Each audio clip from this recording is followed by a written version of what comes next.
Chapter 326. Immortal Spell Wood Golem vs. Demon Golem. Mephisto didn't make the demon golem too big. Instead, he kept it the same size as Wood Arhat. I'll use your attack style to defeat you head-on. Rog didn't know if Mephisto was thinking the same thing, but when he saw Mephisto standing on top of the demon golem's head, he took the initiative to attack. Wood Arhat, who looked like an ancient titan, swung his right fist and punched the demon golem's head directly. As soon as Wood Arhat swung his right fist, the demon golem also swung his right fist. Boom! Two incomparably huge fists fiercely collided together, forming an extremely strong shock wave. Although Mephisto wasn't good at close combat, his golem control skills weren't weak at all. Even though he punched later, he still accurately judged the trajectory of Wood Arhat's attack. You want to meet force with force? Then I'll fulfill your wish. After Wood Arhat's right fist was blocked, Rog didn't hesitate and controlled Wood Arhat again. Rog had a wealth of experience controlling Wood Arhat to fight. He even summed up a set of fist techniques that belonged to Wood Arhat. Praise the Namo Gatling Bodhisattva fist technique. 3,600 revolutions in a breath. Euler. Under Rog's control, the astonishingly large Wood Arhat transformed into a crazy punching machine. The huge fists hit the body of the devil puppet made of mud and stone like missiles. At this moment, all the fighting techniques disappeared from Rog's mind. The only thing he knew now was to use Wood Arhat's fists to beat the demon golem continuously. Wood Arhat's sudden outburst made Mephisto frown unconsciously. The energy in his body surged wildly. While repairing the demon golem's body, he also began to counterattack fiercely. The 100-meter-tall Wood Arhat and the demon golem were like boxers in the ring, attacking the enemy in front of them crazily. Broken wood and stone flew everywhere and fell to the ground like meteors. The shockwave produced by the collision of the fists exploded with a loud sound like a sonic boom. The fight between Wood Arhat and the demon golem created artificial earthquakes. The ground shook violently, and spiderweb-like cracks could be seen everywhere. On the surface, this was a fight between Wood Arhat and the demon golem. But in reality, this was Rog and Mephisto's energy confrontation. Whether it was controlling Wood Arhat to fight the demon golem or repairing their injured bodies, it required a huge amount of energy. As long as one side's energy was depleted, this earth-shattering fight would come to an end. As a Heavenly Father-level Lord of Hell, Mephisto's had an absolute advantage in terms of energy reserves. Whether it was the energy stored in his body or the natural energy that he could mobilize, he was far superior to Rog. So even if the demon golem was weaker, he wasn't worried at all. Unlike Wood Arhat, the demon golem was just a puppet that Mephisto had casually created. Other than being a little bigger, the demon golem didn't have any extraordinary abilities. Although Wood Arhat looked very ordinary, it was an out-and-out high-level wood-release ninjutsu. Wood Arhat not only had both attack and defense, but also had strong physical attack and defense abilities. It also had strong energy resistance.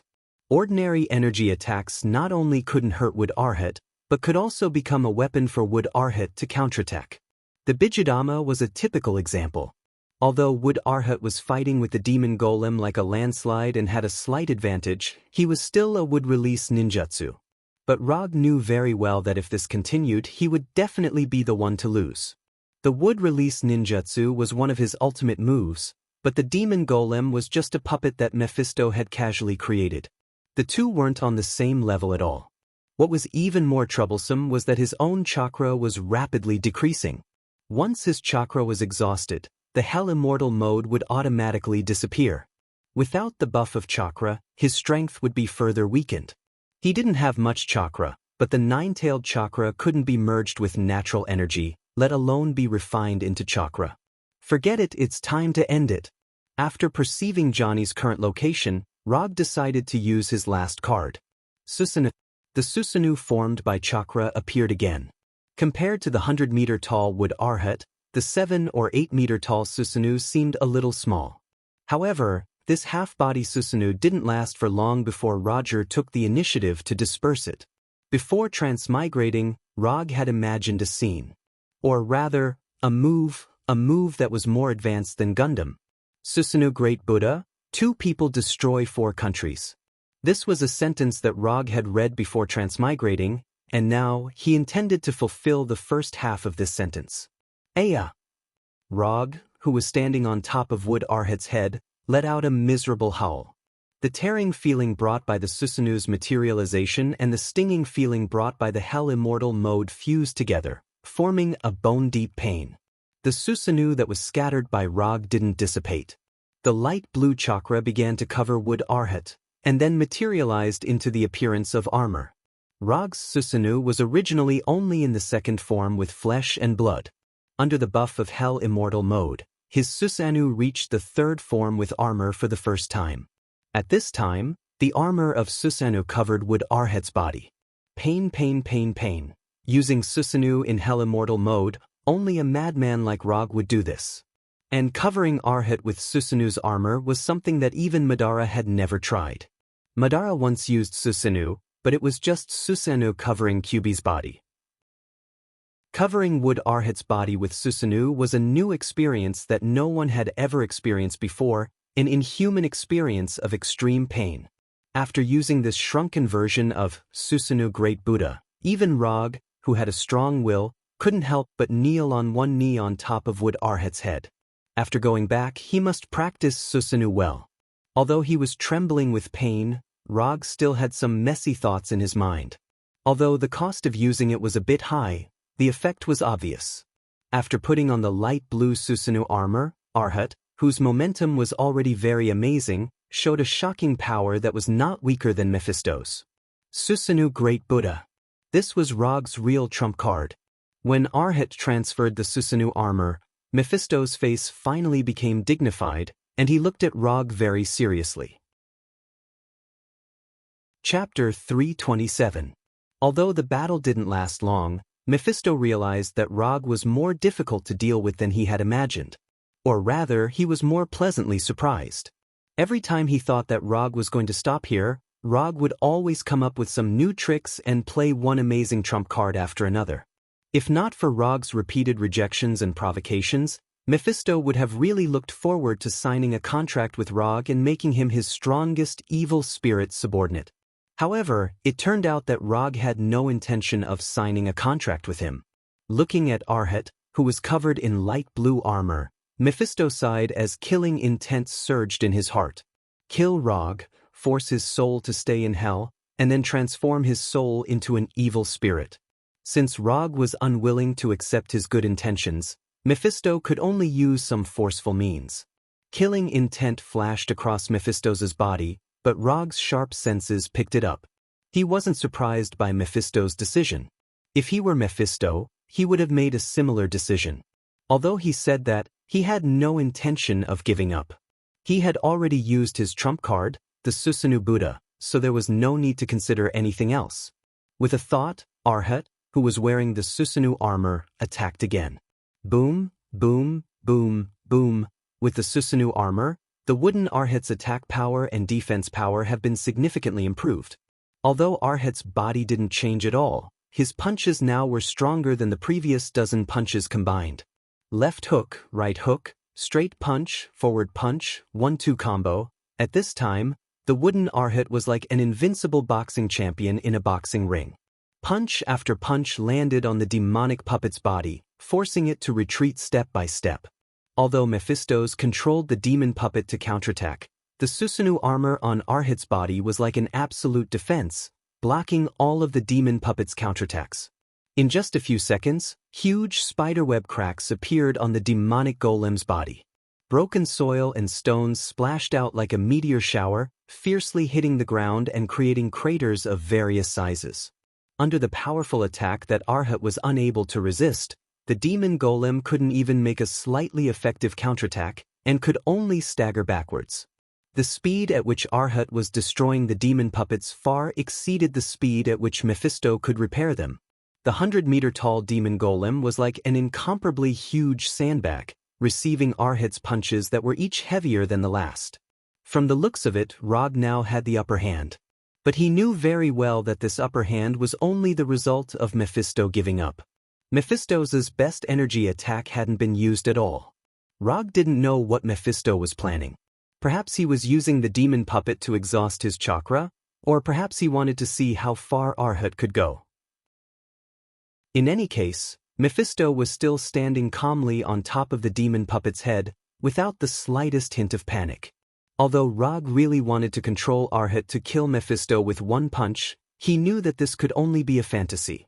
Instead of wasting precious time on Mephisto, he might as well seize the time to deal with the demon puppet. Break for me. Taking advantage of the demon puppet's retreat, Arhat grabbed the demon puppet's arms, and with a sudden force, tore off the upper arms of the demon puppet. The two arms, which were dozens of meters long, were casually thrown by Arhat and hit the ground like meteorites, raising a huge cloud of dust. After tearing off the demon puppet's arms, Arhat didn't stop at all, and grabbed the pair of bat wings on the back of the demon puppet with both hands again. Until now, Rog still didn't know why Mephisto wanted to make bat wings for the demon puppet. A demon puppet made of mud and stone obviously couldn't fly, so this pair of huge bat wings didn't have any practical use other than making the demon puppet look more like a legendary demon. Given Mephisto's experience, he shouldn't have wasted his energy to make a pair of useless bat wings. Although he couldn't understand what Mephisto was thinking, Arhat still grabbed the demon puppet's bat wings with both hands and tore off the wings that were more than 200 meters long. At this moment, Mephisto's demon puppet was only left with its main body and head. When Rog controlled Arhat to throw away the huge bat wings in his hands, he suddenly realized that Mephisto, who was standing on top of the demon puppet's head, had a meaningful smile on his face. Not good. Years of battle experience made Rog acutely sense that something was wrong, and he planned to control Arhat to retreat some distance. However, it was all too late. When the pair of demonic bat wings were thrown to the ground, an irregular pentagonal barrier suddenly formed. The demon puppet's arms, bat wings, and torso formed the 5 fulcrums of the pentagon, and crimson energy soared into the sky. Although this pentagonal barrier wasn't very neat, it still firmly surrounded Log and the wooden Arhat. Was this Mephisto's plan? Sizing up this crimson pentagon, Rog sighed helplessly. Those who could make a name for themselves in the multiverse were indeed not easy to deal with. Mephisto seemed to be helpless against Arhat, who was wearing the Susanoo armor, but in fact, everything was going according to his plan. After trapping Rog with the pentagon, Mephisto didn't say anything and only silently raised his right hand.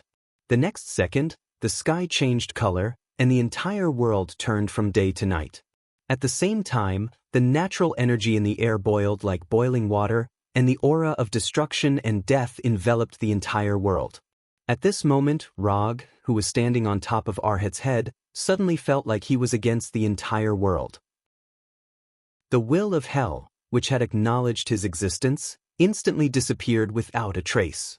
It was as if it had never existed in the first place. The sudden phenomenon of heaven and earth also attracted the attention of the demons in every corner of hell. Johnny, who was driving the ghost motorcycle at a crazy speed, also couldn't help but stop at this moment and turn back to look at the battlefield where Rog and Mephisto were. Could he really make it here in time? Looking at this phenomenon that almost covered the entire hell, Johnny couldn't help but worry for Rog. Don't worry, he's Rog. You just have to carry out his plan properly. Blackie's voice sounded beside Johnny. When Johnny left, Rog handed Blackie, who couldn't be put into the medium scroll, to Johnny and let him leave with Blackie. I hope so. As soon as he said that, Johnny started the ghost motorcycle again and sped off into the distance like a flaming meteor. Chapter 328. Rog tried to use the Susanoo Buddha to quickly end the battle, and Mephisto happened to have the same idea. However, unlike Rog, Mephisto's preparations were more covert. First, he trapped Rog with a pentagonal barrier, and then used an energy storm to directly destroy Rog's existence. As long as Rog died, Mephisto would be able to control his soul at will. When the time came, not to mention transforming Rog into an evil spirit, it wouldn't be a problem to completely turn Rog into a demon. Apart from Johnny, it had been a long time since Mephisto had seen a soul like Rog's that could move him. No, this was an existence even more precious than Johnny's soul. Johnny the Ghost Rider was just one of his test subjects. He couldn't compare to Rog at all. A strong desire erupted in Mephisto's eyes, which made Rog, who was standing on Arhat's head, involuntarily feel a chill. It wasn't a good experience to be sized up by a male creature like this. The natural energy in the air was still boiling wildly. Before long, this natural energy would transform into a terrifying energy storm that would completely destroy Rog and Arhat. Although he had fallen into Mephisto's meticulously prepared trap, Rog still had no intention of giving up. It wasn't the first time he had been trapped by a barrier. Although he didn't know magic, he had his own way of cracking barriers. No matter what the principle of a barrier was or how effective it was, at the end of the day, a barrier was just a barrier. And barriers could be broken with brute force. When Mephisto prepared the energy storm to kill Rog in one fell swoop, Rog took a deep breath and unleashed all the chakra in his body. At this point, there was no need to continue maintaining chakra. And even if he used up all his chakra, he still had the nine-tailed chakra. Although that would cause him to directly exit Hell's immortal mode, he couldn't care less at this moment. Mephisto immediately noticed Rog's actions, but he didn't take Rog's actions to heart. In his opinion, this was just Rog's desperate struggle. No matter what Rog did, he wouldn't be able to change his fate of dying in the barrier. This pentagonal blood-colored barrier was the tomb that Lord of Hell Mephisto had specially created for him. Under Rog's full power, the chakra in his body roared out like a flood. A massive amount of chakra gushing out of his meridians, leaving visible bloody marks on his body. As soon as the bloody scars that covered his entire body, the immortal's body recovered. Destruction and rebirth had reached a different balance's body to achieve a balance. And Rog didn't care about the pain coming from his body. At this time, he was already tortured to death by the pain of using Susanoo in Hell's immortal mode. Adding some additional pain to the already bone-deep pain naturally wasn't a big deal. The wooden Arhat's right hand was raised high, and an immortal art super jade Rasengan that was even bigger than the wooden Arhat's body appeared in his hand. The 7th Hokage Naruto used countless facts to prove one thing, that is, there is no enemy that can't be defeated by a Rasengan. If there is, then another Rasengan. If you can't defeat the enemy with a Rasengan, then it can only mean that the Rasengan you made wasn't big enough or strong enough. What Rog wanted to do now was to use facts to prove the 7th Hokage's point of view once again, and add a new record to the Rasengan's Rasengan tactics.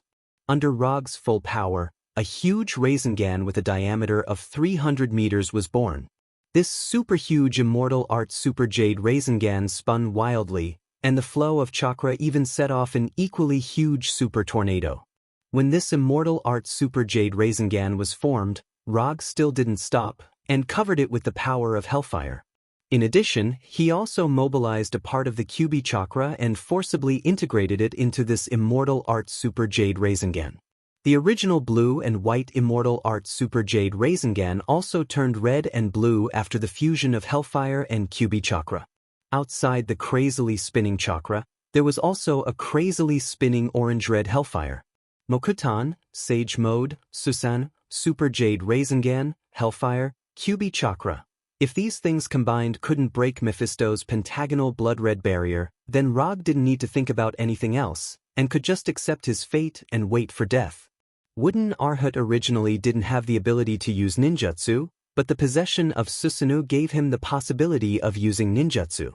This unprecedented immortal art super jade Rasengan that fused many kinds of power was, to a certain extent, the limit of what Rog could currently use.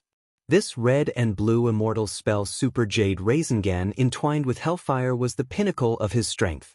Whether this Rasengan could break Mephisto's pentagonal blood-red barrier, or what kind of damage it could do to Mephisto, this was Rog's last attack. After this move, victory or defeat, life or death, would be the final answer. Mephisto thought that he had forced Rog into a desperate situation, but Rog proved him wrong again.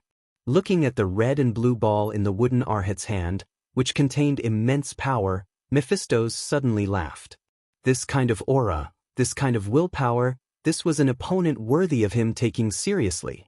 Only this kind of existence can become the sharpest weapon in my hands, and bring the glory of hell to the multiverse. Rog, I want you. Mephisto suddenly shouted, not caring about his image as a superior lord of hell. You can't. After hearing Mephisto's shout, Rog replied calmly. Then, the 100-meter-tall wooden Arhat suddenly exerted strength in his legs, and his entire body leaped high into the air, directly pouncing on Mephisto. The pentagonal blood-red barrier had 5 fulcrums, and these 5 fulcrums were the key to the barrier. Rog wouldn't choose any of the other fulcrums to break the barrier. He would only attack the fulcrum where Mephisto was. When wooden Arhat, who was holding the immortal art Super Jade Rasengan, leaped high into the air, Mephisto also raised the black staff in his hand. The silver-white skull staff pointed directly at Rog, who was above wooden Arhat's head. The boiling natural energy between heaven and earth instantly formed a deep black hole with the skull staff as the origin, and a powerful energy storm that could destroy everything instantly formed. The fist-sized black ball was the core of the energy storm, and contained all the energy storm's power. Break for me. The immortal art Super Jade Rasengan, which was 300 meters in diameter, collided fiercely with the black ball in the energy storm. A white light brighter than a supernova explosion instantly appeared, cutting through the endless night like the dawn of dawn. Chapter 329. 2 energy balls of completely different sizes crashed into each other. Different types of energy intertwined and separated, creating a strange scene that resembled an abstract oil painting. The red and blue immortal spell Odama Rasengan and the black hole-like energy storm core could not suppress each other. The scattered energy torrents destroyed everything around them.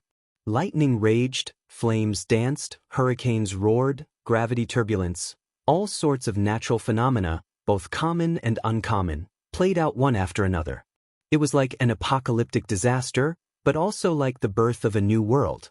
When the immortal spell Odama Rasengan collided with the black hole-like energy core, what happened next was no longer something Rog and Mephisto could control. At this point, even if they wanted to stop, it was already too late. They were the ones who had created this scene, but they could not decide the final outcome. Unless one side ran out of energy, or the balance between the two was broken, this phenomenon could only come to an end. Time flew by, but now it felt like an eternity. The short span of 2 to 3 seconds felt like a century or two to him. Under Rog and Mephisto's anticipation, the balance between the immortal spell Odama Rasengan and the energy storm core was finally broken. An indescribably terrifying explosion erupted. Unlike normal energy explosions, this one was strangely quiet, as if someone had pressed the mute button. It was so quiet that it made one not know what to do. On this devastated land, a ball of light that resembled the sun slowly rose. The blazing white light became the only color in the entire world. Boom! When this orange-red ball of light spread to the horizon like the sun, the long-awaited explosion sounded. It was as if a crack had been torn in the sky. The vast land welcomed an unprecedented earthquake, and the natural energy in the air was swept away. The moment the immortal spell Odama Rasengan and the energy storm core exploded, Rog connected to the flying Thor on the ghost motorcycle. He broke through the restrictions of space and appeared behind Johnny in an instant. Run, full speed ahead. Although Rog didn't suffer any serious injuries, the exhaustion from the depletion of chakra made him look as weak as a seriously ill patient. If it wasn't for the 9-tailed chakra maintaining his consciousness, he might have already fainted. After hearing Rog's words, Johnny didn't dare hesitate at all and immediately accelerated the ghost motorcycle to its maximum speed. In order to leave Hell and return to the human world, Johnny had to drive the ghost motorcycle. Therefore, after digging Johnny out of the ground, Rog had already arranged a retreat plan. Johnny drove the ghost motorcycle away first, widening the distance between them and Mephisto as much as possible. After the outcome between him and Mephistopheles was decided, he would immediately appear behind Johnny in the Flying Thunder God and return to Earth on Johnny's ghost motorcycle. Rog's attempt to leave Hell on the ghost motorcycle couldn't be hidden from Mephisto, but he didn't plan on hiding it from Mephisto. What he needed was just a little bit of time.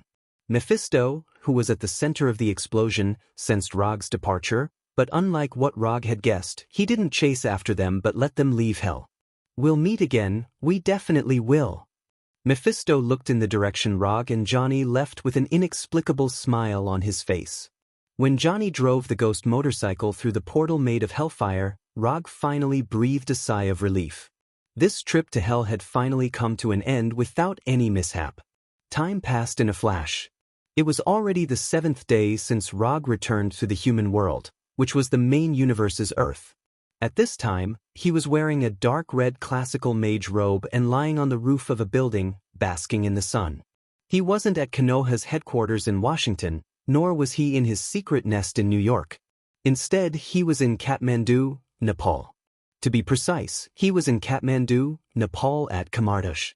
As for why he was here and wearing Kamardash's mage robe, it was a bit strange, but it was quite reasonable. When he and Johnny returned to Earth through the Hellfire portal and returned to US Route 69 where they had left before, Sorcerer Supreme Ancient One walked out of a glittering portal and then carried out a detailed examination of the two of them that they couldn't understand. After confirming that neither of them was possessed by a demon, nor did they bear the inexplicable curse of hell, Ghost Rider Johnny was picked up and released by Ancient One, and Rog was caught by her to Kamardash. In front of Sorcerer Supreme Ancient One, Rog wouldn't have any power to resist, and he didn't have any thoughts of resisting Ancient One. After fighting with the Heavenly Father-level Lord of Hell Mephisto, he knew very well how big the gap in strength was between him and the Heavenly Father level. So instead of asking for trouble, it was better to obediently listen to Ancient One's arrangements. And Ancient One didn't do anything strange to him, he just took him to Kamardash and then gave him the identity of a student. After that, he stayed in Kamardash until today. Except for 3 days ago, Sorcerer Supreme Ancient One let him experience the existence of the multiverse. Ancient One disappeared again. As for where Ancient One went, he didn't know, and neither did the people of Kamardash. Rog, Teacher Ancient One is back. She wants you to go over now. Just as Rog was about to fall asleep under the warm sun, Sorcerer Modu's voice came over, interrupting his unstarted nap. Sorcerer Modu, one of the disciples of Sorcerer Supreme Ancient One. In fact, every sorcerer in Kamardash can be regarded as a student of Ancient One, but there are only a few who can be personally taught by Ancient One. Sorcerer Modu is one of the few people who were personally taught by Ancient One. Okay, I'll go over now. Because it was in Kamardash, Rog did not use the usual quantum transmission, but walked over step by step. As before, Sorcerer Supreme Ancient One sat in the hall he usually used, tasting Nepalese tea with honey. Ancient One, are you looking for me? Rog asked as he bowed slightly to the sitting Ancient One. Have a seat, it's time to talk to you today. Ancient One, wearing a bright yellow robe, pointed to the chair opposite him with the folding fan in his hand and said in a kind tone, "Thank you." After taking the teacup handed over by Ancient One, Rog thanked him. After waving everyone else in the hall to leave, Ancient One spoke again. You have also lived in Kamardash for a while. Can we talk about your past now, Rog from another world? Chapter 330. Ancient One opened his mouth and told Rog's biggest secret. If the person sitting in front of Rog now was not Ancient One, but someone else, Rog would definitely reply, I'm not, I didn't, you're talking nonsense. But since the person who said this sentence is Ancient One, there is no need for him to continue to hide it. You've already confirmed it, so I don't need to say it again, right? Like Ancient One, Rog at this time also has a calm look on his face, quite like a dead pig that is not afraid of boiling water. As the main pillar that guards the main universe Earth from the invasion of other multiverse creatures, Ancient One's attitude towards foreign creatures has always been quite tough. Despite Ancient One's amiable appearance, when dealing with visitors from another world, her approach is comparable to Hulk in an angry state. In the past few days, I did use the time stone to confirm your origin, and at the same time, I also checked your future. Speaking of this, Ancient One took a sip of the honey tea in his hand, and then continued, even the time stone can only be traced back to the day you appeared in New York. As for your previous experience, it is an eternal nothingness. Compared with your empty past, your future is much more exciting. Hearing this, Rog also raised a strong curiosity, curious about what kind of future Ancient One saw. Can I ask about the future you saw? I don't mind if you spoil my future in advance. Although the future is not static and every decision made now may affect the future outcome, Rog still wants to know what kind of future Ancient One saw. Of course, although your future has tens of millions of endings in the final analysis, it can basically be summed up into two categories. If it was any other time, Ancient One would never talk about the topic of the future with people, let alone tell them what he had seen. However, Rog, who is sitting in front of him now, is an exception, the only exception. As for whether this is related to Rog's identity as a traveler, only Ancient One himself knows. The first kind of ending is you die. After hearing Ancient One's answer, Rog was stunned for a moment before he reacted. Ancient One definitely doesn't mean that he died normally. After all, he can't have eternal life. Since it wasn't a natural death, the answer was obvious.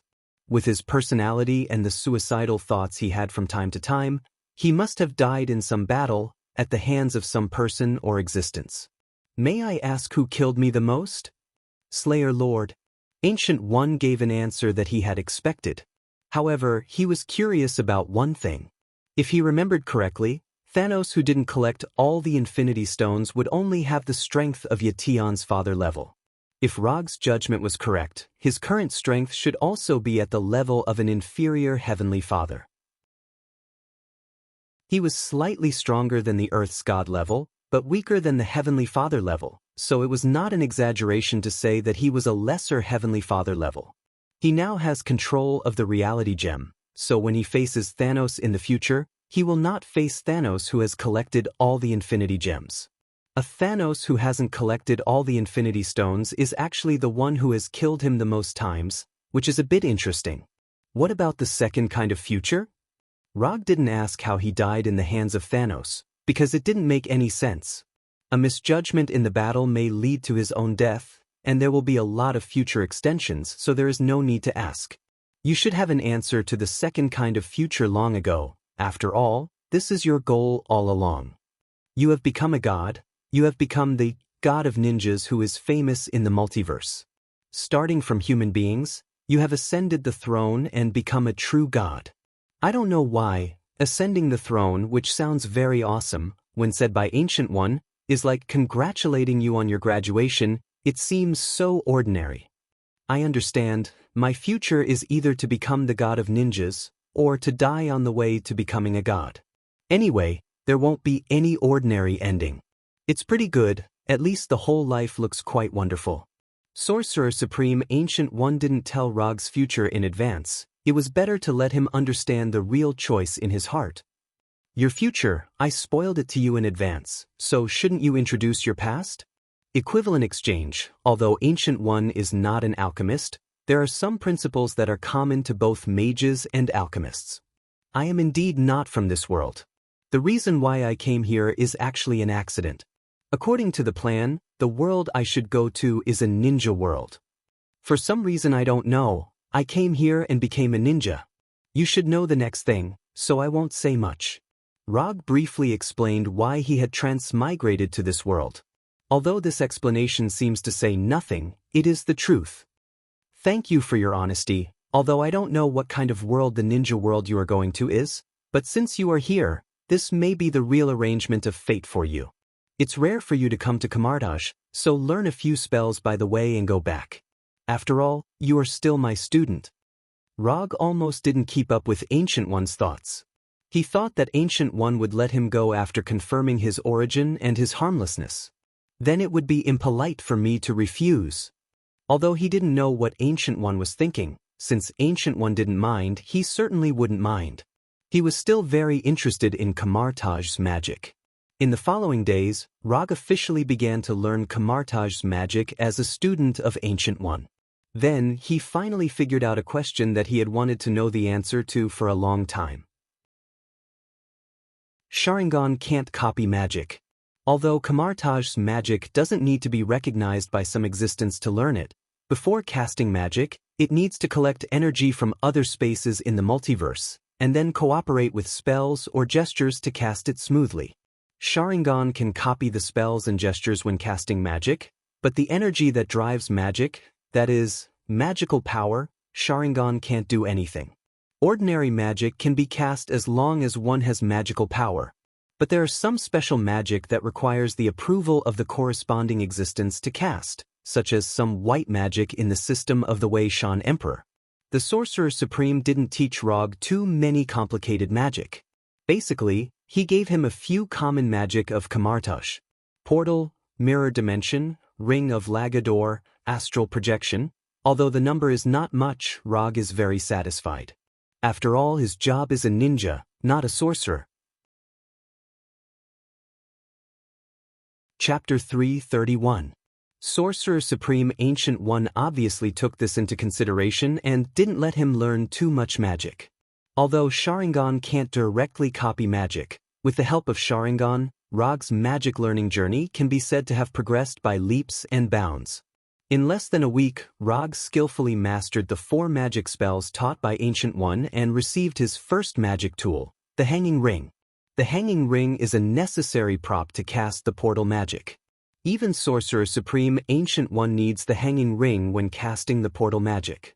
Since the Hanging Ring is so important, the cautious Rog certainly won't only receive one. Under the puzzled gaze of Modu, Rog directly applied for 5 hanging rings and added the Flying Thor technique to each hanging ring. Only a cautious ninja can become the god of ninja. Ancient One originally arranged other magic tools for him, but he didn't know if it was because he wasn't a pure sorcerer, but he didn't get any of the magic tools. Especially the floating magic cloak that he was very interested in, he rejected it without even thinking about it. Well, it seems that this cloak with the ability to fly and self-consciousness is destined to belong to Dr. Strange. After living and studying in Kamartaj for a month, focusing on some knowledge about magic and the multiverse, Rog left Kamartaj and used the portal magic to return to Konoha's headquarters in Washington. Before leaving Kamar, he thought about it seriously and finally told Ancient One about the possibility that Cassius might fall into the arms of Dormammu. Everyone has their own destiny, just like you came to this world. For Cassius' future, Ancient One only replied to him with an ambiguous sentence. Since Ancient One said so, Rog naturally didn't continue to worry about anything. He said goodbye to Ancient One and Modu and returned to Konoha. Although it hasn't been long since he left Konoha, when he walked out of the golden portal, he suddenly felt like he had returned home. After letting Hinata inform the news of his return, Rog returned to his office, leaned back in his chair, and sighed. After fighting Mephisto, the Lord of Hell, he finally understood the difference in power between him and a heavenly father. His fight with Mephisto seemed to have ended in a draw, but he knew that he had already lost. That unprecedented immortal spell, Super Jade Rasengan, was the limit of his current power, and the core of the energy storm created by Mephisto was obviously just an ordinary ultimate move. If he hadn't immediately left Hell on Johnny's ghost motorcycle, he would have been the one to die in the end. Aside from figuring out the difference in strength between himself and the Heavenly Father tier, his other gain was that he had roughly deduced the limits of the system. Without adding in other factors, the Heavenly Father level should be the limit that the system could reach. In other words, the immortal of the 6 paths had the power of a Heavenly Father. If he wanted to break through the Heavenly Father level and obtain universe level or multi-universe level power, he had to create his own path of ninja based on the foundation provided by the system, which was different from Sennin Rikudo's path of ninja. Using the ninja power of the Naruto world as a foundation, integrating the power of the Marvel world, and finally creating his own path. This was the path that belonged to him as the god of ninja. This seemed difficult, but he had already started part of it unconsciously. If the spiral electromagnetic gun opened the way for him to develop his own ninjutsu, then Hellfire Release and Hell Mode were equivalent to opening the door for him to integrate the power of 2 worlds. As for what was behind the door, and what kind of scenery there would be, he didn't know yet. Forget it, he didn't want to think about it. Anyway, this world wouldn't be destroyed for a while, and he still had a lot of time to slowly think about his future. Thinking of this, he opened the system's property panel and took a look. Unspent ninja coins, 230. Johnny's commission was judged to be completed by the system, and the corresponding ninja coins reward has been sent. Looking at his current unspent ninja coins, and looking at the various icons on the exchange page, he closed the system with some helplessness. I'm still too poor. Work hard, work hard. Because he had already rested in Kamartaj for a while, after returning to Konoha, he didn't intend to continue to rest, and directly opened some of the documents and commissions that he had accumulated before. Just as he browsed through the commissions registered by Hinata, he saw two familiar names. The client was Tawny Stark, and the content of the commission was to rescue the kidnapped Banner Bruce. What's going on? Banner was kidnapped? Why did Tawny commission through this channel? Hinata, what's this commission about? Rog immediately called out Hinata. Hinata's holographic image appeared in front of him and began to explain the ins and outs of the commission. It was indeed Tawny who issued the commission. The reason why he commissioned on Rog's private commission website was purely because he couldn't contact Rog. The time of the commission was more than half a month ago. At that time, Rog was studying magic and the multiverse in Kamartaj. According to Tawny, it was a dark and windy night. A group of unknown enemies broke into the new base of the Avengers in the suburbs of New York and kidnapped Banner in front of everyone.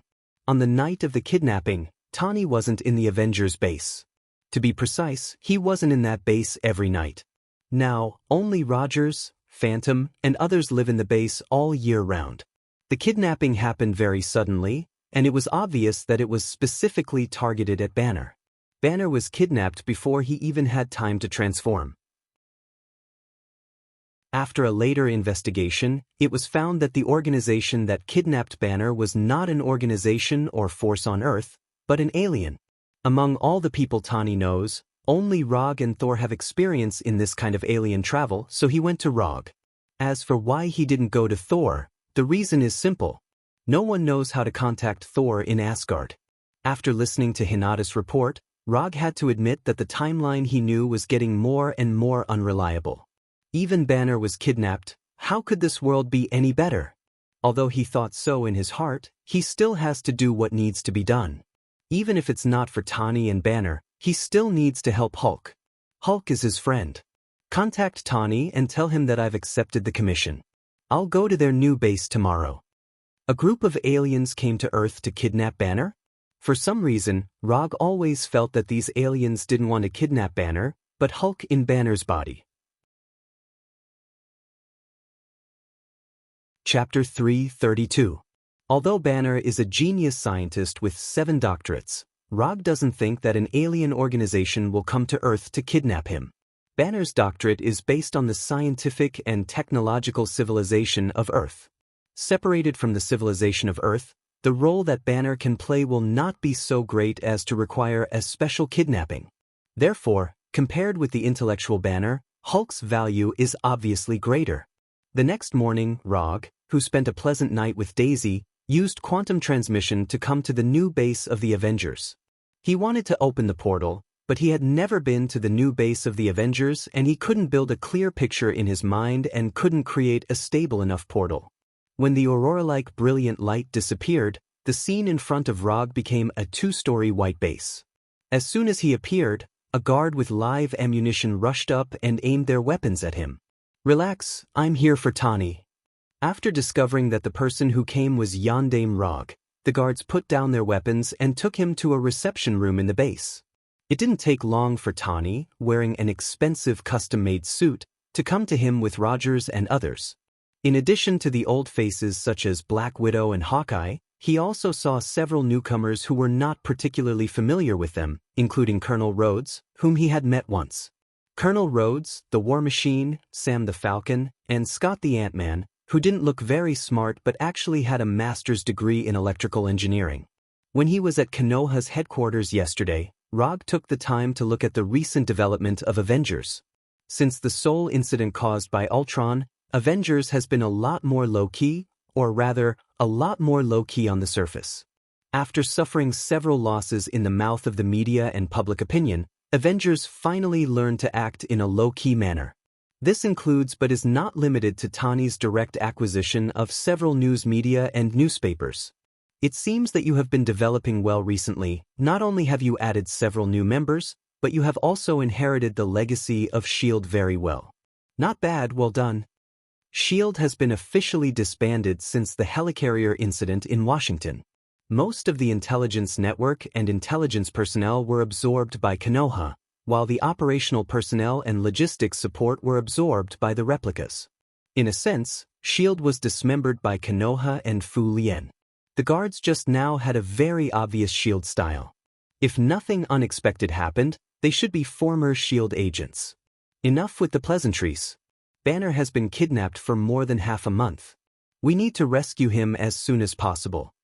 None of us have any experience in extraterrestrial operations, so if you don't mind, I hope you can lead the rescue team this time. Tani sat on the sofa opposite Rog and said with a serious face. Obviously, before Rog arrived, the Avengers had already communicated in advance. Just by looking at their current attire, one could tell that they were ready to set off at any time. Except for Tani and Colonel Road, who did not wear Iron Man armors, everyone else was basically dressed for action. Of course, Illusions were an exception. The clothes on Illusions were all changed by him, so things like operational attire have no meaning to him.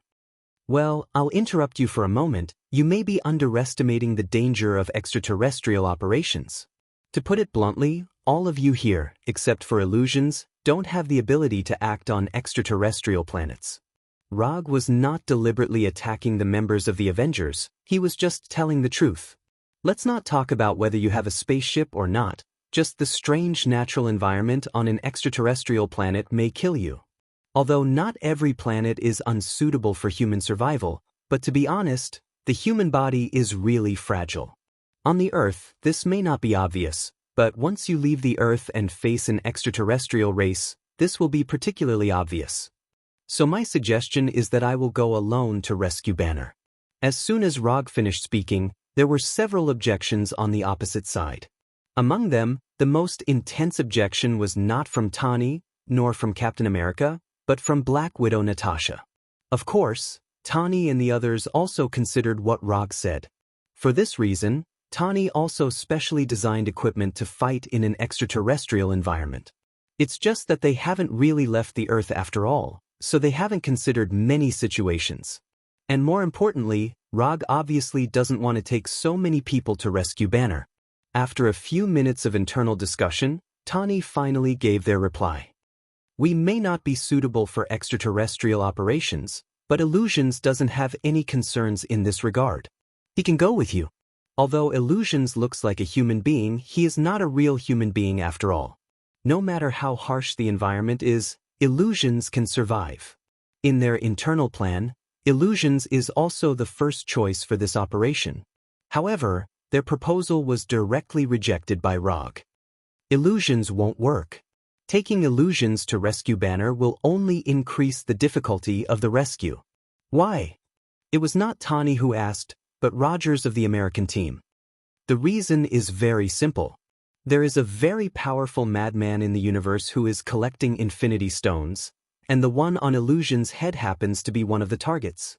Letting Illusions with Infinity Stones appear in the universe is no different from taking the initiative to deliver the goods. Rog explained briefly. Although he is not particularly afraid of Thanos now, he doesn't want to deal with a difficult enemy like Thanos in the process of rescuing Banner. It's not appropriate for you to rescue Banner alone. Banner is a part of the Avengers anyway, and we must have someone to go with you. Tony and Rogers didn't say anything. Instead, it was Natasha who spoke. Rog glanced at Natasha thoughtfully, and he couldn't help but think of the looming emotional line between Natasha and Banner. If you insist on setting off together, then I can only bring the two of them. Other than the two of them, no one else is allowed to come. After that, Rog pointed to Natasha and Scott, who was standing at the back. Scott? He just joined the Avengers not long ago, and his experience is not particularly rich. Why don't I or Barton go? Rogers of the American team glanced at Scott and then volunteered. No, it can only be the two of them. Scott's ability is more suitable for this mission. In order to rescue Banner, Rog has no shortage of combatants. What he needs is a team member with special talents, and Scott is a good candidate. As for Natasha, it's because she has a good relationship with Banner and Hulk. Let's do this, Rog. You take Agent Romanoff and Scott on this trip. In the end, Tani made the final decision and determined the members of the rescue team. Chapter 333. Asgard, the Golden Palace Council Hall. Thor, who was sitting at the head of the table, seemed to be listening to the minister's report seriously, but in fact, his thoughts had already flown outside the 9 realms. Since Thor's mother, Odin's queen, Frigga, passed away, Odin was no longer in charge of Asgard and the specific affairs of the 9 realms. All the government affairs were handed over to Thor.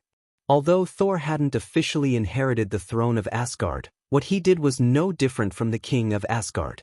Asgard was as calm as ever, and the contents of the minister's reports were mostly related to civil affairs. Except for some sporadic war reports from Wonderheim, the entire 9 realms could be said to be peaceful. After listening to the minister's reports for several hours, Thor passed some of the policies proposed by the ministers, and also shelved some new policies that he didn't think were necessary for the time being. When he was the only one left in the magnificent council hall, Thor leaned back on the golden chair and sighed tiredly. After really taking over the government affairs, he found that it wasn't easy to become a qualified and respected king. For him, it was dozens of times more difficult than fighting the flame giant Surta alone in Muspelheim. If it weren't for Loki's paranoid personality, he would have thought of giving the throne to Loki. But this thought only lingered in his mind for a few minutes before it was completely thrown to the back of his mind. Thor, who was leaning back on the chair, closed his eyes and enjoyed this rare time of relaxation. He summoned Thor's hammer, Mjolnir, that he hadn't waved for a long time, and waved it casually in his hand. Half an hour later, he had to inspect the barracks and set new assessment standards for Asgard's palace guards. I really want to fight.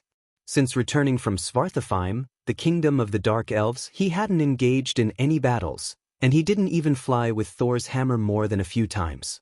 Just as he was considering whether to include himself in the list of assessment instructors for the palace guards, the door of the council hall was pushed open. 2 adult males, firm steps, reasonable strides, stable frequency, good skills. Through the sound of footsteps, Thor quickly judged the strength of the 2 visitors. Because he didn't have any chance to fight personally, he could only use these little tricks to satisfy his inner desire for battle. Thor, long time no see. Before Thor opened his eyes, a familiar voice sounded. This is Rog's voice? After hearing Roger's words, Saul suddenly opened his eyes. He quickly came in front of Roger and gave him a strong hug. Rog, why are you here? Forget it, these are all trivial matters. Since you are here, then accompany me for a few moves. As he spoke, Thor did not forget to pat Rog on the shoulder excitedly, and a long-lost smile appeared on his face. In order to maintain the so-called majesty of the king, Thor had to put on a serious face when facing his ministers and other subordinates. Only when he saw Rog and other friends would he show a sincere smile. There's no hurry. I came here this time to ask you for help. As soon as Rog finished speaking, Thor's face changed from excitement to nervousness, and he quickly asked, "Is there something wrong with Jane?" Looking at Thor's rapid change of face like a Sichuan opera, Rog silently criticized him in his heart for valuing women over friends. Jane is fine, she is fine and safe. It was Banner who had an accident. Banner was kidnapped by a cosmic force. I came here this time to borrow the Bifrost. I need to bring that big green guy back to Earth safely. Rog briefly explained the ins and outs of the matter, including the fact that he was going to take Natasha and Scott to rescue Banner, as well as the spaceship and weapons used by the kidnappers at the time. After listening to Rog's description, especially after watching the pictures taken by the surveillance of the restoration base, Thor frowned slightly and said slowly, "Judging from the personnel and equipment, these kidnappers should be space pirates or criminals. As for which force they belong to, I can't tell for the time being.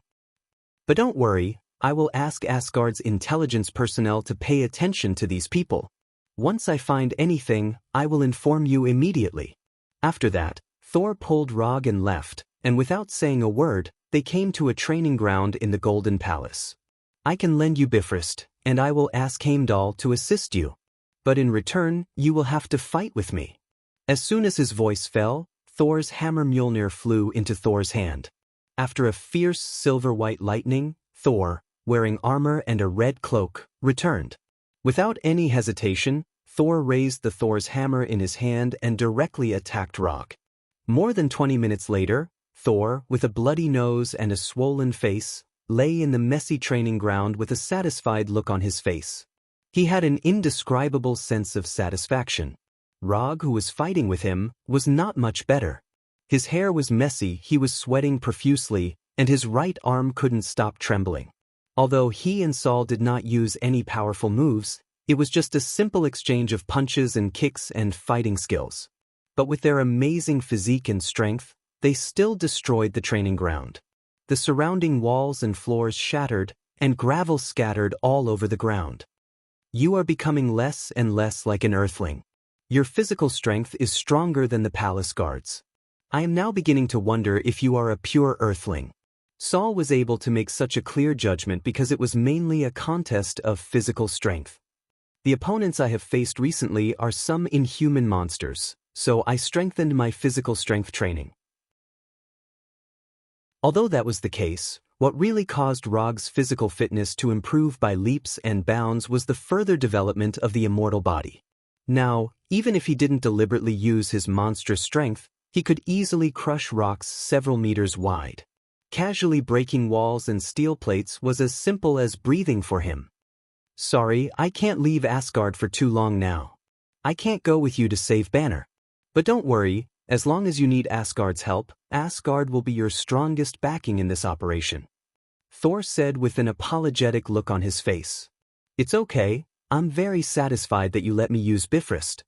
Because Thor still had a lot of official business to deal with, Rog didn't continue to disturb him and returned to the restoration base through Bifrost.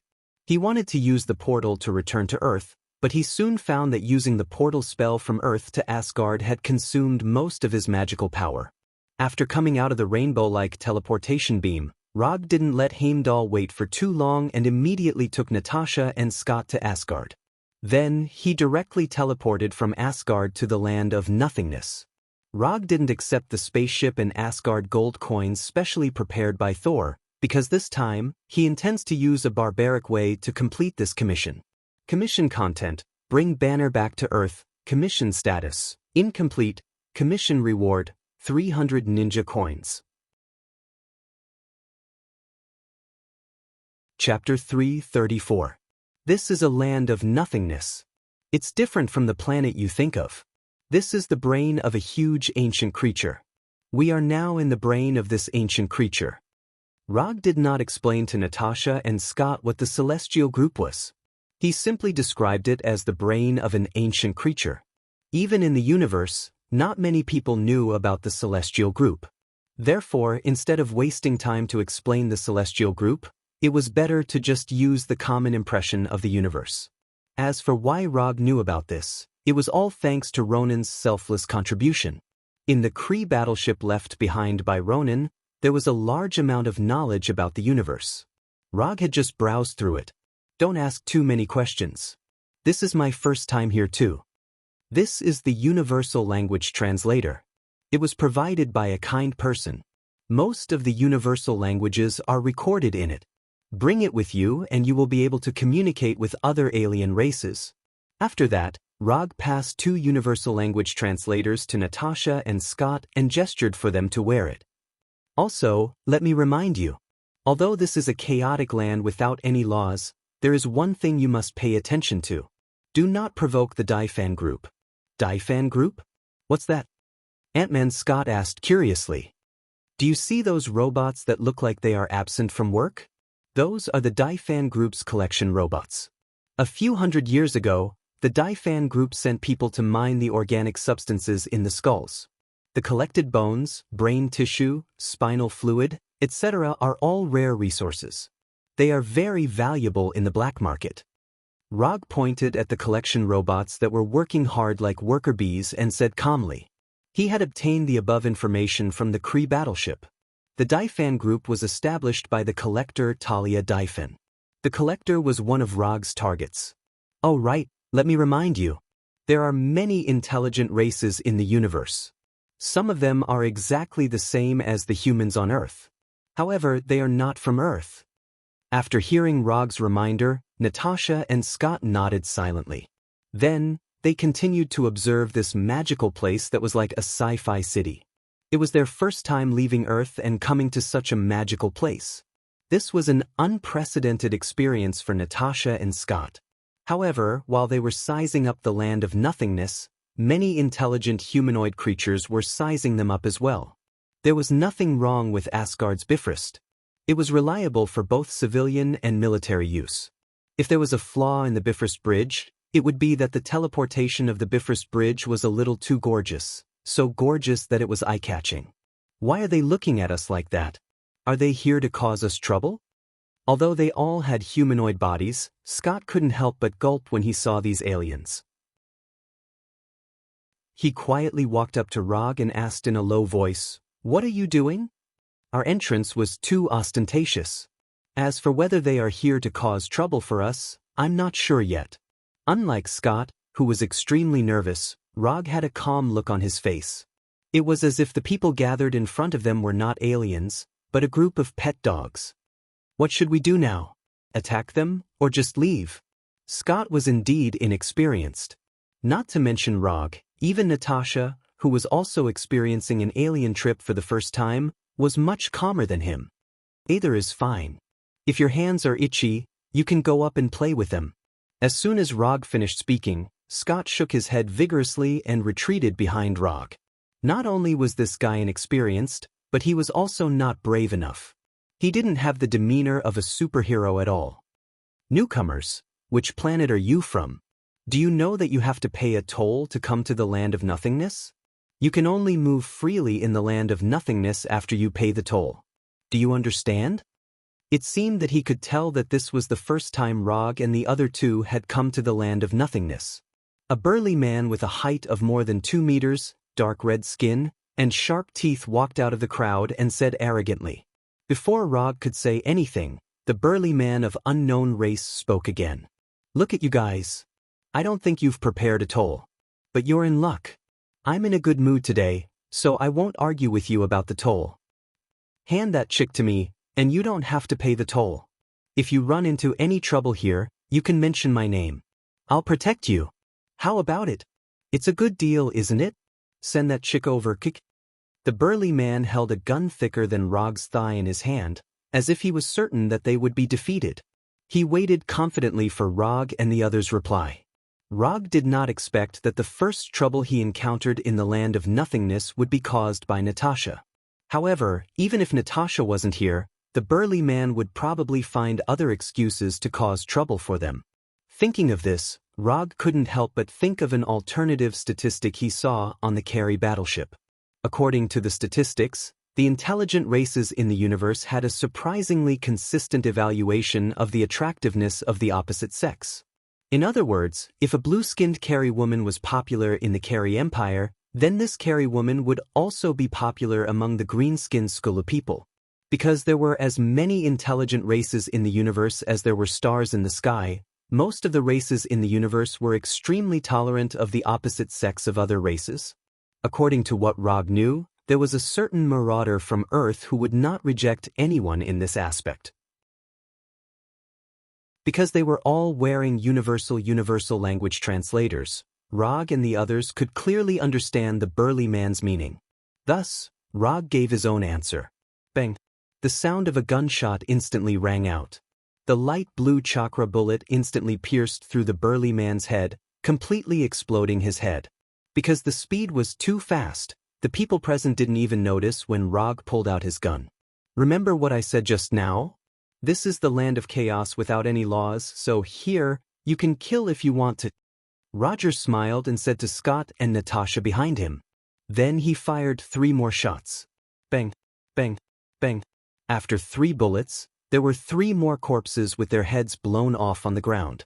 If it was any other place, Rog's action of shooting without saying anything would definitely cause a commotion. But not here, because this is the land of nothingness, a real land of chaos.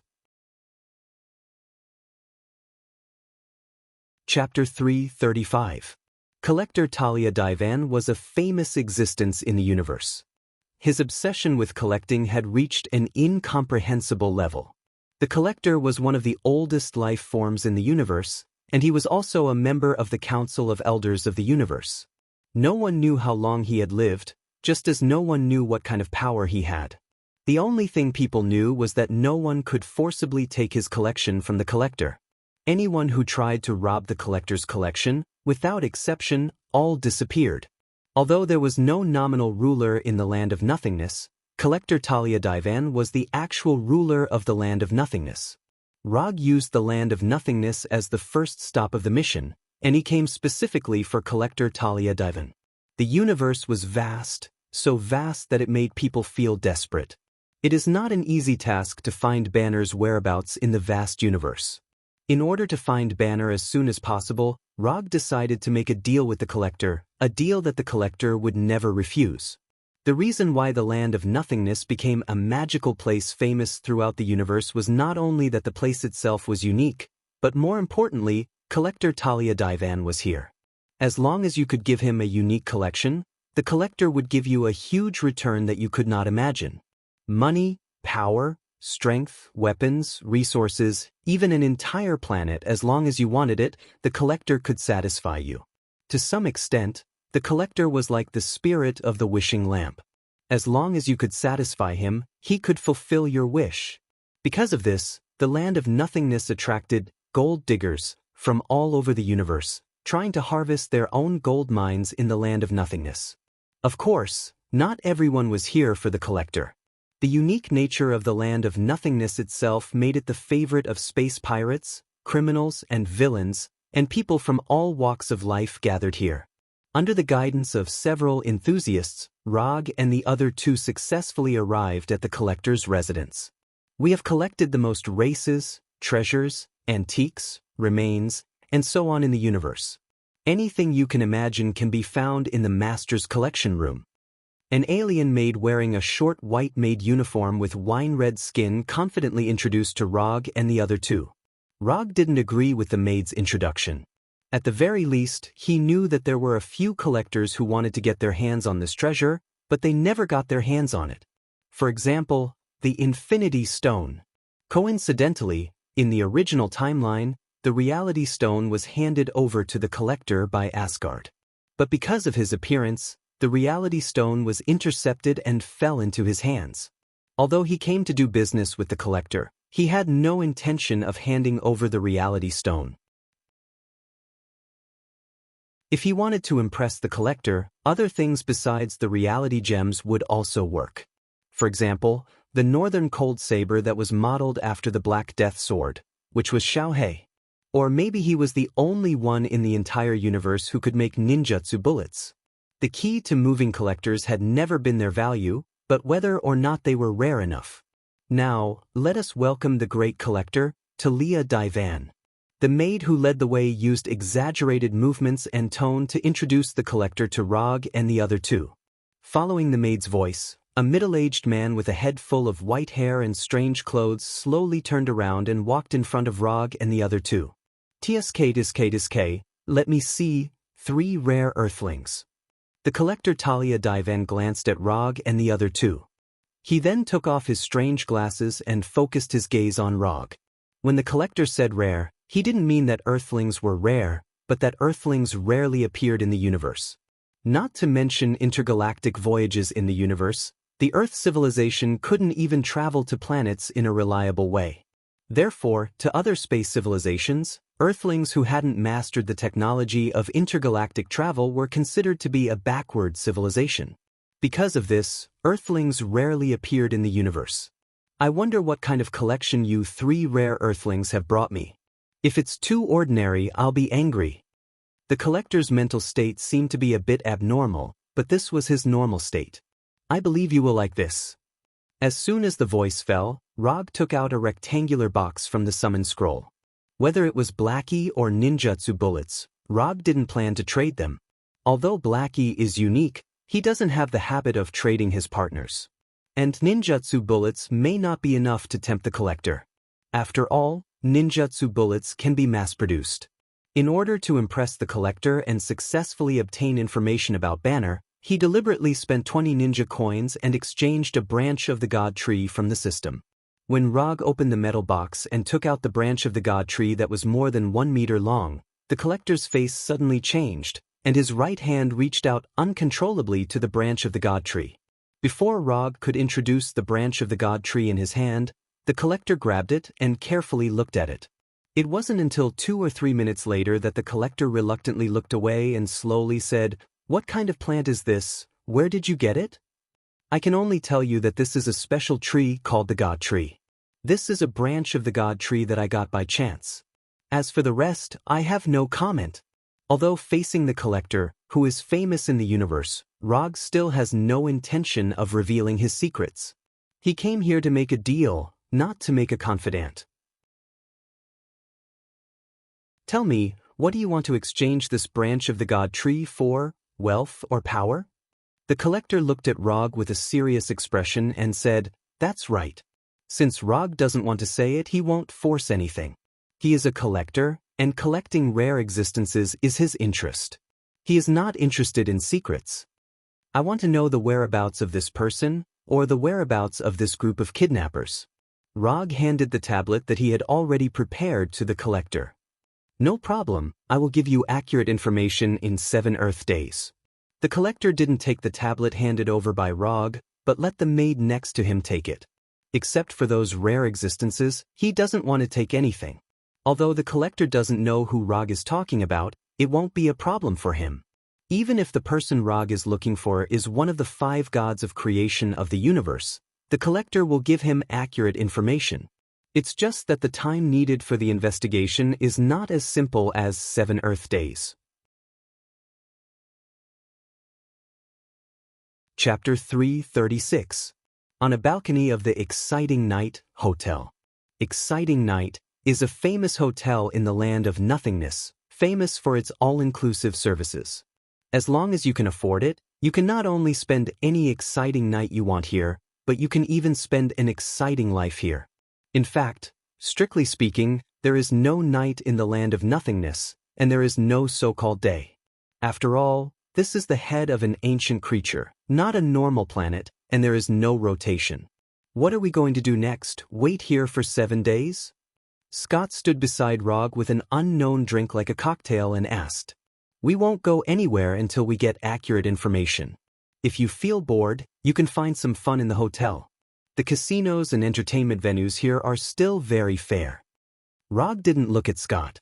He is now admiring the bright starry sky outside the land of nothingness. Through the huge eyes of the head, you can directly see the starry sky outside with the naked eye. This is one of the reasons why Rog chose to stay in the Exciting Night. Although they have just arrived and don't have more recognized common currencies such as Creek coin, this doesn't affect them staying in the Exciting Night Hotel. The 4 aliens who tried to blackmail them before provided them with a small amount of startup capital. Relying on this startup fund and Sharingan, Rog went to the casino outside for more than 10 minutes, and then earned enough money to make them fall for a week. Although the casinos in the land of nothingness are completely different from the casinos on Earth, and the gameplay is also different, all of this is not difficult for Rog. Gambling, in a sense, is also a game, and it is a high-risk, high-return game. And Rog happens to be a game master. Therefore, winning money was not a problem for him. Can the collector really find the whereabouts of Banner? The universe is so big, it's not easy to find a person. Scott raised the glass in his hand and took a sip, then coughed violently. "What kind of wine is this? It's too bad to drink, even gasoline tastes better than this," Scott said with a disgusted look on his face. "Have you drunk gasoline?" Rog's curiosity suddenly came out. No." Scott quickly shook his head. He would never admit that he had drunk gasoline. Don't underestimate the collector. Although he looks quite crazy, the promises he makes are still very reliable. After that, Rog turned around and walked towards the door of the room. "Where are you going?" Seeing that Rog was about to leave the room, Scott immediately asked loudly. Ever since they had arrived at the land of nothingness, Scott had wanted nothing more than to stay by Rog's side 24/7. In this place where there was no law at all, he could only feel a sense of security by Rog's side. "We're going to have fun. If you want to go out, remember to bring Little Black along." As soon as he finished speaking, the northern cold blade hanging from Rog's belt was thrown in front of Scott. Before Scott could reach out his hand, the pitch-black northern cold blade disappeared. Instead, it was Xiaohei, who was nearly 3 meters tall, had a mouth full of sharp teeth, and a pair of huge white eyes. "Hello, I am Xiaohei."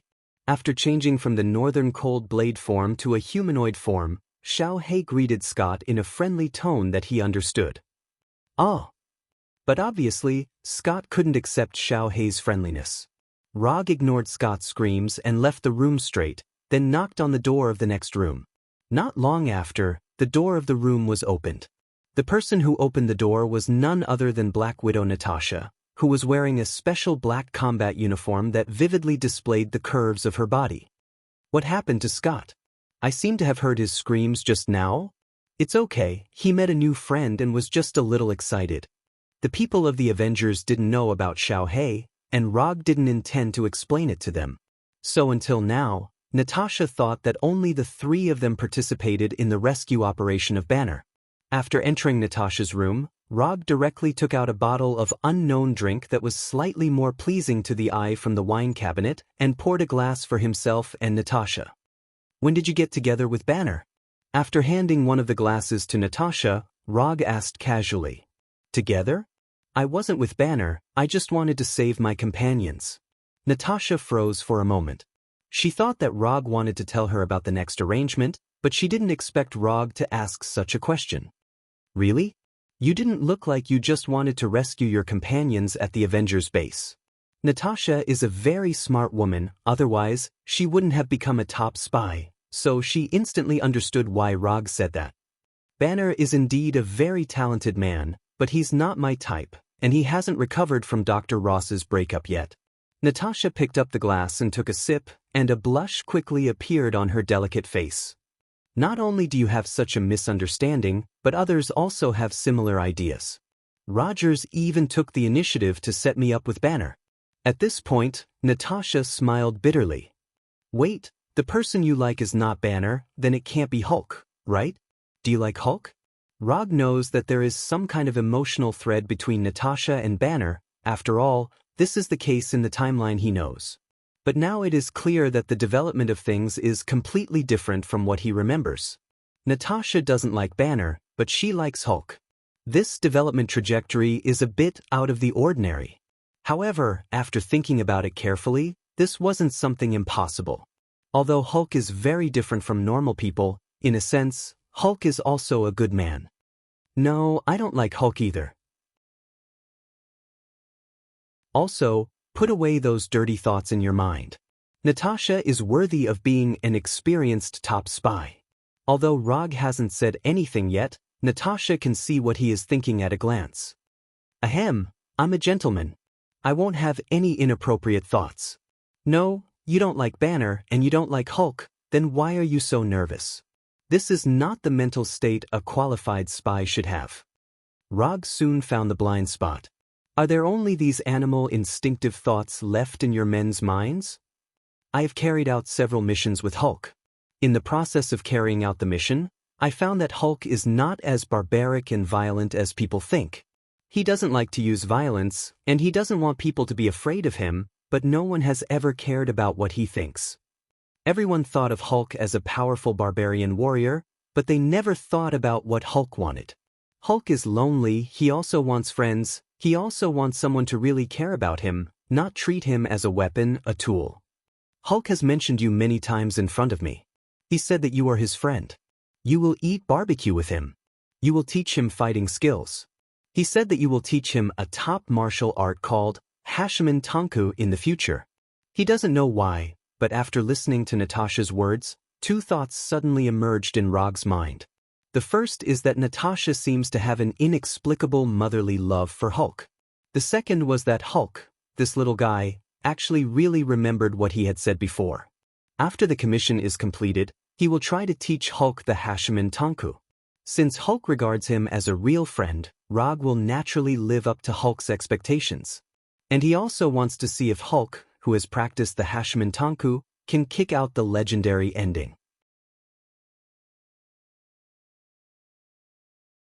Chapter 337. Time passed in a flash. Unknowingly, Rog and the other 2 had already spent 5 Earth days in the land of nothingness. At this time, there were only 2 days left before the time promised by the collector. Although the collector hadn't contacted them in the past few days, Rog wasn't worried that the collector would violate the promise. As long as the collector still wanted the Tree of God's branch, the collector would definitely find out the accurate information within the agreed time. While waiting for the collector's reply, Rog didn't stay idle. He prepared all the equipment needed for interstellar travel. Although it was called equipment, it was actually a small interstellar spaceship of good quality. Log originally planned to win a spaceship in the casino fair and square, but ever since his reputation spread out in the land of nothingness, no one was willing to compete with him at the gambling table. Instead, one by one, they began to compete with him in a gladiatorial battle. Remember Ronan, the accuser who was defeated by him? After knowing the death of Captain Marvel Carroll, the accuser Ronan brought a carry fleet to Earth in an attempt to fish in troubled waters. In the end, he was defeated by Rog and left with his tail between his legs. At that time, Rog didn't kill the accuser Ronan. Instead, he intentionally let him go. The fourth Hokage of Earth, Rog, defeated the accuser Ronan of the Carry Empire. Of course, it was impossible for the Carry Empire and Ronan to deliberately announce a lost battle, but the people in the universe still learned about this matter through some secret channels. Thus, the reputation of the fourth Hokage of Rog began to spread in small to medium-sized areas of the universe. On the third day after Rog and the other two came to the land of nothingness, someone recognized him, and then the entire land of nothingness knew about it. It was also from that day onwards that people were no longer willing to compete with Rog on the gambling table. Instead, they changed the venue of the duel from the casino to the arena. Some people wanted to gain more reputation by defeating him, some people simply wanted to compete with him. Of course, there were also some gamblers who wanted to win more wealth through the duel. Rog didn't refuse these gladiator invitations, but he had his own requirements. The challengers had to put up a sufficient bet before he would accept the challenge. The small interstellar spaceship he had now was one of the spoils he had won from the arena. As for loot of similar value, he still had 8 more. There would only be 3 matches a day, and the highest bidder would win. This was the second rule of Rog's gladiator fights. In these 3 days, he fought a total of 9 battles and won all 9 battles. None of the 9 matches lasted more than a minute. The one with the best result lasted until 52 seconds. By now, not many people were willing to fight with him. After all, no one liked a gladiator battle that was guaranteed to fail. Are you still going to the arena today?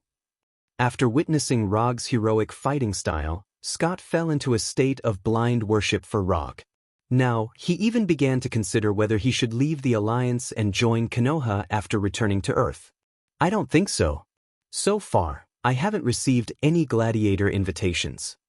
Rog lay on the sofa on the balcony and answered casually, his eyes still looking at the bright starry sky outside. Can I ask you something? Scott got rid of Xiaohei, who was frantically ravaging his hair, and asked Rog with difficulty. What do you want to know? Have you been sleeping in the room next door for the past few days?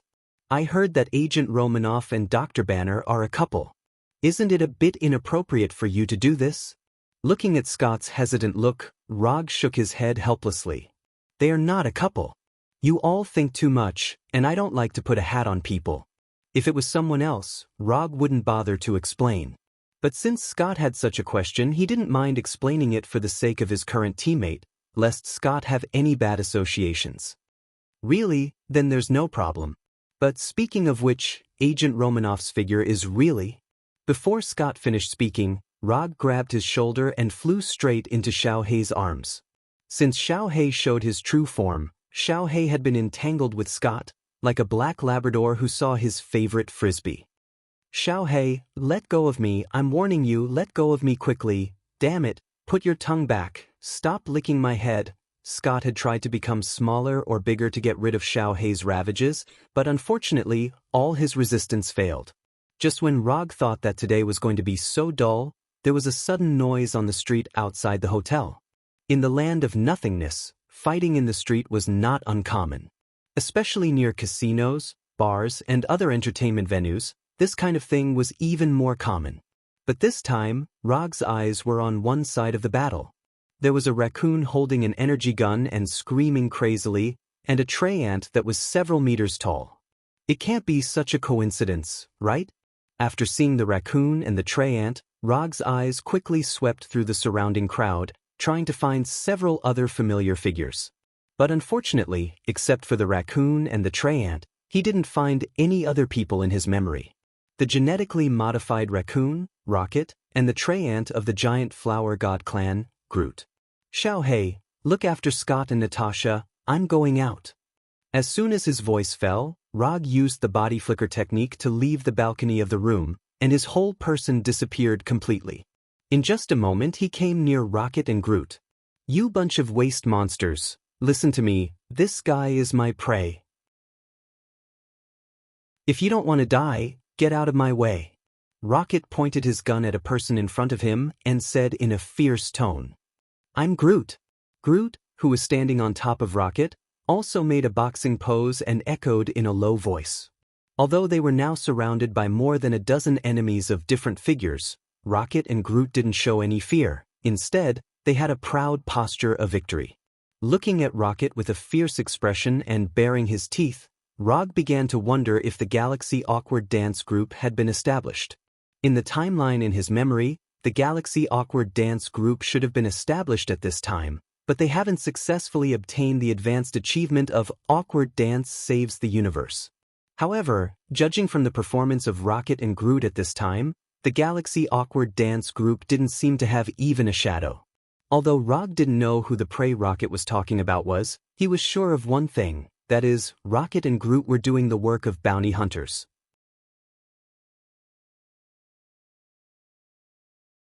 Chapter 338. When did he become a bounty hunter? Rocket couldn't even remember. He only vaguely remembers that he seemed to have taken the initiative to erase two memories that may be very important to him. Whether those two memories are really that important, he's not very sure, because he doesn't know what those two memories are. The oldest memory Rocket can recall now is meeting Groot in prison, meeting the most important partner of his life. Although it's been a long time, he still remembers the first sentence Groot said to him in the prison cell. I am Groot. Later, he and Groot escaped from prison. The two formed a bounty hunter team and began to wander around the universe. Recalling the days when he wandered around with Groot, Rocket's ferocious face showed a trace of gentleness. But this gentleness came and went quickly. Without waiting for the surrounding enemies to answer, Rocket pulled the trigger and released a torrential rain of bullets. The energy gun in Rocket's hand is not an ordinary weapon, but a killing weapon he carefully modified. Not to mention that the ones surrounding them are just a group of low-level villains. Even if they are standing in front of the elite soldiers of the Carry Empire, Rocket is confident that he can quickly eliminate them in a short time. No one thought that this 1-meter-tall raccoon would be so violent, not caring about the surrounding crowd and shooting without any hesitation. The already noisy environment became even more chaotic. Gunshots, screams, and wails rose and fell one after another, forming a different kind of music. The moment Rocket fired, Rog decisively used the body flicker technique to retreat a distance to avoid being shot. While Rocket was shooting wildly, Groot didn't stay idle. The branches turned into hands and quickly extended to attack the enemy behind Rocket. Rocket is responsible for the frontal attack. Groot is responsible for the support.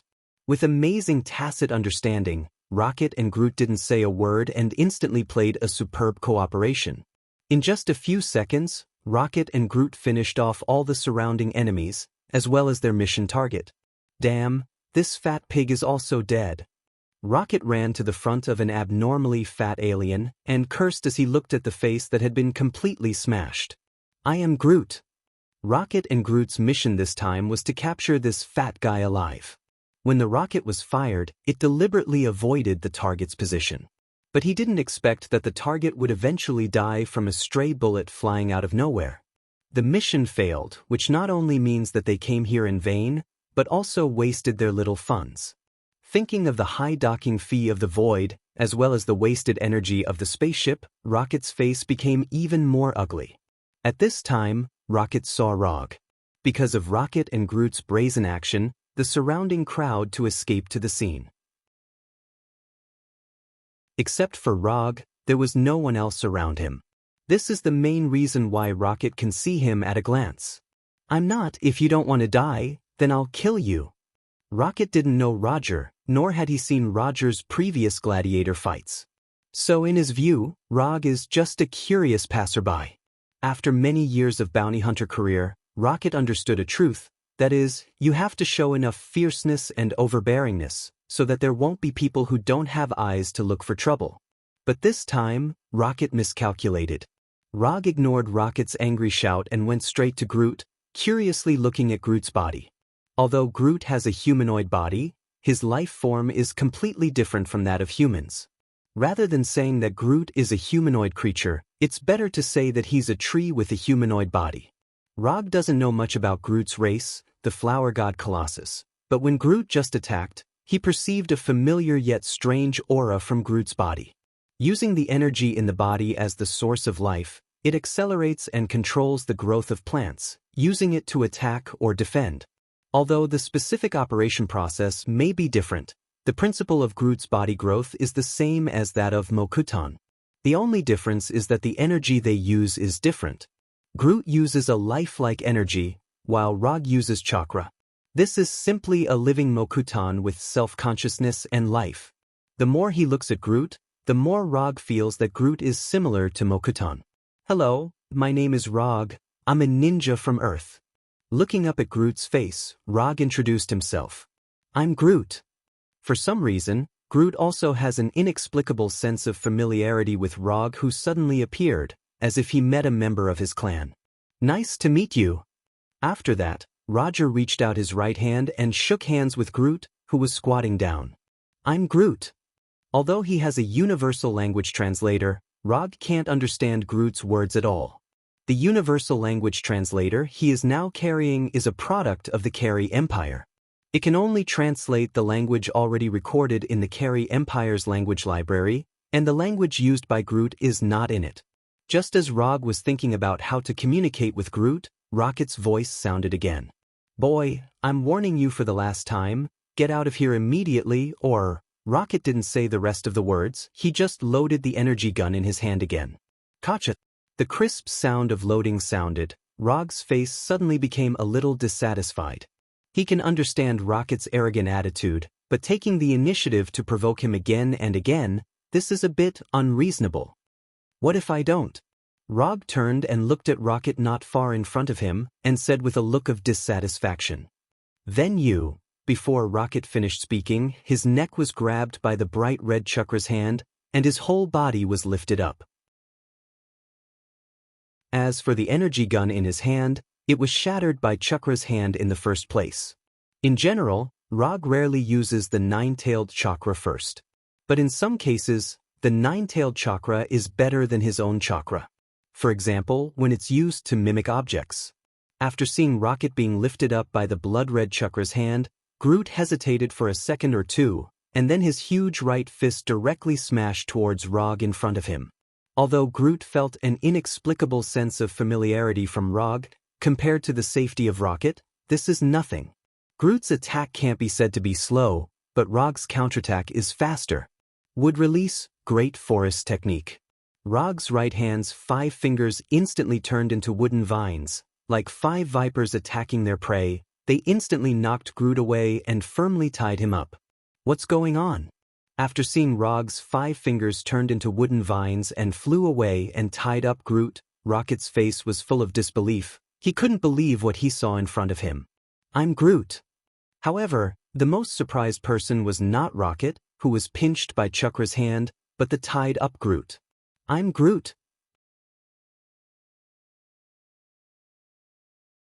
Chapter 339. Exciting night, hotel, first floor bar.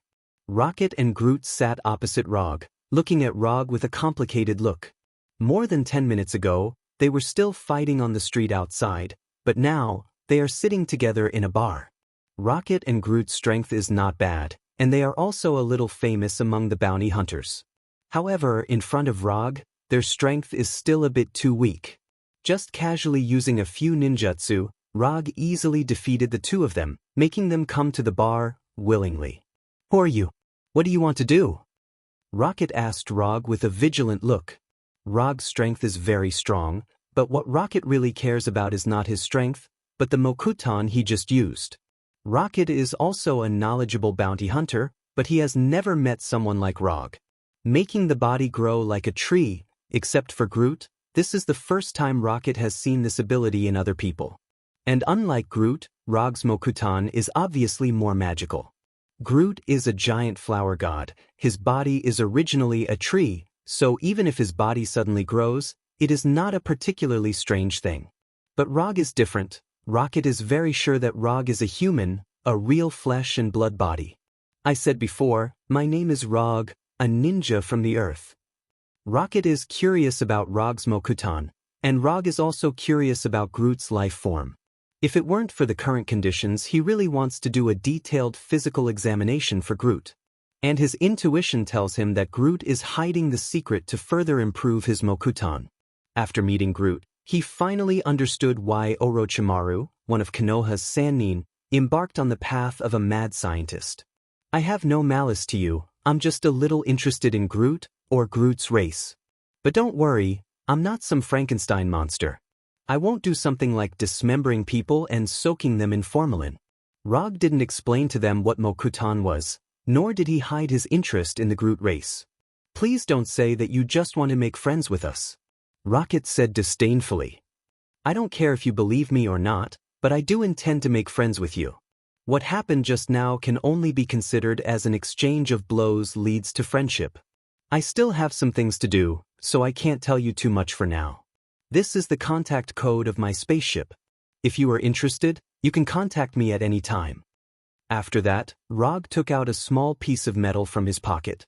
The metal plate was engraved with the internal communication code of his small spaceship. As long as the distance wasn't too far, any spaceship could use this communication code to contact Rog's spaceship. To put it simply, it was a communication number between spaceships. After handing the metal plate to Groot, Rog went on to say, if you like, you can play here for a few days. Just put the bill under my name. Because of the bet, Rog now had a considerable amount of wealth on him, which was enough for Rocket and Rocket to indulge in debauchery for a long time. After saying that, he directly left the bar. Meeting Rocket and Groot was purely an accident. But since he met them, Rog didn't mind greeting them in advance. It would be more convenient to deal with them in the future. When Rog's figure completely disappeared behind the bar, Rocket took the metal plate from Groot's hand and put it in his pocket. He's a weirdo. I'm Groot. Groot replied silently. After spending another exciting night with Natasha in the hotel, the collector's exaggerated maid finally appeared in front of Rog's group again. I didn't expect you to be the one who defeated Ronin, the fourth Hokage. When I met you last time, I felt that you weren't an ordinary person. As soon as the voice fell, the white-haired collector, Tanya Devon, came in front of Rog. His fingers danced excitedly as he said in a greedy tone, your eyes are simply a masterpiece. When you die, please let me pay for your eyes. Rog silently stepped back, widening the distance between himself and the collector. He didn't like a male creature so close to him, especially a male creature with an unstable mental state. Let's talk about the eyes later. I just want to know, did you collect the information I want? Rog psychically summoned the metal box where the branch of the Tree of God was placed, and casually took out the branch of the Tree of God. You should be more careful when dealing with rare existences. The collector took the branch of the Tree of God from Rog's hand and signaled the maid next to him to return Rog's tablet to him. The ones who captured Bruce Banner were a group of slavers called rope catchers. They don't belong to any faction. They capture all kinds of powerful creatures in the universe, and then sell these creatures to customers who need them. As far as I know, my brother Onsaka bought a lot of interesting creatures from the rope catchers. Collector Tanya stroked the branch of the sacred tree in his hand with exaggerated movements, then continued, your tablet has the information and the latest location of the rope catcher slave hunters. If you're fast enough, you should be able to find them before they sell Banner. Rog turned on the tablet and saw the star map on it, as well as the planet whose coordinates were specially marked. Xander. The rope catchers are on Xander? If Rog remembered correctly, Xander was the planet where the New Star Army's headquarters was located, and it was also one of the most orderly planets in the universe. The rope catchers were a slaver group, and if they took the initiative to go to Xander, it was no different from a fugitive going to the police station. Xander was a place where a street brawl could land one in jail for serious crimes. Isn't this information a little wrong? Xander will not allow the existence of slavers. The brighter a place is, the easier it is for darkness to breed. The collector replied with a smile, then signaled the Burgundy maid to see him out. At first, Rog thought that Banner would be captured to Sokka, which was ruled by Lord Gao. After all, Lord Gao was the one who liked to organize gladiator fights. He did not expect Banner to be sent to Xander, which was famous for its civilized order. At the same time, he also had a question. How did Banner, who had never left Earth, get targeted by the slavers?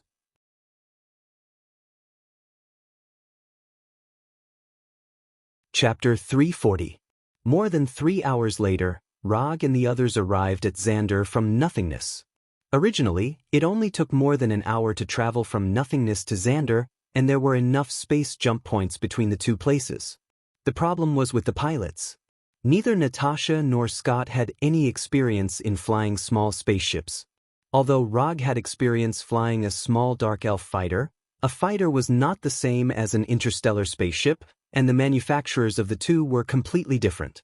So before they set off, they had to take a temporary spaceship driving course. Fortunately, Rog was an experienced pilot. With his past experience and reasonable guesses, or rather recklessness, he successfully learned how to fly a spaceship. Although it was not perfect, he still managed to drive the spaceship to Xander and land it at the docking port. Halden City, according to Xander's evaluation standards, was a first-class city only one level lower than the capital. According to the information provided by the collector, the rope hunters who kidnapped Banner had just arrived in Halden City a day ago. Although Rog and the others did not have any legal identification documents, they did not have any wanted or bad records, so under the charm of money, they successfully obtained 4 temporary identification documents. That's right, 4. Even Blackie needed to get an identification document. Blackie in the form of the Northern Frost Blade could fool ordinary people, but he could not fool the port's immigration scanners. Therefore, on the immigration records, Blackie was a creature that must be identified, not an item. Where are we going next? Scott was still wearing his classic Ant-Man uniform, and he did not even take off his helmet. According to him, he was worried that the air here would contain substances harmful to humans.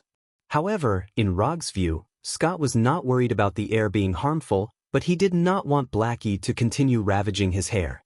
Let's find a place to check in first, and then exchange these things for new star coins. Except for the small spaceship, Rog's other winnings could not be directly exchanged for new star coins, the common currency of Xander. Therefore, whether it was to find Banner or for their own journey, they needed to exchange the things in their hands for new star coins. Rog originally intended to give these things to the collector directly, but unfortunately, the collector had no interest in them.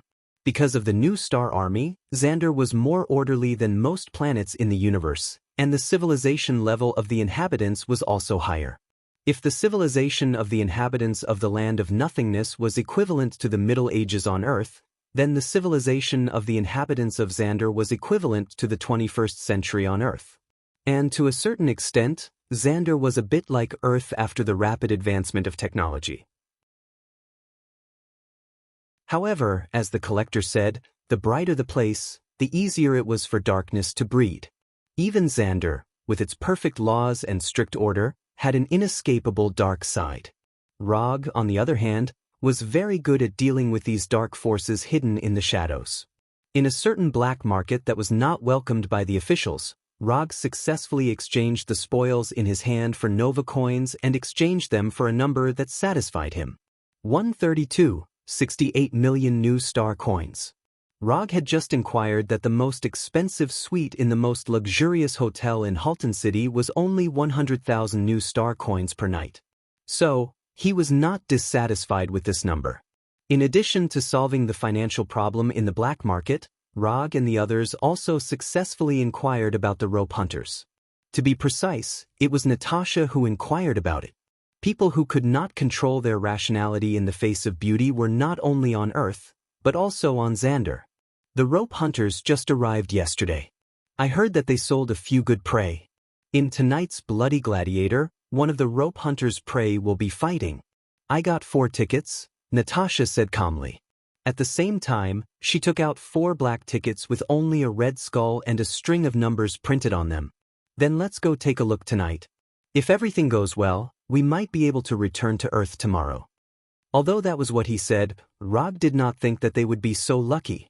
The fact that the rope hunters could make a name for themselves in this industry was enough to prove that they were not rookies. Rog had read the information provided by the collector. Although the rope catchers were just a group of slave hunters, their strength was not inferior to a regular army. In fact, they were even a bit stronger. If not, they would have been wiped out by the armies of other planets long ago.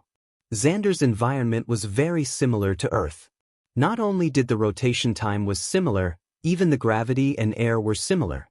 What surprised Rog even more was that Xander, which was a technological civilization, had a high concentration of natural energy. Although the concentration of natural energy was not as high as Asgard or Warnerheim, it was still not bad. It was at least a few times higher than Earth's. When night fell, Rog and the other 3 arrived at the venue of the Bloody Gladiator. The Bloody Gladiator in Halton City was quite famous in the underworld of Xander. The organizers behind it were said to be the upper echelons of Halton City. As for whether the organizers were the upper echelons of Halton City, there was no definite conclusion. The only thing that could be confirmed was that the Bloody Gladiator in Halton City had never been stopped by the New Star Army. Excitement and safety were the main reasons why the Bloody Gladiator in Halton City was famous in the underworld. After handing the tickets to the guard, Rog and the other 3 successfully entered the venue of the Bloody Gladiator. It was an underground bar in the city. Before entering the bar, Rog and the other 3 received 4 identical white masks. The masks were very ordinary. There was nothing special about them. It was just an ordinary white mask. Every audience member would receive a mask like this when they entered the venue. According to the organizers, wearing the masks was to protect the privacy of the audience. After all, no one would want to be recognized in the Bloody Gladiator, especially on a planet that pursued civilization like Xander. The underground bar was larger than Rog imagined. It was almost the size of a basketball court. The dance floor in the middle of the bar was modified into a special ring. There were metal pillars as thick as an arm around the ring. They looked like fences for the ring. All the audience members wore white masks. They were either sitting at the table or standing by the ring. Some were whispering, some were silent. Welcome to the Bloody Gladiator. Tonight, you will enjoy a fight for survival where fists meet flesh and blood splatter everywhere. Tonight, you will see the light of life bursting forth from living creatures under the threat of death. Tonight, you will hear painful howls that will cause you to be unable to sleep for the entire night. Now, let us welcome the 2 protagonists of tonight. They are the undisputed superstars of tonight. The host in an unknown corner was frantically stirring up the audience's emotions. At the same time, he did not forget to remind the audience not to miss the final betting time. Rog also received a betting slip from a waitress who was wearing an alluring outfit but a red mask that covered half of her face. Although he did not understand Xander's language, it was not a problem on the technologically advanced Xander. A real-time translation system could solve all the problems. After putting on the real-time translation glasses he bought and adjusting his language to Earth's English, which was rare but still included in the dictionary, Rog casually browsed through the contents of the betting slip. Although there was only one gladiator battle, the contents of the betting slip were extremely rich. In addition to the simple victory and defeat, there were also bets on how many minutes the battle would end, whether the defeated party would live or die, whether they would be crippled or seriously injured, and even how many fingers would be lost in total. Depending on the content of the bet, the odds were completely different. Even for the simplest bet, the odds were not 1-to-1. On the betting slip, there was also a general introduction of tonight's contestants. One was a 4-armed ape of an unknown race, and the other was a human. Of course, The human here was not an earthling, but an Asari.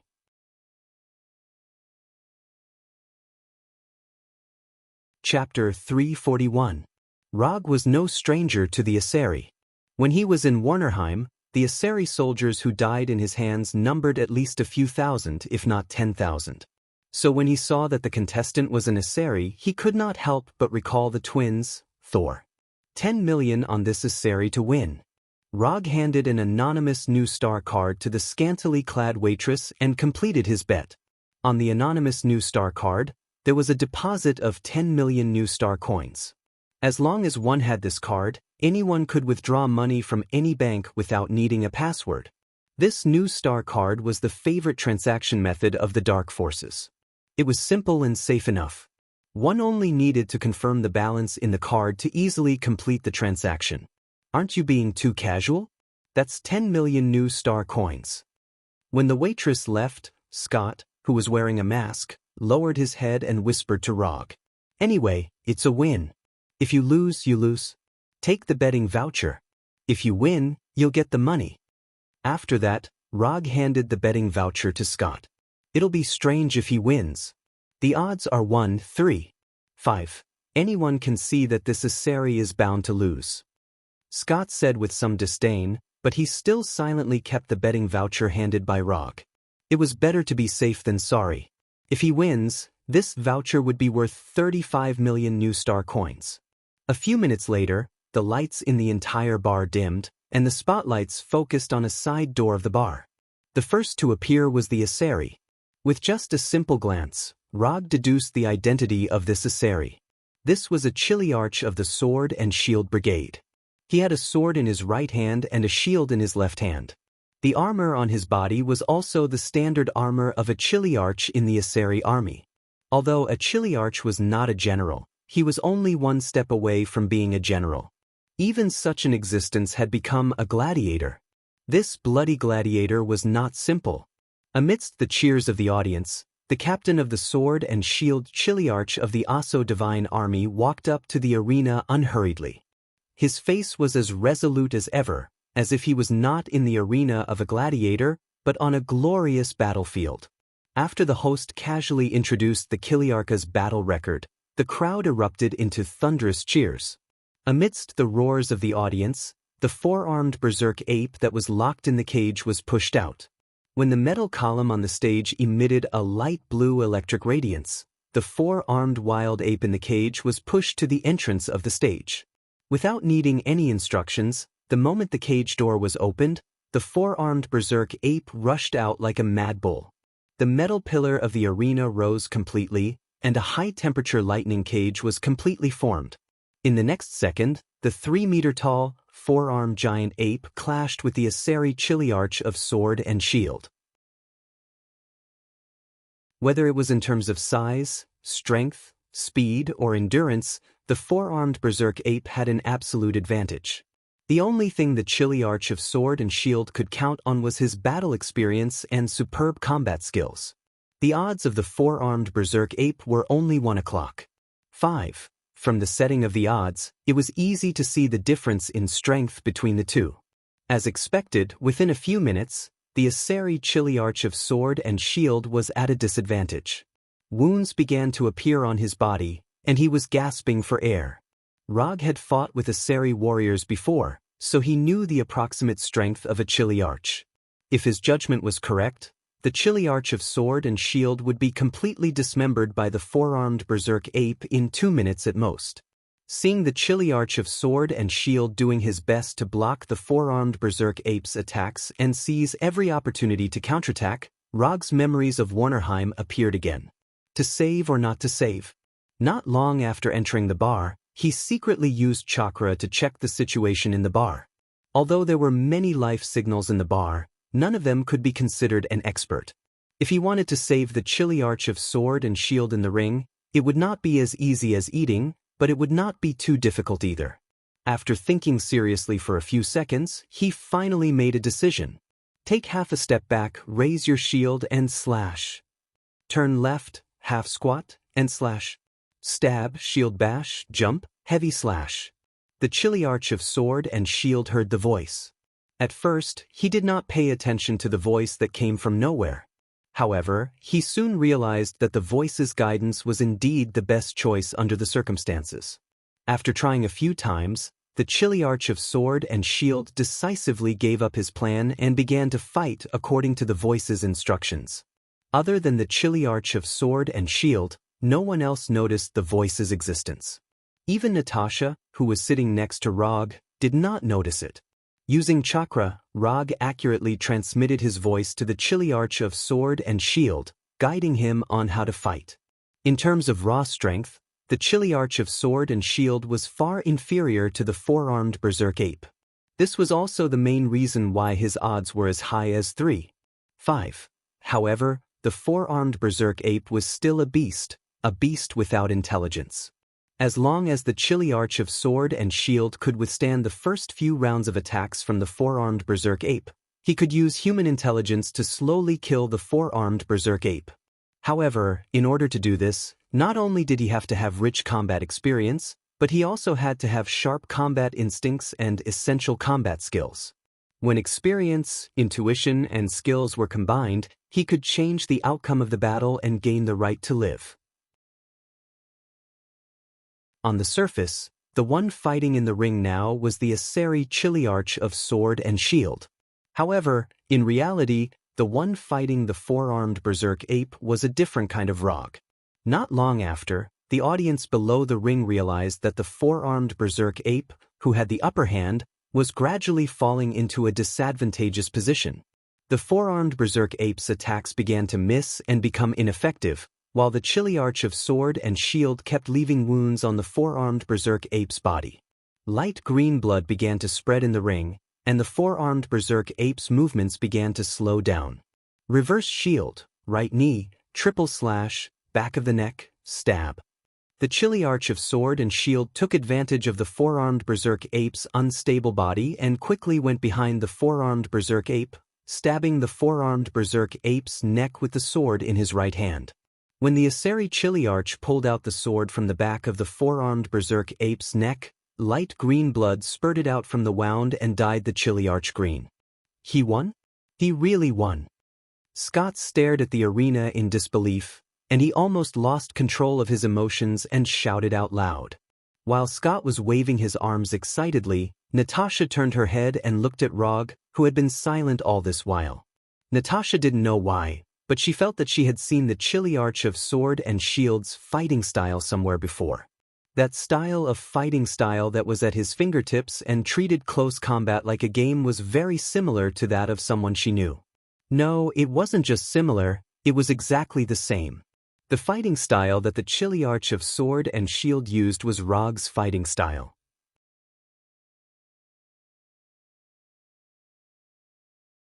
Chapter 342. Did you help the Chiliarch? Natasha asked in a low voice. Before speaking, she wisely turned off the universal language translator in her ear. In a gladiator fight, helping one side is obviously cheating. Once discovered, the consequences are very serious. Although Natasha is cautious enough, she is not Rog after all. When she thinks about problems, she instinctively uses herself as the standard. For Natasha, doing something that will anger others in their territory is not a very wise decision. Her strength does not allow her to do so.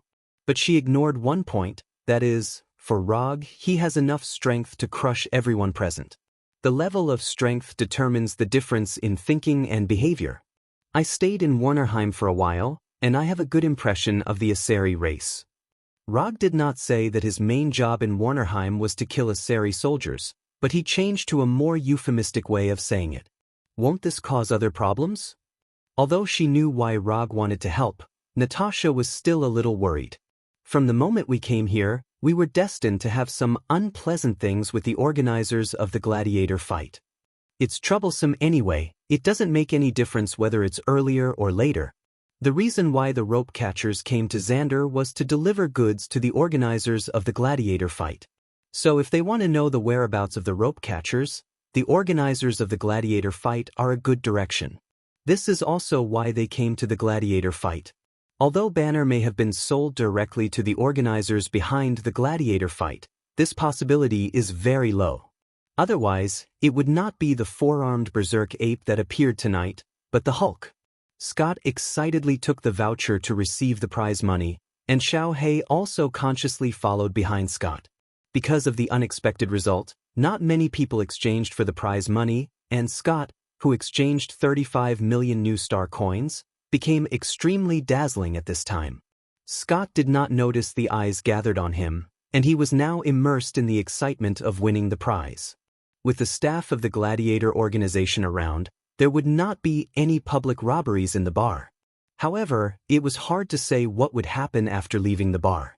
Especially Scott and Xiao He, both of them had eye-catching appearances.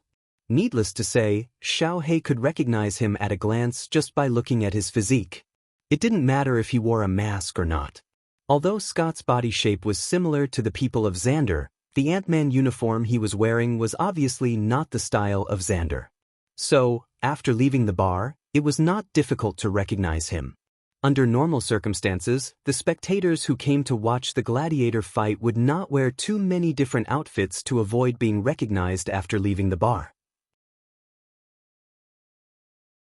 As for Rog and the other three outsiders, they obviously did not have such experience. But for them, they didn't need a similar experience because Rog didn't plan to leave the bar normally in the first place. When most of the audience in the bar had left, Rog took off the white mask on his face and went straight to the staff in charge of exchanging his bonus. "I'd like to see your behind-the-scenes boss. Please inform him."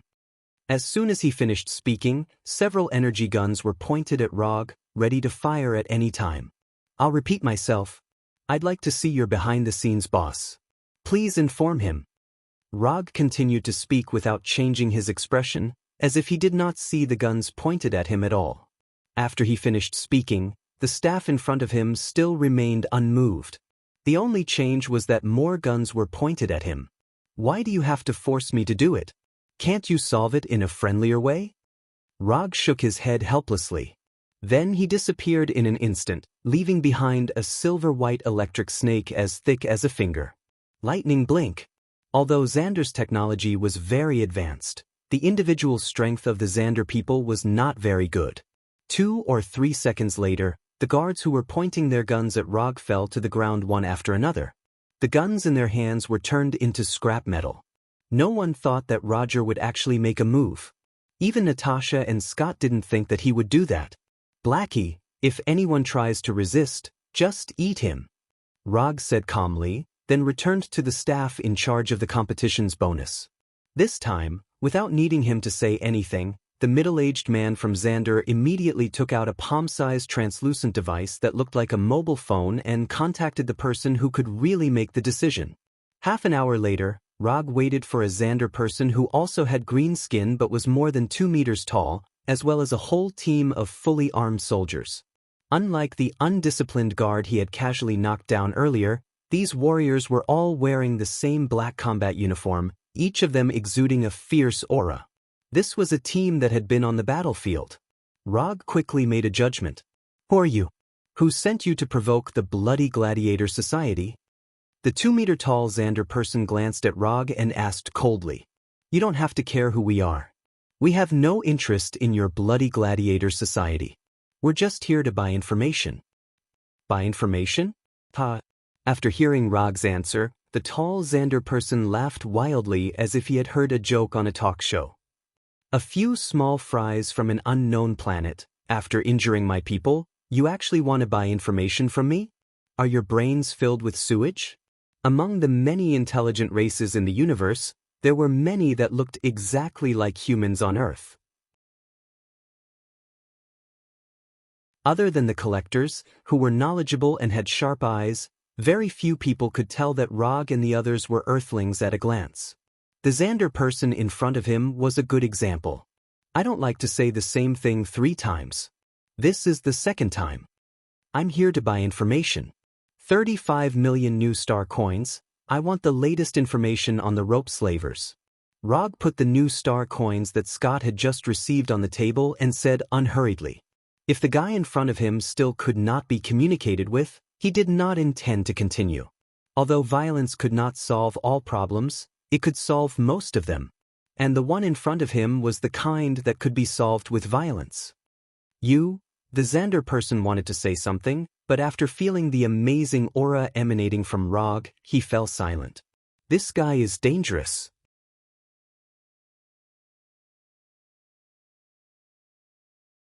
Chapter 343. You have to follow the rules when buying information, but you're not following the rules now. After a few seconds of silence, the tall Xander said word by word. Although the Xander's face was still cold, his tone was much friendlier, without the previous arrogance and disdain. Rules need to be backed up with strength. I'm the strongest here, so my words are the rules. The other party gave in, but that didn't mean Rog would follow suit. When dealing with these guys who made a living in the dark, either admit defeat from the start or be overbearing to the end. Rog didn't like to admit defeat, and he wouldn't admit defeat, so he chose his favorite and most commonly used method. Looks like you've got us. Although our Bloody Gladiator isn't a powerful organization famous in the universe, we're not an existence that anyone can easily provoke. As soon as his voice fell, the Xander abruptly picked up the bottle on the table and smashed it on the ground. Bang! The bottle exploded, and dozens of muzzles were instantly aimed at Rog and the other three. You're very strong, but your companions aren't as strong as you. As long as I give the order, a dozen holes will immediately appear on the bodies of your companions. You want to try? As one of the leaders of the Bloody Gladiator, Max was very confident in the subordinates he brought. Although his subordinates weren't members of the New Star Army, each one of them was no weaker than an official member of the New Star Army. And compared to the warriors of the New Star Army, his subordinates had more combat experience, and their fighting methods were more ruthless. Although he only brought 30 people, these people were enough to fight against the New Star Army in Halton City, and they might even be able to take down the entire city under the protection of the New Star Army. The reason the Bloody Gladiator could monopolize the underground arena in Halton City was not only because of the few higher-ups behind them, but also because they had the strength to intimidate the weak. But this time, they weren't facing the same kind of weak people who also made a living in the dark world, but Rog, a fierce dragon from another planet. Threats and intimidation, as expected, these are the same old tricks. Don't you have any new tricks? Since you've already mentioned this point, then I'll cooperate with you. Give the order to open fire. If you're still a man, then give the order to shoot. Not only did Rog not take Max's threat to heart, but he also provoked Max further. Threatening the safety of his companions might be useful against other superheroes, but it would not mean anything to Rog. He had never taken this kind of threat to heart. You think I don't dare? Max's expression became even more unsightly as he silently raised his right hand. Rog didn't answer Max. He just snorted disdainfully. Good, very good. Since you don't care about their lives, I'll satisfy you. As soon as he finished speaking, Max swung his right hand down forcefully. Then, nothing happened. What was going on? Didn't they see my gesture? The expected gunshot didn't sound, and Max's face turned even uglier. This team was personally led by him. He knew his subordinates very well, so he was very sure that his orders would be carried out immediately. However, the situation at this time was completely different from what he expected. He was ready to fight with Rog, but his subordinates dropped the ball at this time. Do you find it strange that your loyal subordinates didn't shoot? I'll give you a chance to look back. I swear on my character that I will never attack you when you turn your head. Although Rog made a promise, Max didn't believe a word of it. The bar was quiet again. Max's eyes were fixed on Rog, and one guess after another flashed through his mind. After nearly 3 minutes of silence, Max finally made a decision. From the moment his subordinates didn't shoot according to the order, the initiative was no longer in his hands. After taking a few deep breaths, Max slowly turned his head to look at his subordinates, and then saw a phenomenon that he couldn't understand at all. Every one of his subordinates maintained the posture of aiming, motionless, aiming very seriously, aiming very carefully. Everyone's finger was on the trigger, ready to shoot at any time. However, they didn't shoot. They always maintained the posture of aiming, as if they were lifeless figurines, standing quietly and aiming quietly. Although Xander's technology is developed enough and there are many dazzling inventions, Max has never heard of any weapon that can cause such a scene in front of him, which is completely beyond his understanding. Max wasn't the only one who was confused. Scott was just as confused as he was. Only Natasha, who had seen Rog freeze shield agents, could roughly infer the truth of the matter. Sharingan Genjutsu. To be precise, it's the Golden Bind Genjutsu cast by Sharingan. Before he had the Sharingan, Roger liked to use ninjutsu to freeze those small fries who weren't very strong. After he had Sharingan, the way to freeze small fries changed from ninjutsu to Sharingan Genjutsu. And now, as his Sharingan Genjutsu became more and more exquisite, the ordinary Sharingan Genjutsu was replaced by Golden Bind Genjutsu. Instead of using ninja coins to exchange for Golden Bind Genjutsu from the system, Rog relied on his own ability to forcibly research Golden Bind Genjutsu and successfully obtain the recognition of the system. Now, are you interested in trading according to my rules? After confirming that his subordinates had completely lost their ability to act, Max sighed helplessly. This time he really lost. The next thing went smoothly. Max didn't even take the 35 million Nova coins that Rog paid for the information and handed over all the information about the Venus flytrap slave hunters to Rog. The situation is stronger than the person. Even if Max tries his best, he can't change the fact of failure. Instead of making an indifferent resistance on a whim, which will lead things to a worse direction, it's better to admit defeat and control the loss within a controllable range. As one of the leaders of Bloody Gladiator, Max knows when to be tough and when to admit defeat. I've given you all the information you want. When can my subordinates recover? Max asked in a very kind tone, without the slightest dissatisfaction on his face. They'll be back to normal in an hour. After that, Rog left the bar with Xiao He and others and began to go to the hiding place of the Venus flytrap slave hunters.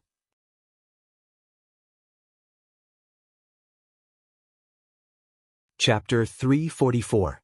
In a farm dozens of kilometers away from Halden City, Jaros, who had just celebrated his 20th birthday, pushed a cart full of food toward a secret detention room below the farm. This farm was the only one within more than 10 kilometers. It mainly grew a herb called blue potato.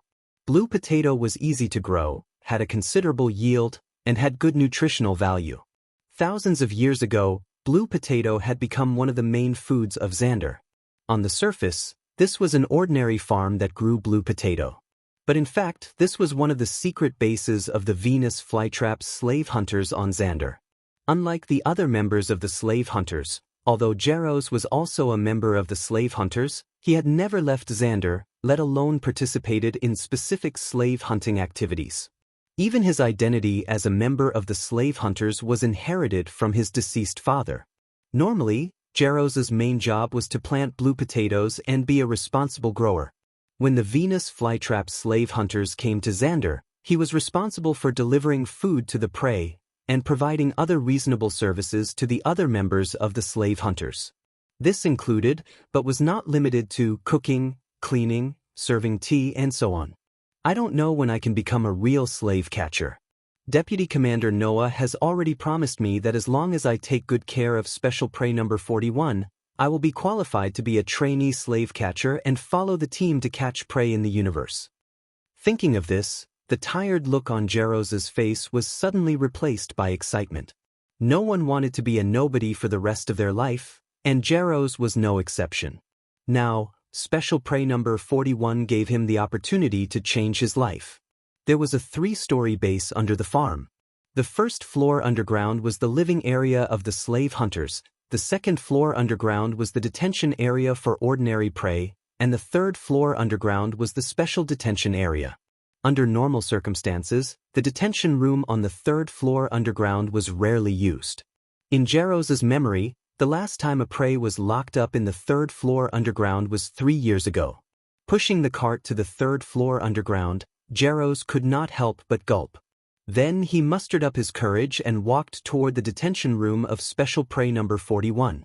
Jaros did not know much about Special Prey number 41. He only knew that this was a special prey captured from a planet called Earth. Compared to normal prey, There were not many creatures that the rope slavers could note as special prey. These special prey were either extremely rare or extremely powerful. Every special prey could bring a huge amount of profit to the slave hunters. However, the risks were equal to the benefits. These special preys could indeed bring unimaginable benefits, but the danger was also unimaginably high.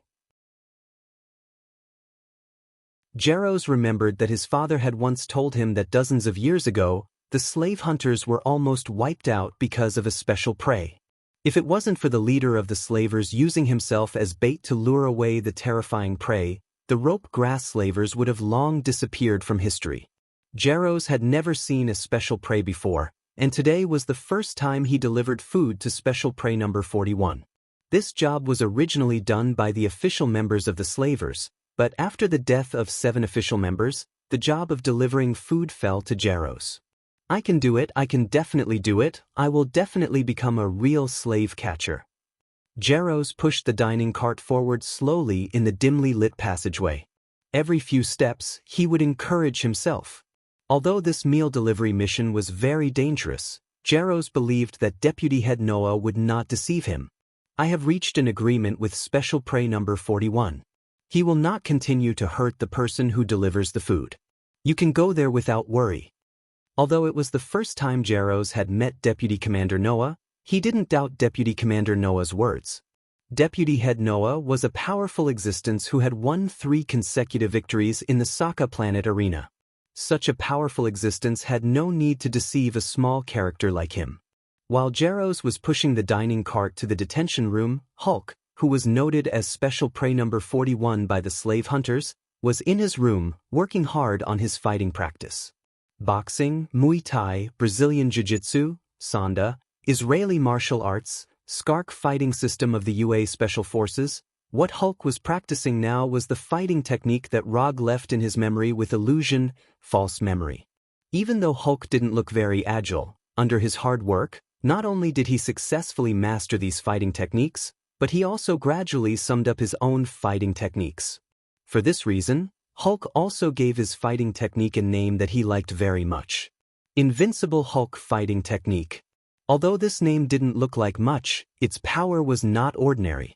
Especially when combined with Hulk's astonishing strength, this fighting technique really had an invincible aura. While Hulk was working hard on his fighting technique, the thick metal door of the detention room was opened, and Jaros walked in with the dining cart. Hello, I am today's meal delivery man, my name is Jaros. Jaros tried hard to control his nervousness and said in a calm tone as much as possible. However, after seeing Hulk's amazing body and his proficient fighting skills, Jaros couldn't help but swallow his saliva. This person is so strong. After more than 10 seconds, Hulk stopped punching and walked step by step to Jaros, who also had green skin. Hello. After a simple reply, Hulk directly sat on the ground and used his palm, which was bigger than Jaros' head, to take out food from the dining cart. The dining cart full of food didn't even last 3 minutes in front of Hulk, who had an amazing appetite, before it was completely consumed. After drinking the last nutrient solution in his hand, Hulk looked at the motionless Jaros in front of him and said slowly, "This food is not enough. Next time, Hulk wants 3 times the amount." Although Hulk's tone was very calm, Jaros felt that he wasn't talking to a human, but a prehistoric beast. This kind of terrifying oppression was even stronger than that of Deputy Commander Noah. Jaros finally understood why Deputy Commander Noah's right hand was bandaged and there were obvious bruises on his face when he met him. No problem, 3 times the amount, I'll remember it. Jaros replied quickly with an unprecedented speed, but in the next second, Jaros, who was oppressed by Hulk's aura, completely fainted. Big guy, long time no see. When Jaros' body fell forward uncontrollably, Rog's voice sounded.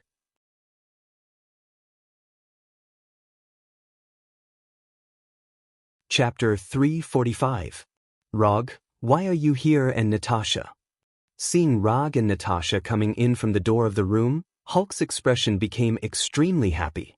I knew you were kidnapped, so I came to save you. While speaking, Rog looked at Hulk seriously, and a look of doubt appeared on his face. Judging from Hulk's current appearance, he doesn't seem to mind the fact that he was kidnapped. Hulk was not kidnapped, it was Banner who was kidnapped. Hulk is very strong, Hulk will not be kidnapped. Hulk explained very seriously, and he didn't forget to wave his fist as he spoke. Although Hulk shares a body with Banner, Hulk is very clear that he is him and Banner is Banner. He won't admit that the weak Banner is Hulk. Well, it was Banner who was kidnapped, not Hulk. Let's go, I'll take you back to Earth. You shouldn't like to live in this kind of cell-like room. Rog didn't argue with Hulk about who was kidnapped and directly changed the subject. After getting the information about the rope grass slavers from Max of the Bloody Gladiator, Rog immediately rushed over with Natasha and others, for fear that Hulk would be taken away again if they were too slow. However, after secretly sneaking into the underground base of the slave hunters, Rog found that things were a little different from what he had imagined. He originally thought that the rope grass slavers would try their best to avoid the appearance of Hulk and reduce the possible risks as much as possible. But after coming here, he found that the slave hunters didn't care much about this. Even this room specially used to detain Hulk seems a bit casual. Although this detention room is not bad and can effectively detain most of the creatures. But it is still not enough to completely lock up Hulk. With Hulk's strength, if he wants to leave here, he only needs to consume some stamina and he can easily leave here and destroy the entire underground base on the way. Go back to Earth? Hulk, don't go back to Earth.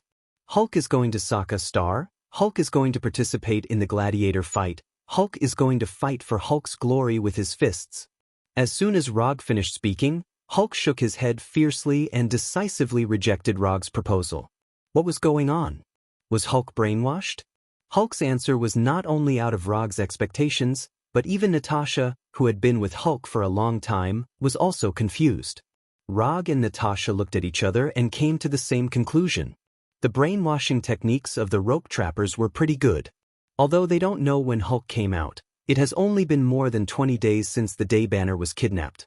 In less than 20 days, the rope trappers had managed to brainwash Hulk. Although this efficiency wasn't particularly shocking, it was still considered quite good. Compared to Banner, although Hulk is not smart, he is definitely not stupid, and his will is definitely stronger than Banner's. Although Hulk sometimes had a childlike mentality, it was just that he was too lazy to disguise himself. Rog gave Natasha a look and asked her to persuade Hulk. Gladiators are dangerous, and the glory obtained from gladiators is not real glory. Don't you want others to be afraid of you? If you participate in gladiators and use force to fight for glory, it will only make others more afraid of you. If you want to get your own glory, you can do it on Earth. You are a superhero on Earth, and people on Earth like you, and they will be proud of your glory. Natasha slowly came in front of Hulk, holding Hulk's huge right hand with both hands, and said in a gentle tone. Looking at Natasha's gentle demeanor at this time, Rog couldn't help but think of the profession of a kindergarten teacher. Hulk was the stubborn child in the kindergarten, and Natasha, the kindergarten teacher, was trying to persuade him. Although the picture shown was very similar to normal situations, the feeling it gave people was exactly the same. When the person who was persuading him became Natasha, Hulk's refusal obviously lessened a lot. However, after a few seconds of silence, Hulk shook his head silently and rejected Natasha's proposal. Earth doesn't like Hulk, Sokka Planet likes Hulk. Noah promised Hulk that Hulk would become a hero that everyone on Sokka Planet would like. Hulk wants to fight, Hulk doesn't want to disguise himself, Hulk wants to be recognized by others. Although Rog has never seen Noah, he knows that the Noah mentioned by Hulk is the deputy head of the slave hunters. In the information provided by the Collector and Max, there is information about Noah. Before Noah became the deputy head of the slave hunters, he was a gladiator on Sokka Planet, and he was a gladiator with some achievements. But unlike other gladiators, Noah participated in gladiators as a free man. So after fighting a few gladiators and getting 3 consecutive victories, he left Sokka Planet and joined the rope hunters. Just as Natasha was about to continue to persuade Hulk to return to Earth, a violent explosion suddenly came from the ground, attracting the attention of the 3 of them. Xiao He and Scott did not sneak into the 3rd floor with Rog but were left outside by him. Unsurprisingly, this explosion should be caused by Xiao He and Scott. After the explosion, Rog suddenly made a decision. The commission he accepted was to bring Bruce Banner back to Earth. The commission did not specify a clear return time, so he did not have to consider the specific return time. In addition, he has a certain interest in Sokka Planet, a planet famous for its sports. Hulk obviously doesn't want to return to Earth now. Although Rog can take Hulk back by force, he doesn't intend to do so. Since Hulk wants to go to Sokka Planet to participate in the gladiators, and he happens to be a little interested in Sokka Planet, it's better to go to Sokka Planet together to satisfy Hulk's hope and satisfy his own curiosity. Get up, I'll accompany you to Sokka Planet to participate in the gladiators. Speaking of which, I don't seem to have a serious physical competition with you. Why don't we officially compete in the arena of Sokka Planet? Although Rog and Hulk have fought a few times before, those battles were not considered official. At that time, Hulk was either fighting Wood Dragon and Wood Arhat, or getting hit by his Tsukuyami. Hulk has never officially competed with him in physical skills. Really? Do you really want to go to Sokka Planet with me? After hearing Rog's words, Hulk instantly became excited. He suddenly stood up, grabbed Rog's shoulders with his huge hands, and shook Rog's body excitedly.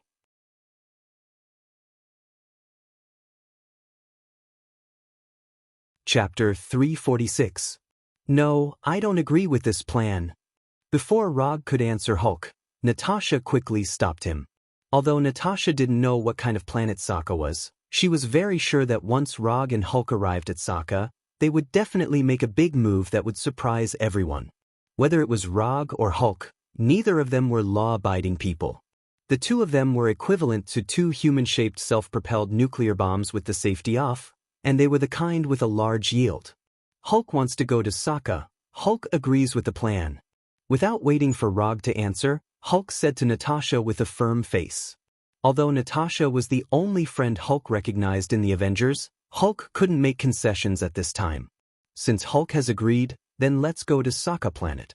Just treat it as an extra activity before returning to Earth. Hulk had no dissatisfaction with Rog's statement. As long as he can go to Sokka to participate in the gladiator fight, returning to Earth or something is not unacceptable. At this time, Hulk was no different from a real child. If you want to persuade Hulk, you have to follow Hulk's train of thought. This is like coaxing a child. You have to use the child's way of thinking. Looking at Rog and Hulk, who quickly reached an agreement, Natasha sighed helplessly. She is not Rog. She doesn't have the strength to forcibly take Hulk away, so once Rog and Hulk reach an agreement, all she can do is to cooperate silently.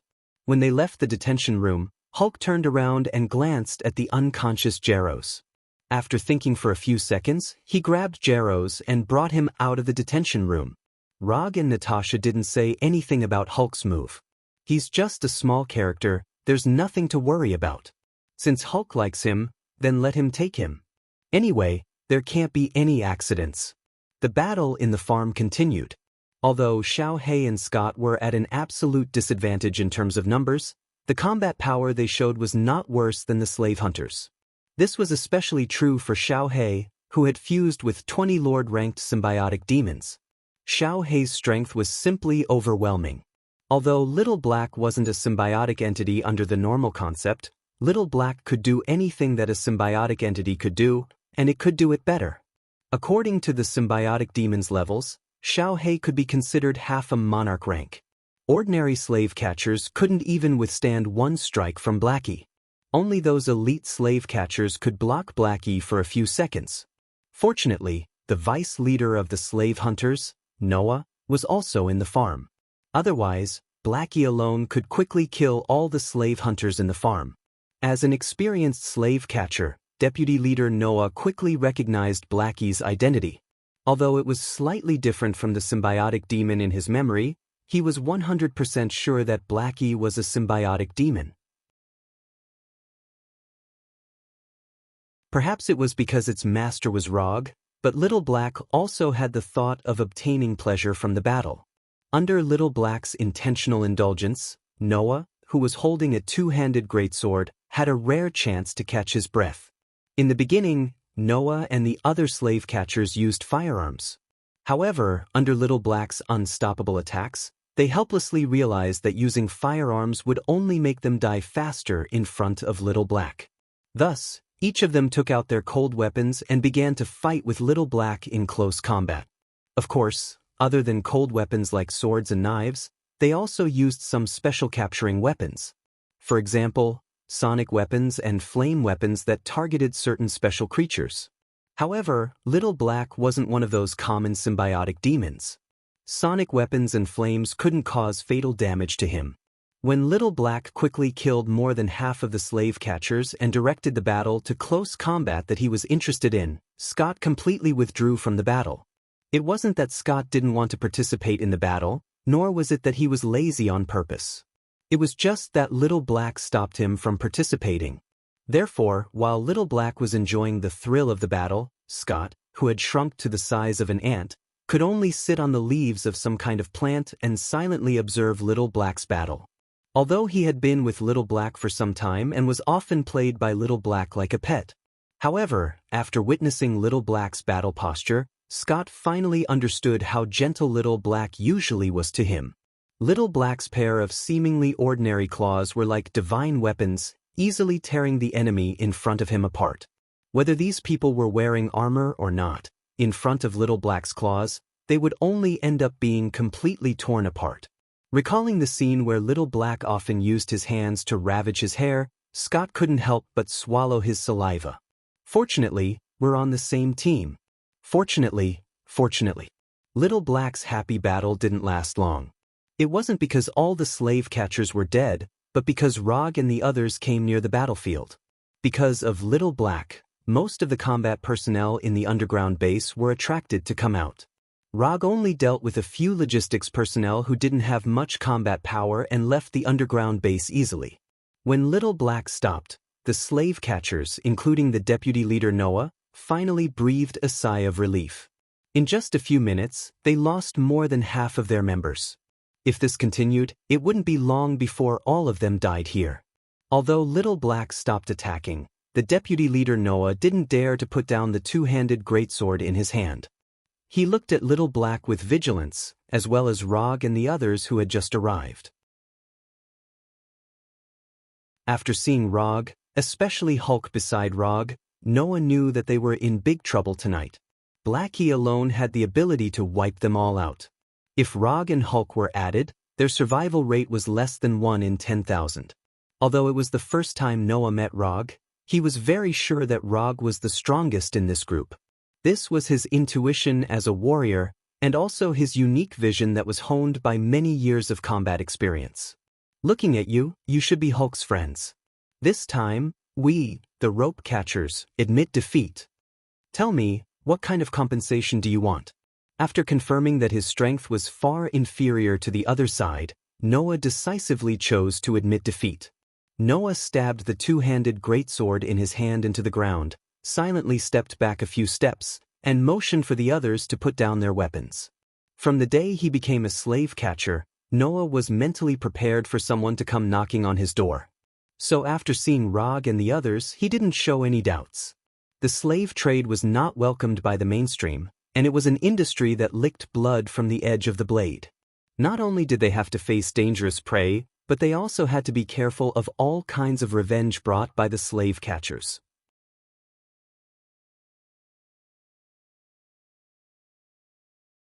Chapter 347. In the meeting hall on the basement floor of the farm, Rog and others, as well as the representatives of the slave hunters led by Noah, sat. Rog, Hulk, and the other 4 sat on the left side of the meeting hall, while Noah and other representatives of the slave hunters sat on the right side, and the two sides looked at each other across the table. Under the absolute strength gap, Noah, the deputy head of the slave hunters, wisely chose to admit defeat and tried to resolve this incident in a relatively gentle way. You kidnapped Hulk and brought us a lot of unnecessary trouble. According to common sense, we should kill you directly now and vent our anger. As soon as Rog finished speaking, Noah and others sitting opposite him looked gloomy. Slave hunting is such an industry. Once you can't bear the other party's revenge, you are in danger of being destroyed at any time. The only thing Noah is now thankful for is that not all the members of the slave hunters are gathered on Xander. The leader of the slave hunters and several other deputy heads are now performing missions on other planets. Even if Rog really killed all of them, the slave hunters would not be completely destroyed. But you didn't do that, which means that there is still a possibility of reconciliation between us. As the deputy head of the slave hunters, Noah can be regarded as experienced and knowledgeable, so he immediately grasped the key in Rog's words. Yes, we do have the possibility to reach a reconciliation. But the premise of reconciliation is that you can give us what we want. Having said this, Rog paused for a few seconds, then continued, I don't know what you said to Hulk that made him want to participate in the Battle of Sokka. But since he has such an idea, we will naturally meet his request. First of all, we want the specific coordinates or interstellar map of Sokka. Secondly, you have to pay reasonable compensation for your wrong behavior this time. The specific compensation is up to you. I only have one request, that is, the price of compensation is 3 times Hulk's value. Finally, I want the specific information of the planet where the blooming giant elephant clan is located. If not, you can hand over a living blooming giant elephant clan treant to me, except for the bounty hunter named Groot. Rog unhurriedly stated all of his requests. The first request was the simplest one, and it was also the prerequisite for fulfilling Hulk's wish. Although Sokka Planet was very famous in the universe, not many people knew its exact location. In particular, the safe route to Sokka Star was a secret that only a few people and organizations knew. Unlike other planets, Planet Sokka was surrounded by all kinds of known and unknown universes. It was impossible to enter and exit Planet Sokka normally.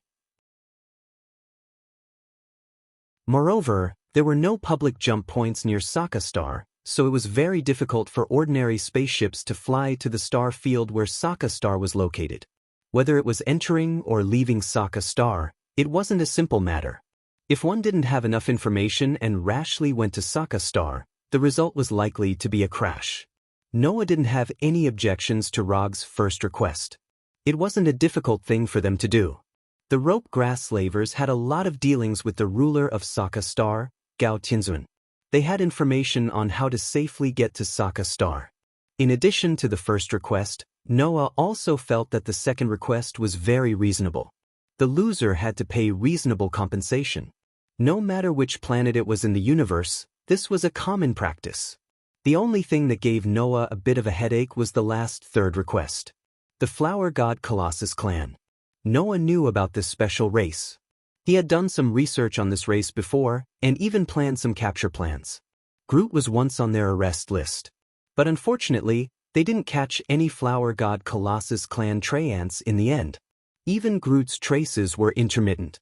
They couldn't track him at all. As for Planet X, which was said to have a large number of Flower God Colossus clan treants, the rope grass slavers hadn't obtained any useful information so far. The first 2 requests are no problem.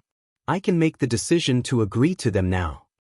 But if you want the location of the Flower God Colossus clan's planet, or a living Flower God Colossus clan treant, I can't give you an accurate answer for the time being. Some customers have made similar requests before, but until now, we haven't caught any Flower God Colossus clan treants, let alone the location of their planet. Some scholars even believe that the Flower God Colossus clan has been completely extinct. The treant Groot may be the last Flower God Colossus clan treant in the universe. Noah didn't dare to directly reject Rog's third request. He tried his best to explain the difficulty of the request. This is your business. I just need a result. If you're sure that this request can't be fulfilled, I won't force you too much. After all, I'm not a demon. Rog answered calmly with an indifferent expression. Although he looked very easy to talk to now, Noah was 100% sure that if he said that he couldn't fulfill it now, they would definitely not be able to see the sunrise tomorrow. We will do our best to fulfill this request, but it will take some time, so I hope you can give us a little more time. That's not a problem. Before the third request is fulfilled, you can follow me. When your leader sends the information or a living treant, you can leave. After hearing Rog's answer, Noah froze for a moment, then showed a wry smile. Rog is obviously using him as a hostage, and at the same time, he is forcing the slave hunters to make a choice. If the slave hunters feel that their deputy leader is not as valuable as a flower god Colossus clan Treant, then of course, they will not pay attention to Rog's request. At that time, Noah, who has been abandoned by the slave hunters, will continue to keep the secret for the slave hunters. This is also a problem. Noah is loyal to the slave hunters, otherwise, he wouldn't have become the deputy leader of the slave hunters. But no matter how loyal a person is, after being ruthlessly abandoned, there will be some dissatisfaction. This has nothing to do with loyalty, it's just simple human nature. Okay, I agree. Although he knows that this is a trap, Noah can only bite the bullet and jump down. The next thing is very simple. Under Noah's arrangement, the members of the slave hunters began to prepare for the compensation. The relevant information of Sokka was also handed over to Rog for the first time. When receiving the information of Sokka, Rog left a flying Thor technique on Noah's neck in front of him. This is just a safety device, but I believe that you are a smart person and will not let this device take effect. Rog did not explain the role of the flying Thor technique to Noah, but simply reminded him.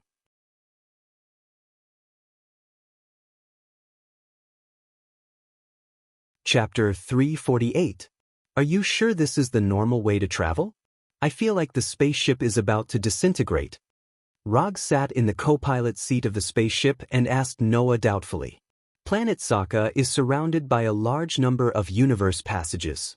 These chaotic universe passages are Planet Sokka's natural barrier and the only way to get to Planet Sokka. Noah held the control stick of the spaceship and steered the spaceship to avoid the various messy things in the passage. Old spaceships, broken tools, meteorites attracted from God knows where, and a large number of household garbage thrown out from various planets. The passage you chose better be safe enough. Otherwise, no one will have a good ending. Although Rog also knew how to pilot a spaceship, he decisively transferred the piloting authority to Noah when passing through this universe passage that was like a collapsed neutron star. The gravitational force of the singularity coordinates is about to break through the spaceship's tolerance limit. The main computer system is offline and has switched to an offline power system. Sitting in the co-pilot seat, Rog was not in charge of the actual flight. Instead, he acted as Noah's assistant and handled the various control commands of the spaceship. Natasha and Scott sat at the back of the spaceship with serious expressions, while Blackie and Hulk were full of excitement. The crazily shaking spaceship did not make Blackie and Hulk feel any fear. Instead, it made them feel an inexplicable excitement. Unlike ordinary space jump points, piloting a spaceship through a universe passage was not something that could be done in the blink of an eye. In this universe passage that was filled with all kinds of garbage and gorgeous light, Rog and the other's spaceship was like a fallen leaf in a turbulent river, being tossed up and down by the constantly tumbling water. Damn it! The auxiliary engine of the spaceship was hit and the power dropped. I'll start the backup engine now. The originally bad situation became even worse. Roger synchronized the latest situation to Noah, who was in the driver's seat. Don't worry, we'll be out soon. At this time, Noah had put all his attention on the control of the spaceship, making the spaceship move at top speed and avoid obstacle after obstacle. Just as the spaceship's outer shell was about to reach a critical point and was about to be completely torn apart by the omnipresent gravitational force, the spaceship that had been flying for a long time finally rushed out of the universe passage. The moment they rushed out of the universe passage, the various chaotic force fields surrounding the spaceship disappeared, and the spaceship stabilized again. However, before they could breathe a sigh of relief, the damaged main engines suddenly stopped working. The outage of the main engine had greatly reduced the flying power of the spaceship, and the spaceship began to rapidly descend under the influence of gravity. If it wasn't for the backup engine still working hard to provide the last bit of power for the spaceship, Rog and the others' trip to Sokka Planet would have started with the spaceship crashing.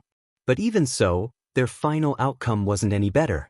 The backup engine allowed them to temporarily avoid the danger of a crash, but the process of landing was still not perfect. Under Noah's control, the battered spaceship made an emergency landing on a garbage mountain near the space channel, ending its life. I'm starting to miss Asgard's Bifrost. After coming out of the spaceship that could no longer take off again, Rog said with great nostalgia. Asgard clearly had the ability to build spaceships, so why would he spend extra resources to build the Rainbow Bridge? In addition to the deterrent effect of force at the beginning, the comfortable teleportation experience is also a reason that can't be ignored. Compared with the teleportation of the Bifrost, the experience of just passing through the universe passage was like a nightmare. Rog was even ready to use Susanoo and Infinite Mode at any time. Have you been to Asgard? After hearing Rog's complaint, Noah asked curiously. Yes, and I have a certain reputation in Asgard. Rog added. He wasn't worried about what impact Noah would have on Asgard if he knew about this. Not to mention that Noah was only one person, even if he pulled the entire slave hunters, it would be useless in front of Asgard. After moving his hands and feet, Rog used the super light rock technique to fly up. As far as the eye could see, there were garbage mountains of different sizes. These garbage from various planets fell from the colorful universe passages in the air, piling up into garbage mountains. In addition to these garbage mountains, Rog also saw some aliens in strange clothes. These people were like ants looking for something in the garbage mountains, and from time to time, they avoided all kinds of garbage falling from the sky. After using chakra perception to perceive their life energy, Rog landed on the ground made of garbage again. There is no city nearby, except for garbage, scavengers, and flying garbage ships. Rog said what he saw and then looked at Noah. There are many gathering places on this planet, and most of the scavengers live in these gathering places. There is only one city on this planet, Sokka City, which was built by Gao Tianzuan. Of course, you can also call it the City of Champions. Noah was the only person who had been to Sokka Star, so now he was not only Rog's hostage, but also Rog's guide. Before departure, Noah fulfilled Rog's second request and compensated Rog 900 million new star coins.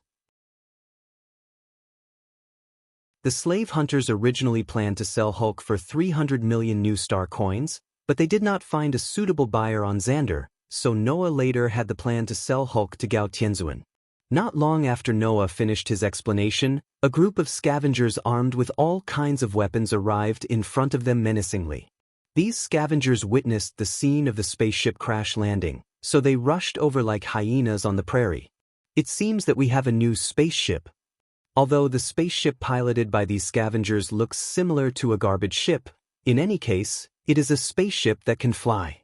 Are you gladiators or ordinary people? One of the scavengers took off the mask on his face and asked casually. However, no one answered him. Blackie, deal with them, remember not to dirty the spaceship. Rog glanced at these scavengers casually and said to Blackie beside him. No problem, I like to bully the weak the most. As soon as the voice fell, Blackie pounced on these scavengers like a black tiger and began the process of bullying the weak. It didn't take long for these scavengers to become fragmented corpses.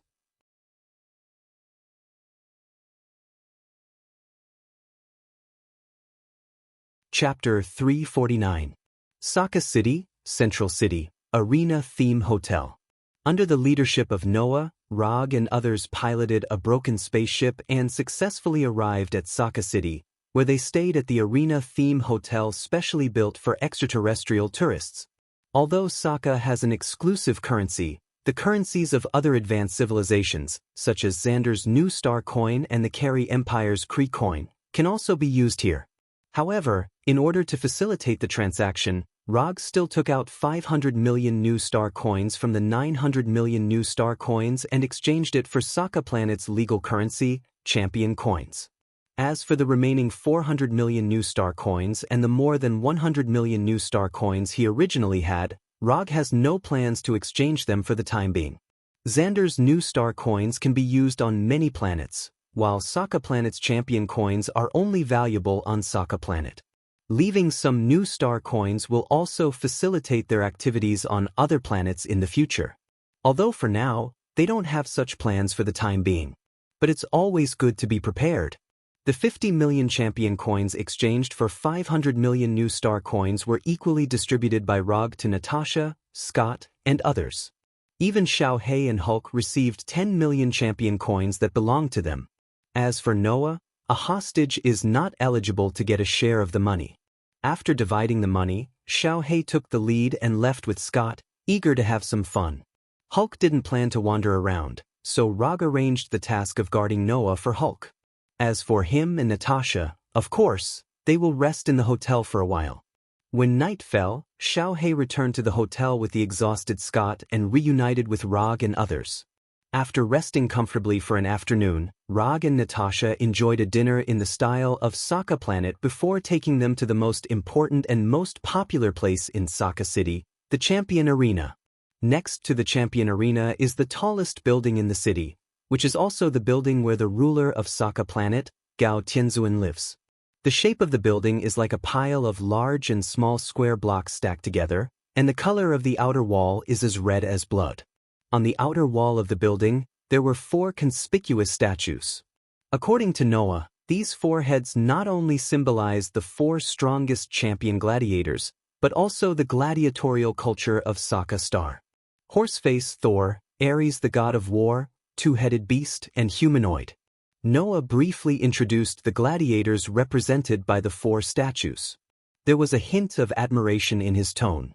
Rog remembered that in the original timeline, Hulk's statue also appeared on the building, and it was in the most conspicuous position at the top.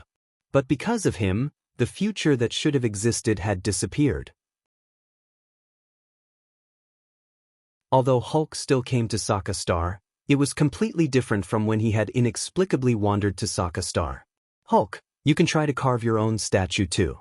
You should like the feeling of being worshipped and liked by everyone. Roger said encouragingly as he patted Hulk's sturdy arm. Hulk will work hard. Hulk nodded heavily, exuding an extremely serious aura. There were 2 main ways to participate in the championship battle in the gladiator arena. The first way was to become a slave gladiator of Gao Tianzuan and then be arranged by Gao Tianzuan. Although this was the simplest way, it was also the way that the fewest people chose. Because becoming a slave gladiator of Gao Tianzuan meant that they would completely lose their freedom. Everything, including their life, would belong to Gao Tianzuan. Therefore, anyone who had a little confidence in their own strength would use the second way, which was what Noah once used, to participate in the gladiator arena as a free man. Participating in the gladiator arena as a free man, regardless of the outcome, would not lose their freedom. But then, the free gladiators who participated in the gladiator arena must start from the most basic multi-person melee. Multi-person melee, team battle, individual battle, preliminary battle, championship battle. The free gladiators must start from the multi-person melee, step by step to the individual battle, and win 10 consecutive victories in the individual battle to qualify for the championship battle. Noah fought from the multi-person melee all the way to the individual battle and won 3 consecutive victories in the individual battle.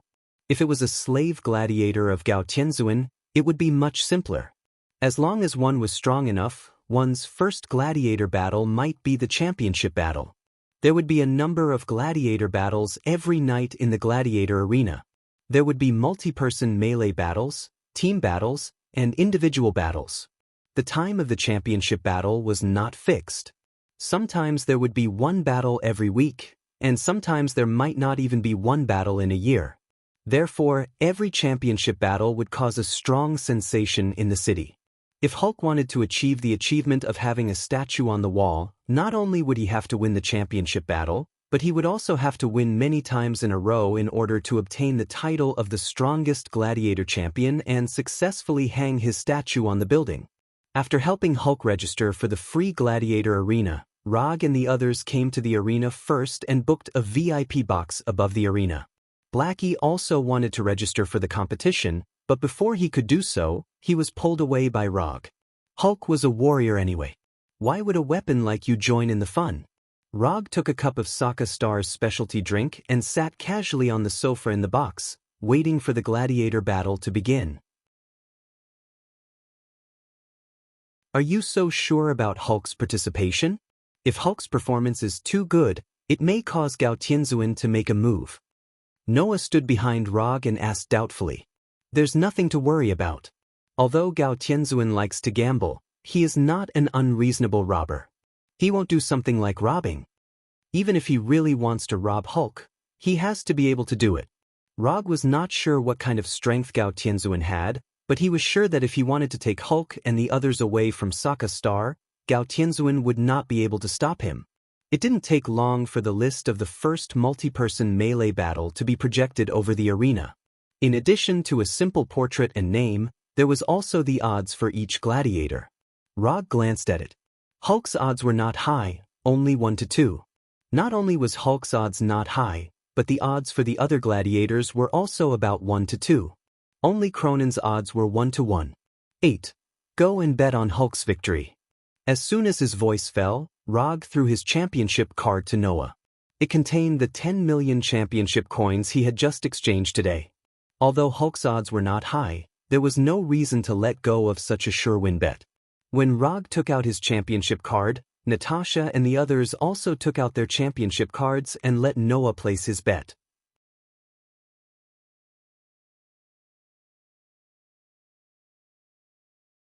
Chapter 350.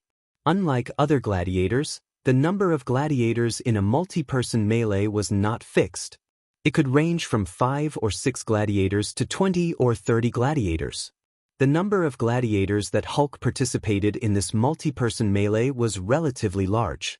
There were more than 20 gladiators.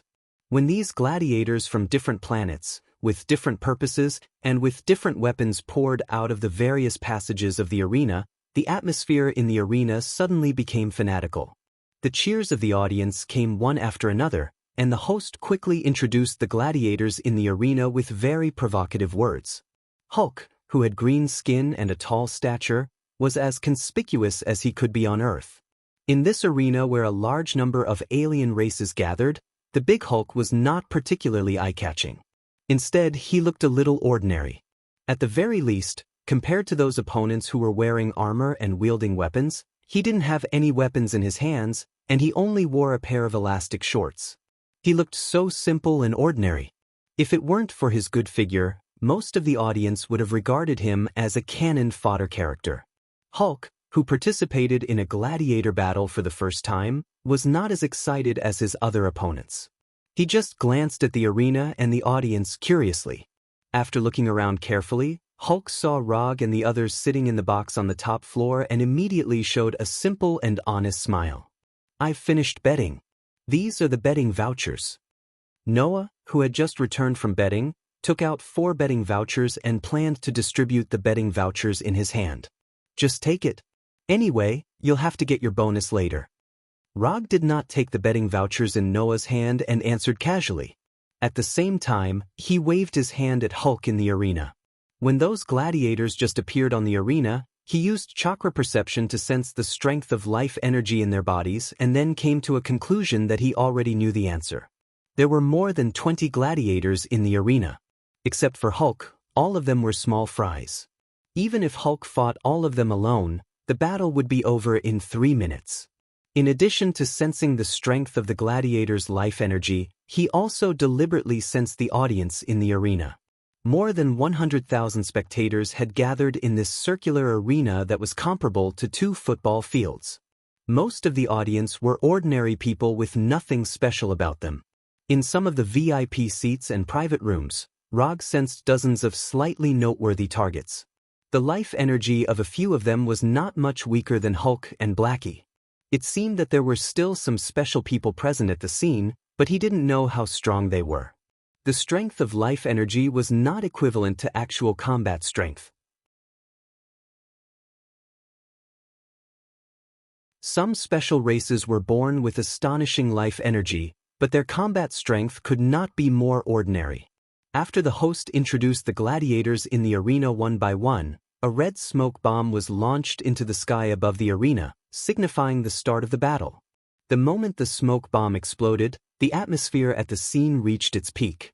Without any hesitation, the gladiators in the field attacked the enemies in front of them one after another. The battle royale of more than 20 gladiators officially began. The Cronin warrior with a stone body was the first to go berserk.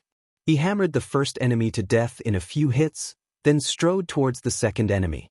Unlike the gladiators who were completely excited, Hulk at this time felt like he had not fully entered the state. He looked blankly at the gladiators who were constantly killing each other. Although Hulk did not take the initiative to attack, he quickly attracted the attention of the other gladiators because he was unarmed. 3 gladiators with different skin colors and races attacked him at the same time. When the weapons in the hands of the 3 gladiators were about to hit Hulk, who had been in a state of disorientation, finally entered the state of combat. Hulk roared and suddenly exerted force in his legs. His whole body was like a green heavy truck, rushing in front of one of the gladiators. Before the gladiator with a sword in both hands could react, he was completely knocked out by Hulk. His whole body was like a baseball that was hit, slamming into the metal wall of the arena. Boom! The moment he hit the metal wall, the gladiator with flesh and blood exploded like a watermelon falling from a high altitude. Bright red blood and broken limbs splattered everywhere. After knocking the gladiator away, Hulk did not stop at all. He showed flexibility that was completely inconsistent with his body size. He quickly came in front of another gladiator, and his huge right fist hit the gladiator's chest like a cannonball. Boom! Unlike the explosion just now, the gladiator who was hit by Hulk's right fist made a low muffled sound. His chest was completely caved in, and he had completely lost his life before he fell to the ground. After killing the 2 gladiators in a flash, Hulk jumped and fell from the sky like a meteor. His thick right leg directly stepped on the gladiator's head, completely crushing his head. He made 3 moves and killed 3 gladiators. Hulk did not make a move, but once he made a move, it was amazing. He quickly attracted the attention of most of the audience. Although the strength of these audience members was not very good, and their vision was not very sharp, they had seen too many gladiators after all. So, they could easily distinguish which gladiator's strength was outstanding. The attack was simple and violent, and the scene was bloody and violent. Hulk's fighting style perfectly met the requirements of these audience members. Soon, cheers for Hulk sounded in the arena. Hulk! Listening to the cheers that were getting more and more orderly and intense, Hulk smiled. He smiled happily. This was the first time he heard others cheering for him. This was the first time he saw people like his battle. This was the first time he was liked because of his battle. Hulk wants to fight. Hulk wants to fight. Hulk wants to fight. Hulk roared excitedly, venting the depression and unhappiness that had accumulated in his heart for many years. On this day, Hulk found the meaning of fighting and the glory that he had longed for a long time. When Hulk was completely excited, the chaotic battle in the arena quickly came to an end. Except for the stone-bodied Cronin warrior, no other gladiator could withstand Hulk's punch. Whether they were wearing armor or not, whether they were strong or not, their ending was to be killed by Hulk's punch. Simple, violent, and without any suspense, he killed them with one punch. When Hulk was the only one left in the arena, the cheers of the audience were like a volcanic eruption that resounded throughout the entire arena. This was originally a mixed battle with many gladiators that was not much to watch. However, with his own strength, Hulk turned a battle that was not much to watch into his personal debut.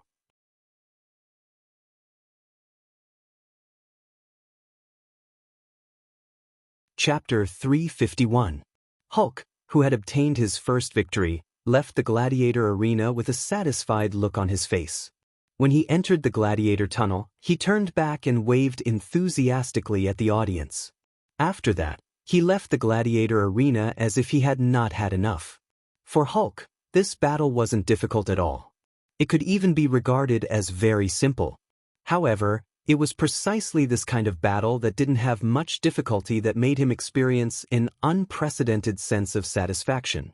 Hulk began to like fighting. Because he was a free gladiator, Hulk didn't need to return to the gladiator camp after the battle. He could go anywhere he wanted.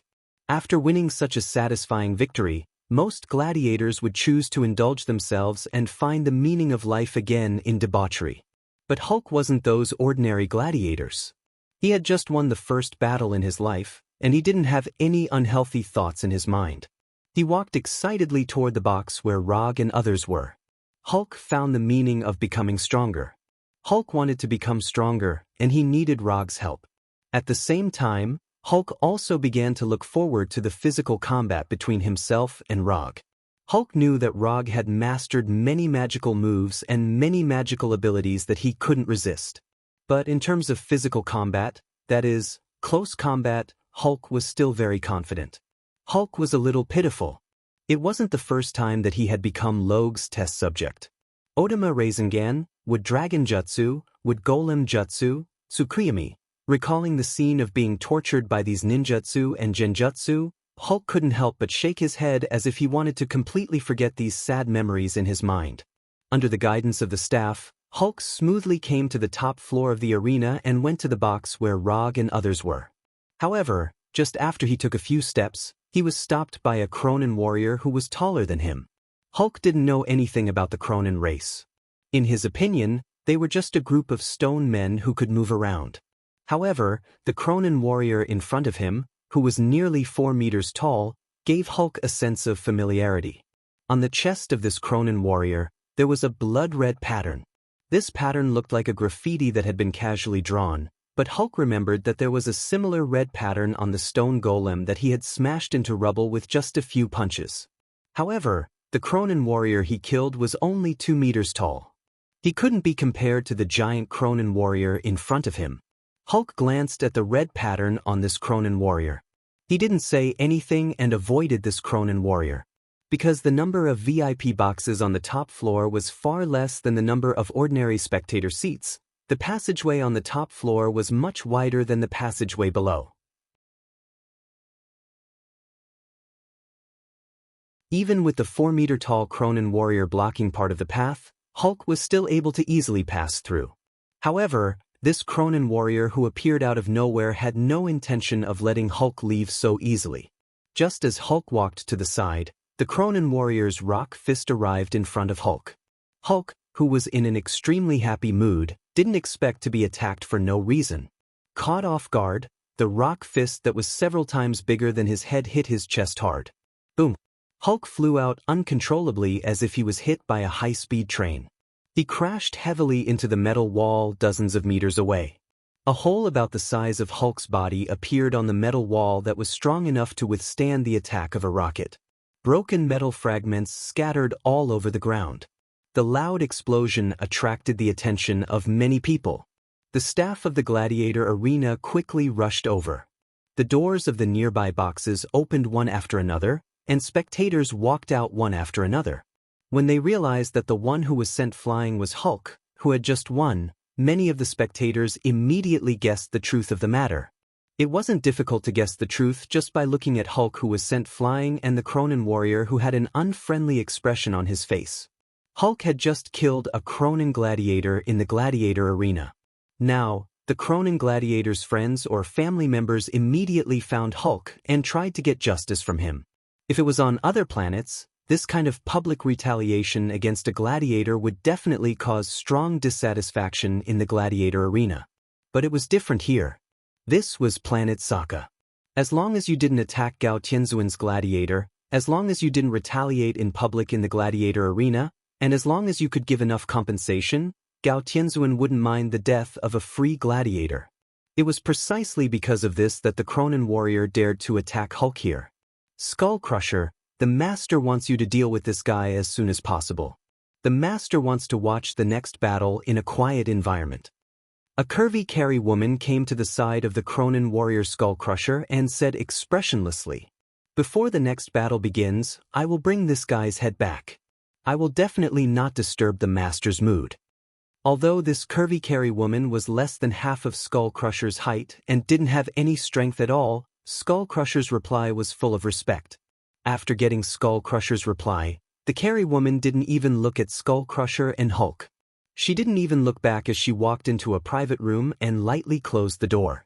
"The person you killed in the gladiator arena is my younger brother. Although I am very angry, this is not a reason for me to kill you. You will die purely because you made the master lose the bet. That's all," Skull Crusher said as he walked towards Hulk. He didn't care about Hulk's burning anger at all. Although this green guy had some strength, he would definitely die today. Skull Crusher wasn't blindly confident. Instead, it was his battle record that gave him such confidence. Unlike other Cronin warriors, Skull Crusher had the potential to become the Lord of Cronin. Once his height exceeded 5 meters, he could become the king of the Cronin tribe and become the overlord of the Cronin tribe, a name that would strike fear in people's hearts. Unfortunately, Skull Crusher didn't have such an opportunity. Just as he walked towards Hulk, a voice that wasn't loud but was clear enough entered his ears. "The Hulk you just attacked is my friend. Although I am very angry, this is not a reason for me to kill you. You will die purely because you have a pretentious master behind you. That's all." The person who spoke wasn't someone else. It was Rog, who walked out of the private room with an unhappy expression on his face. Rog.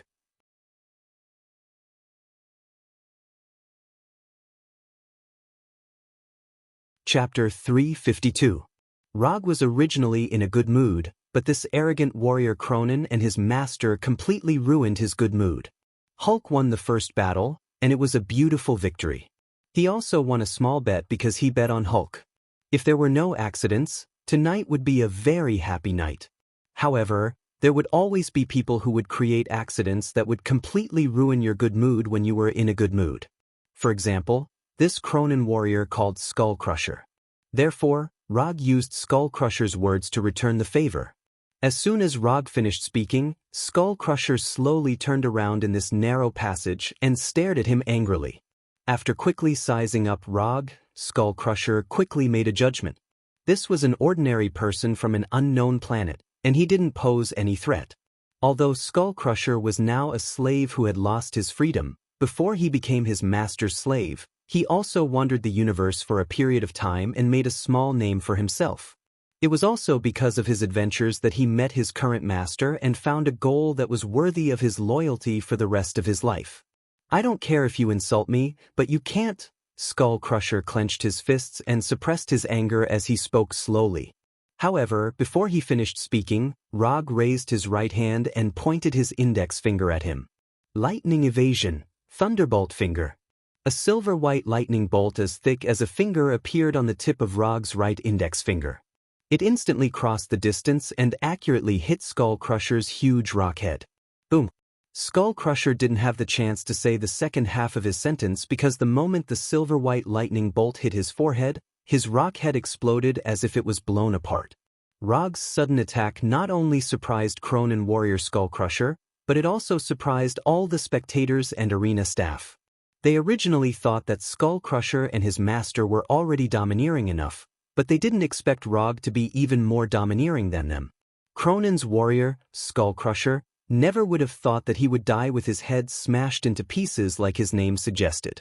In his life, he had used Skull Crusher to take the lives of countless enemies. And today he, who is called Skull Crusher, was killed by Rog's Skull Crusher.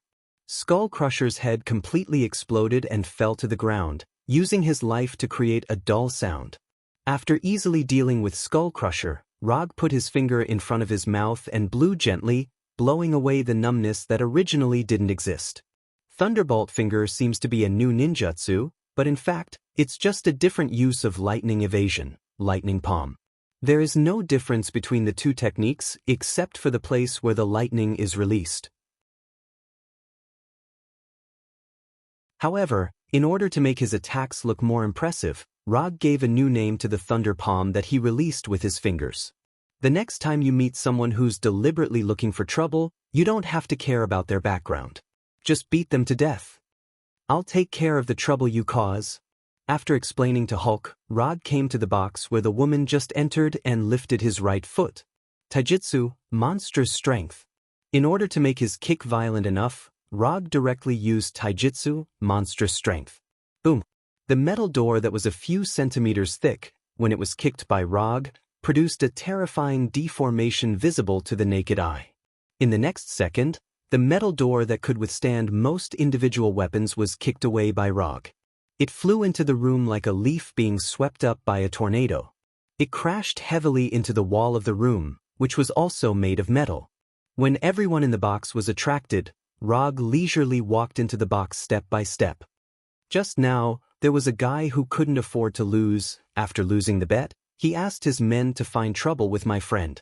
I want to see what kind of trash this can't afford to lose and play with. Although Roger's tone was very calm, the provocation in his words was as obvious as it could be. As long as these people did not collectively lose their minds, they would definitely understand his malicious intentions. Do you know who you are talking to? A Carey youth with a weak body, like a playboy, slowly stood up and spoke in an extremely cold tone. Other than the playboy who could not even beat a woman, there were 5 other Carey people in the box. Among them, there were 3 beautiful Carey women who were either maids or secretaries, and 2 Carey soldiers who looked like bodyguards. With a simple glance, Rog knew that the 2 bodyguards had a military background. As for their strength? In a word, it was not worth mentioning. Of course, this not worth mentioning was judged by Rog's standards. If it was judged by other people's standards, these 2 bodyguards would definitely be the elites of the elites. They were not much worse than the vice leader of the Venus flytrap slavers, Noah. I really don't know who I am talking to, but I think that even if that person is not trash, he is still a useless piece of trash. Of course, he could also be a sissy, or a failed evolution product that had a misconception of his own gender. Since he had already started the provocation, he naturally had to provoke until the end.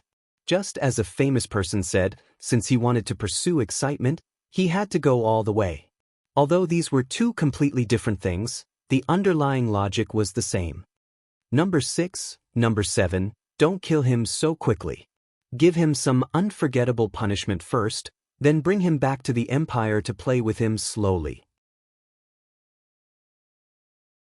The Carey youth, who did not want to reveal his name until now, said to the 2 bodyguards beside him in a high and mighty tone. He then sat back down on the sofa with his back facing Rog. The universe is really big, there are all kinds of birds. Traveling around the universe is indeed something that can broaden one's horizons. Looking at the Carey youth, Rog said with a smile. At the same time, he helplessly shook his head. As soon as Rog finished speaking, the 2 bodyguards codenamed number 6 and number 7 came in front of him at the same time. However, the 2 bodyguards didn't have time to make a move. They were completely frozen by Rog, standing motionless like puppets. Sharingan, Golden Binding Genjutsu. At this time, the Carey youth with his back facing Rog didn't know what happened. He was waiting for Rog to scream in pain. Time passed minute by minute, second by second.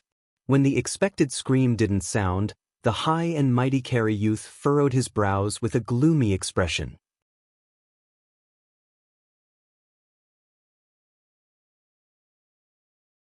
Chapter 353. Even if his reaction was slow, the arrogant Carey youth realized that something was wrong.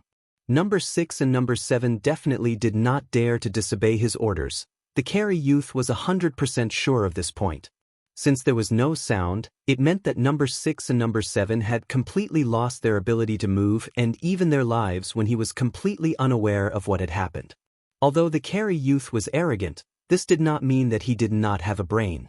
From a certain point of view, he could even be considered as a quick-witted person.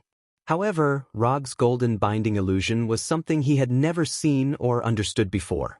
To this Carey youth who acted like a playboy, Log's golden binding illusion was a form of dimensionality reduction without any suspense. Are you curious as to why your subordinates suddenly stopped making a move? If you want to know the answer, just turn around and take a look. In any case, you will soon get used to the feeling of constantly losing face. Just as the Carey youth was thinking about whether to turn around and take a look, Rog's voice reached his ears. This guy was not an ordinary person who made people feel uncomfortable. From the moment Rog kicked open the door of the box, every word he said had a perfect provocation effect. This made the Carey youth, who was used to being high and mighty since childhood, realize for the first time what was called the dangers of society. Although he was 100 times unwilling, the Carey youth finally stood up and turned to face Rog. His 2 most loyal and reliable subordinates were now standing motionless in their original positions like statues. The Carey youth could not even determine whether number 6 and number 7 were still alive. Even he could not make an accurate judgment. His 3 maids of course could not tell. And because of his domineering style, without his permission, his maidservant didn't even have the courage to open her mouth. Sokka Planet is indeed a planet with crouching tigers and hidden dragons. Tell me your name, you now have the qualifications to tell me your name. Although from the situation, the Carey youth had fallen into an extremely disadvantageous situation, he still did not have the intention to change his attitude. Whether it was Skull Crusher or number 6 and number 7, they were not his trump cards to be tyrannical. His true trump card was his identity, which represented nobility, power, and strength, as well as his uncle. Rothschild was the name of the Carey youth. There were many Cree with this name, and he was the most respected and prestigious of them all. Carey Empire, one of the 3 great empires in the universe. The Cree Empire was a military and technological dictatorship. Its current leader was a life computer that embodied the highest intelligence of the Cree people, the Supreme Intelligence. The Supreme Wisdom encompassed all of the Cree people's science, philosophy, military, and ideology, and ruled over everything in the Cree Empire. Even so, under the Supreme Intelligence, there was still a privileged class of Cree. And Rothschild was a typical example. Rothschild's father was a cabinet member of the Carey Empire. His mother was a major shareholder of the 2nd largest bank in the Carey Empire. His parents' power and status allowed him to have a starting point that far surpassed others from the moment he was born. However, all of this was not the main reason for his current personality. What made him truly supercilious and cultivated his unscrupulous and domineering style was that he had a powerful uncle who doted on him very much. It was precisely because he had such a powerful uncle who was famous in the universe that he had become like this. In Rothschild's view, other than a very small number of Cree people, the majority of the Cree people were lowly slaves. As he grew older, his view was no longer limited to the Cree people, but extended to all races in the universe. Because of his uncle's status, he had number 6 and number 7, who were strong enough to be the bodyguards of the Carey Empire's high-ranking officers. Because of his uncle's reputation, most of the people in the universe were willing to give him face and tolerate his tyrannical behavior. Therefore, even when number 6 and number 7's status was unknown, and they had completely lost their ability to move, he still maintained his original arrogant attitude. So what if you can instantly take care of number 6 and number 7, as long as I say my uncle's name, you can only obediently apologize. Rog did not have any understanding of Rothschild, so he did not know where Rothschild's confidence came from. Of the 3 bodyguards, 1 was dead, and the other 2 had completely lost their ability to move. Although Rothschild still had 3 seductive maids, the experienced Rog could tell at a glance that these 3 charming maids were just playthings that Rothschild carried with him. The qualifications to say your name? I suddenly realized that you are very similar to a Cree I know. Although he was defeated by me when we first met, he also said something similar to you. Say your name. You have the qualifications for me to personally take action. His tone and attitude back then were exactly the same as yours now. They were equally arrogant and ignorant. The defeated opponent that Rog was referring to was, of course, Accuser Ronin, who had been tortured to death by Tsukuyami. Speaking of which, it was strange. Ever since he officially began his journey in the universe, Accuser Ronin had appeared more and more often in his memories. It was like this when he was in the land of nothingness, and it was still the same when he came to planet Sokka. He couldn't help but wonder if some ill-fated intertwining of fate had occurred between him and Luo Nan. I'll give you one last chance. Say your name. Otherwise, you will understand how terrifying the supreme accuser of the Carey Empire, Ronin, is. Rothschild took a few deep breaths and suppressed the anger in his heart. He issued an ultimatum to Rog with a cold tone. Accuser Ronin? When Rothschild said the name of Accuser Ronin that had just appeared in his memory, Rog was stunned. Could there really be some ill-fated relationship? Rog began to worry about his future. However, Rog's worry was completely different in Rothschild's understanding. Sure enough, as long as I say the name of Uncle Ronin, I can see the fear shown by these lowly existences. What's your relationship with Accuser Ronin? Rog directly ignored the disdain on Rothschild's face and asked with a solemn expression. Hee, there's no harm in telling you. The supreme accuser of the Accuser Society, Ronin, is my uncle. I am the junior he cares about the most. Offending me is equivalent to offending the supreme accuser of the Carey Empire, Ronan. But I'm very satisfied with your fearful expression just now. If you can continue to satisfy me, it's not like I can't." Before Rothschild could finish his words, Rog passed number 6 and number 7 as if he had teleported. He arrived in front of Rothschild like a ghost and raised his right palm. Slap. The next second, a crisp slap rang out. The thin and weak Rothschild was sent flying by Rog's slap to the viewing glass behind him. He was like a fly that had been swatted away and stuck to the glass. "Damn, you scared me to death. I thought that I really had some ill-fated relationship with Ronan." Rog let out a sigh of relief and sent Rothschild flying. A plan emerged in his mind.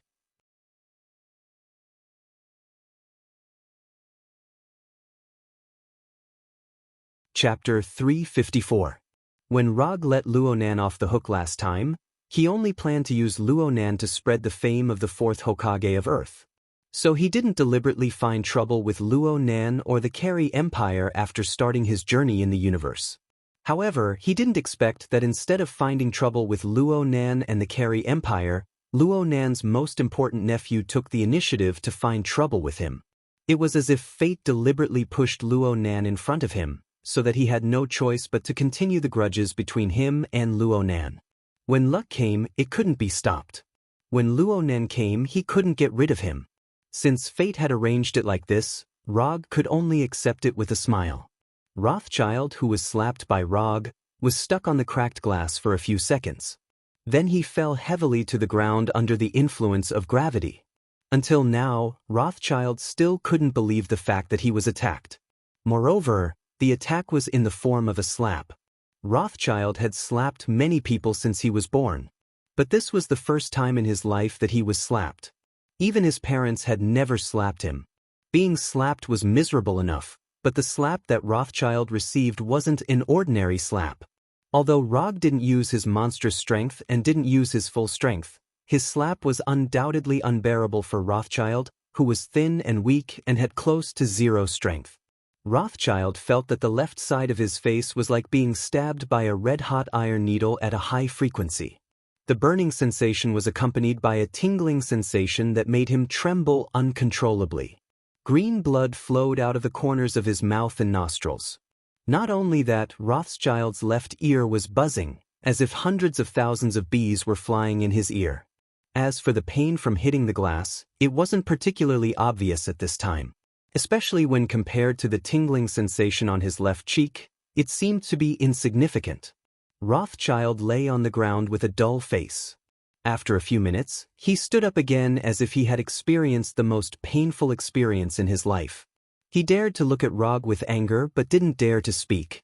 This man really dared to kill him.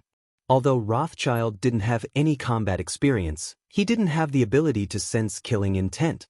But there was one thing that he was certain of. That was when Rog slapped him in the face, he didn't care about his life or death at all. He also didn't care about his uncle, Luonan, who had accused him. Luonan, the accuser, knew his nephew's usual style when he was outside. Therefore, he had reminded him more than once that if he met someone who didn't care about his life or death, he mustn't provoke the other party in a situation where he wasn't certain of victory. It doesn't matter if you suffer for the time being as long as you're still alive.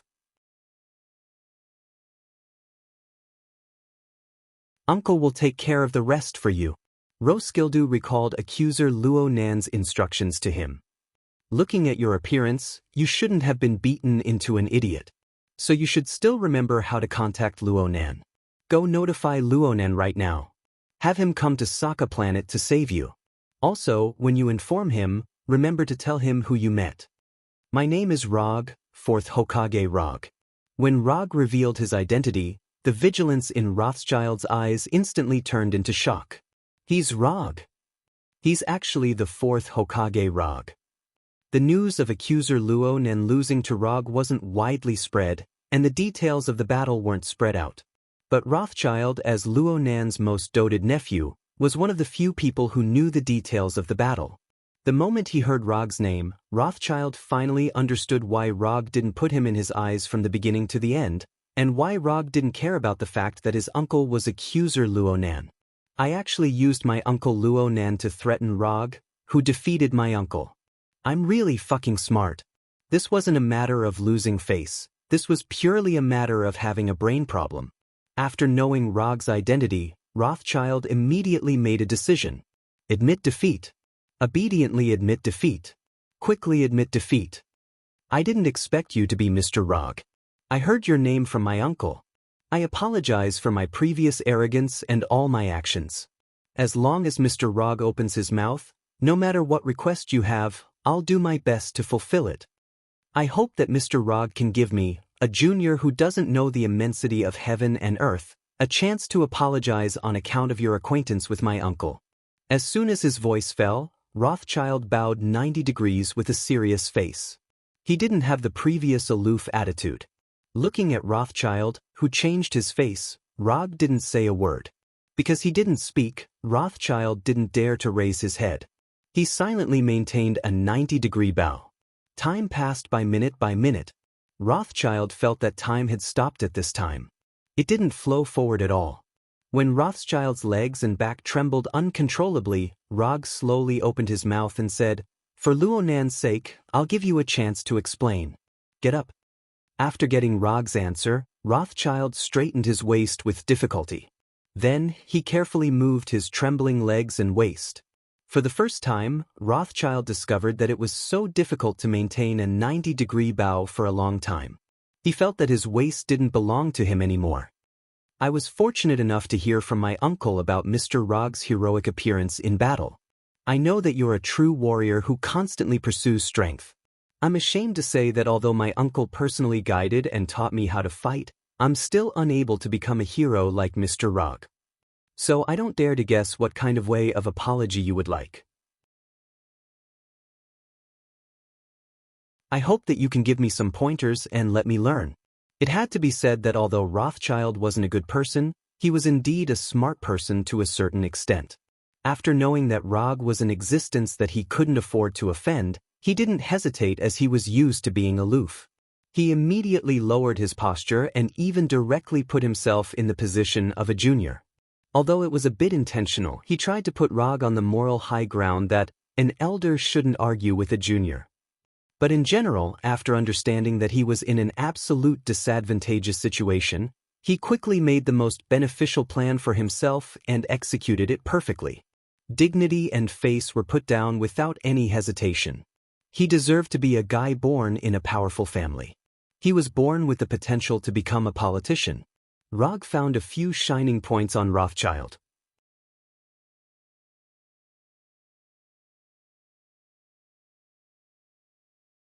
Chapter 355. Inform your Uncle Luo Nan to come to Sokka Planet. Tell him that I want to compete with him again. After more than 10 seconds of silence, Rog spoke to Rothschild. Okay, no problem, I will help you pass on the message. After hearing Rog's words, Rothschild was stunned for a moment.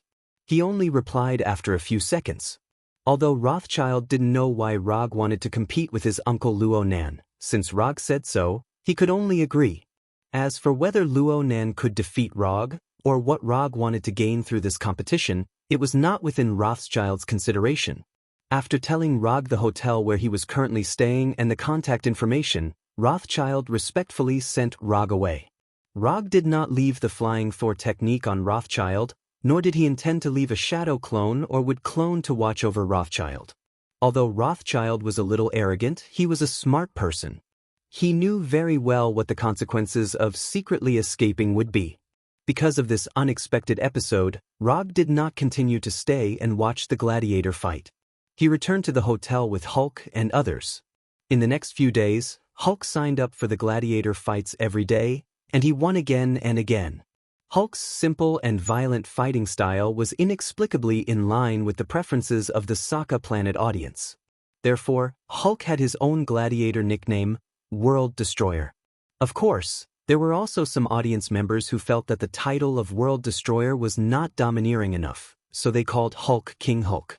For these two new nicknames of Hulk, Rog's only feeling was that the magical fate had once again played a role. Whether it was World Destroyer Hulk, King Hulk, or Green Death who had not been born yet, They were actually another form of Hulk in other parallel universes. In the parallel universe, World Destroyer Hulk, also known as Green Death, was a combat master who could use cold weapons such as greatswords, spears, and shields. He also had the wisdom and personality of Dr. Bruce Banner. He was an excellent leader and strategist. Although Hulk now had the title of World Destroyer, he was still very far away from the true World Destroyer Hulk, which was Green Death. It was not difficult for the current Hulk to use cold weapons such as greatswords and spears. However, it is still impossible for him to have Dr. Banner's wisdom and personality at the same time. Although it was not a complete Green Death, Hulk still displayed unparalleled absolute dominance in the gladiator arena and quickly obtained the qualifications to participate in the individual battle. As long as Hulk could obtain no less than 10 consecutive victories in the individual battles, he would be able to participate in Sokka Planet's highest standard and also the most popular gladiator tournament, the Battle of Champions. When Hulk shone brightly in the arena, Rog and Blackie couldn't help but play a few rounds. Of course, in order to avoid being assigned to the same battle, they chose to participate at different times. While Rog, Hulk, and Blackie were having fun in the arena, Natasha and Scott were getting more and more depressed. Although the journey in the universe was very interesting, as ordinary Earthlings, Natasha and Scott still hoped to return to Earth as soon as possible. After all, only on Earth did they have a true sense of belonging. But judging from the current situation, Rog and Scott would not have any plans to return to Earth in a short time. Time passed day by day. When Rog and Blackie successfully obtained the qualifications to participate in the individual battle, Rothschild's uncle, Ronan, finally arrived at Sokka Planet on his own battleship, Dark Star. If it weren't for Rothschild being his favorite nephew, Ronan would never have come to Sokka Planet, let alone meet Rog. After the last battle, Ronan recuperated in the highest-level private hospital in the Carey Empire for a whole month before he finally got rid of the aftereffects brought by Tsukuyami. Even if he had completely recovered now, Ronan still couldn't help but feel a chill in his heart when he thought of what happened in Tsukuyami's world. Tsukuyami, this was not a move that intelligent creatures could resist at all. At least in Ronan's memory, no one could completely ignore or directly get rid of Tsukuyami's influence. And what made Ronan even more concerned was that even though he had personally experienced Tsukuyami once, he still couldn't figure out how Tsukuyami took effect. So when he received the news from Rothschild, he knew that his nephew, who had run amok, had inexplicably provoked Rog and made Rog have the idea of having a rematch with him. At that time, Ronan really had the urge to kill Rothschild completely. But this impulse was quickly suppressed by him. After all, Rothschild was his favorite nephew. Sokka City's Central City District, the main arena hotel, Blood Dusk, the top floor of the hotel's royal suite. Seeing your current healthy appearance, I'm very gratified. Rog sat on the sofa in the suite's living room, holding a glass of blue Sokka Planet's specialty liquor, and said with a casual expression, "The Carey Empire's medical standards are much more advanced than Earth's, so recovering isn't difficult." The controller, Ronan, sat across from Rog. He sat upright and still, wearing the typical Carey armor. The Carey Empire's high-tech warhammer, known as the Omnipotent Weapon, was placed less than a meter away from him on his right.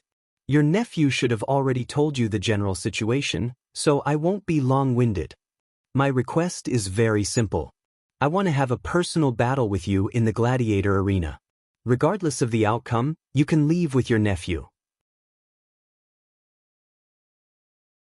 Of course, in order to make the battle fairer, I won't use Tsukuyami to deal with you. You can rest assured. After taking a sip of the blue liquor in the glass, Rog continued. It's that simple? It wasn't that Ronan didn't believe in Rog's guarantee, but he couldn't understand why Rog had asked him to come all the way here just to have a fight with him in the gladiator arena. After knowing that Rothschild had provoked Rog, Ronan also learned everything from Rothschild. It was precisely because of this that he didn't believe that Rog would be so easy to talk to.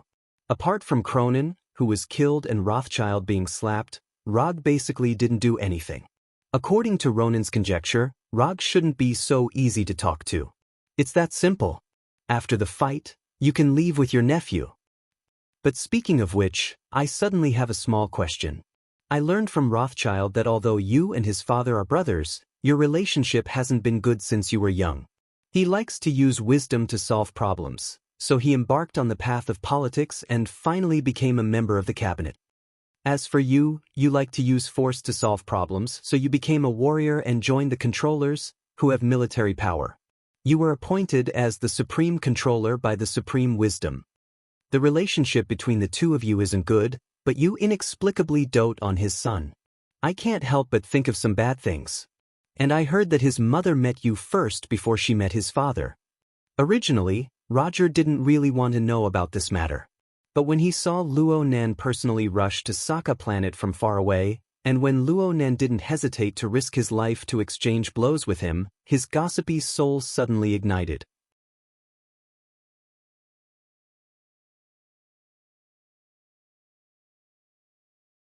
Chapter 356. This is my private matter. I refuse to answer. Luo Nan looked at Rog with an incredulous expression. He couldn't understand why Rog would suddenly ask such a question. And from his question, it was obvious that he had some guesses.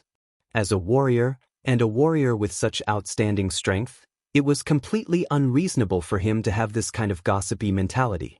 Since you don't want to say, then I won't ask. You can leave now. Right? Remember to go to the arena to register for the participation. With your status, you should be able to directly qualify for the individual battle. After he finished speaking, Luo Gu gestured to Luo Nan to walk slowly. Although Sokka Planet's arena had a rule that the free gladiators could only advance to the next level of the arena through continuous victories, there were always exceptions to everything.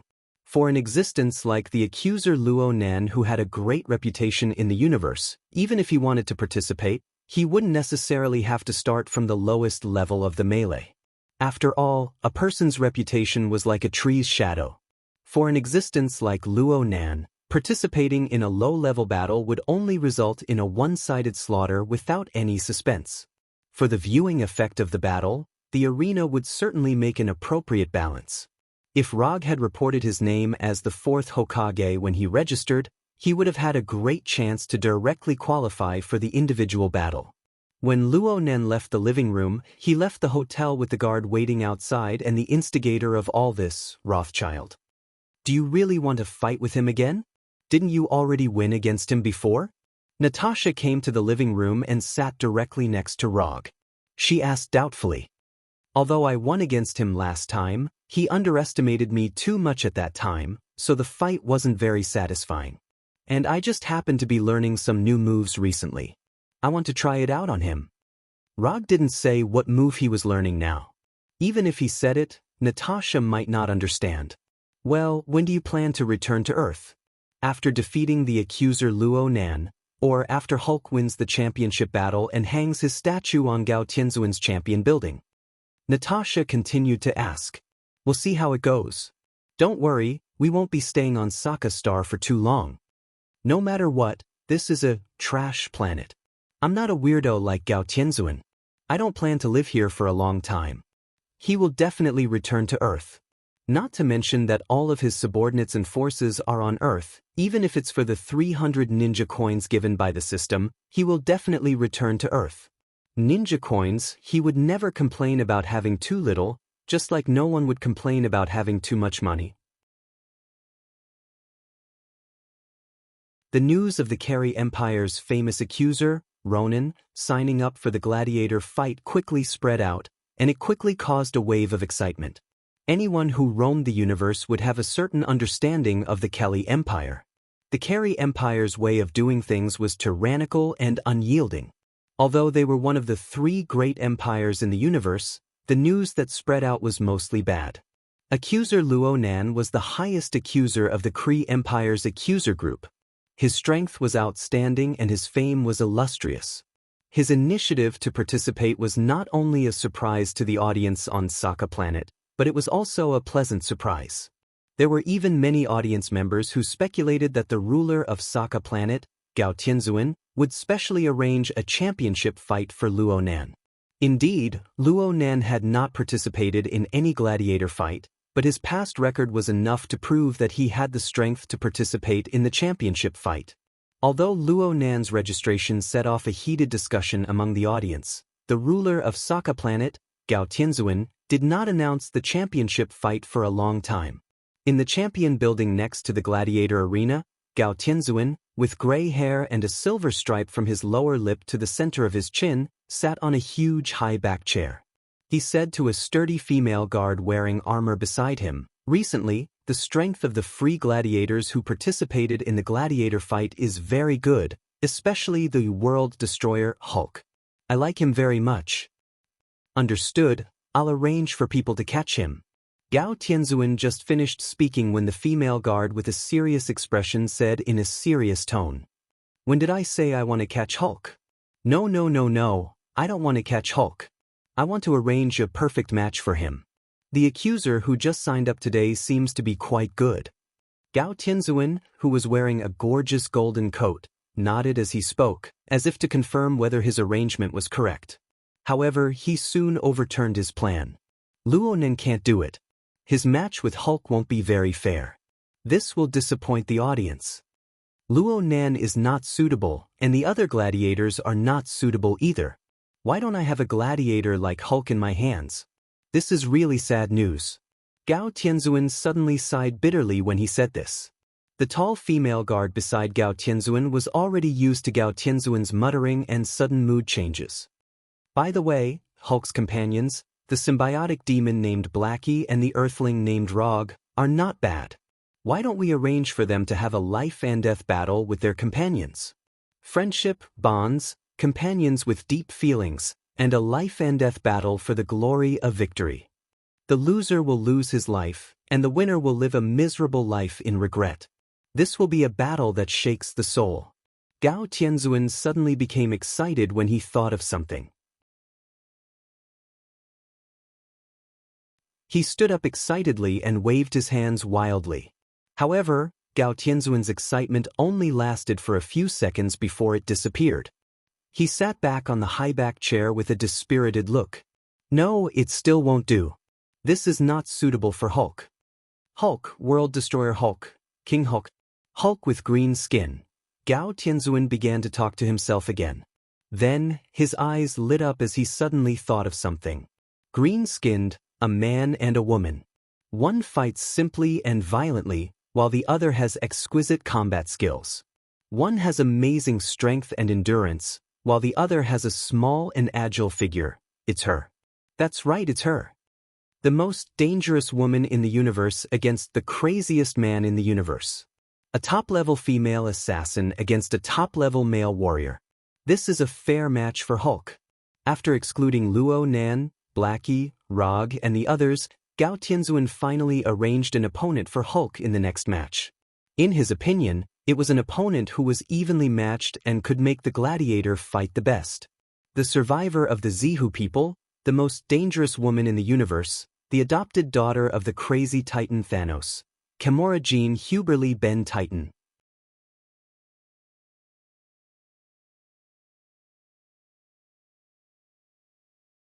Chapter 357. It's estimated that only someone like Gao Tianzuan would think that Kimura would be a match for Hulk. However, the female guard standing next to Gao Tianzuan, the sturdy Topaz, nodded in agreement. "It's decided then. Topaz, you go to the underground prison and bring our charming and dangerous female assassin Kimura here. I want to see this legendary female assassin." While speaking, Gao Tianzuan rubbed his hands excitedly. A meaningful smile appeared on his face. If it was someone who didn't know Gao Tianzuan well enough, after seeing his appearance at this time, they would definitely treat him as a pervert with some kind of special fetish. At this time, Rog didn't know that Gao Tianzuan had already arranged Hulk's next opponent. When he learned that Luo Nan had signed up for the competition, he also signed up his name.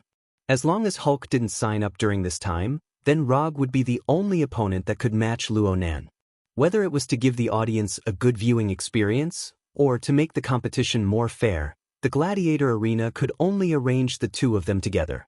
As Rog expected, after he signed up his name, the gladiator arena quickly announced a specific gladiator preview. The mysterious ninja Rog vs. the supreme controller of the Carry Empire, Luo Nan. When the gladiator preview was just released, the residents of the city didn't feel anything wrong. However, when Rog's name appeared together with Luo Nan, a piece of news that wasn't widely spread. The controller, Luo Nan, had once lost to the hands of the fourth Hokage, Luo Gu.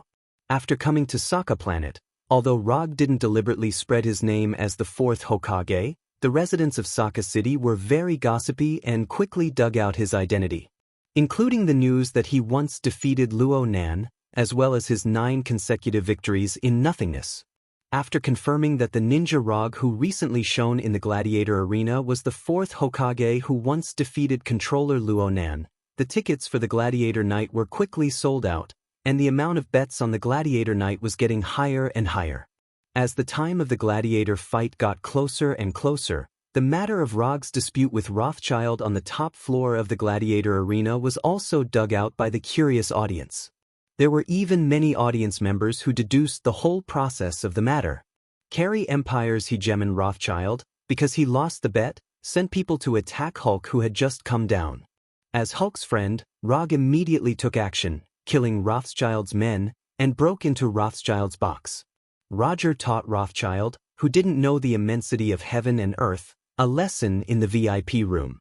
He also had Rothschild notify his uncle, Ronan.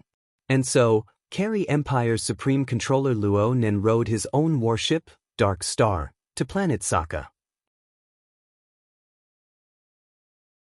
Although the audience members who were exploding with curiosity didn't dig out the situation of Rog and Luo Nan's meeting, they speculated that the two of them had clearly reached some kind of agreement after Luo Nan left the hotel and immediately signed up for the gladiator fight.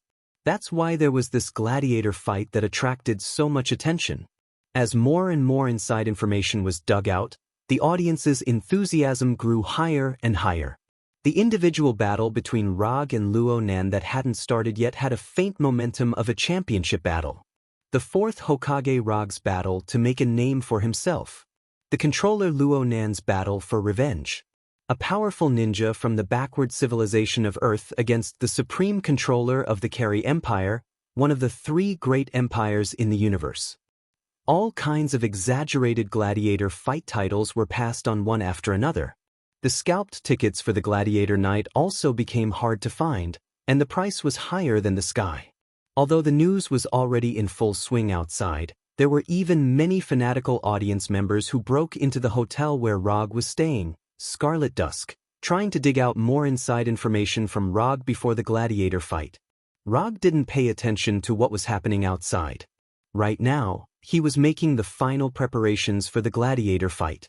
When Rosewood contacted Luo Nan, he exchanged a taijutsu from the system that he should have exchanged a long time ago. Taijutsu, Hashimon Tonku. This was the ultimate taijutsu that Konoha's ninja Mado Dai spent 20 years to develop.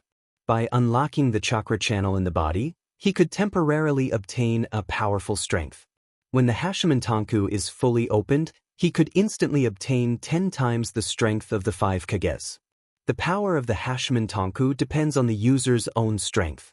The stronger the user, the stronger the power obtained after opening the Hashimon Tonku. After opening the 8th gate of death, the user will die due to the exhaustion of his own vitality. Exchange price, 100 ninja coins. When he saw the exchange price, Rog was still a bit hesitant. But after seeing the specially marked sentence behind the exchange icon, he decisively chose to exchange without a trace of hesitation. Because the difficulty of training is too high, when you exchange for the Hashimon Tonku, you can also get the related moves and the training notes of Mado Dai and Mado Gai. Rog wasn't very interested in the training notes of Mado Dai and Mado Gai. What really moved him were the 6 moves that came with it. First gate of opening, Outer Lotus. 3rd gate of life, Inner Lotus. 6th gate of view, Morning Peacock. 7th gate of surprise, Day Tiger. 8th gate of death, Evening Statue, Night Guy.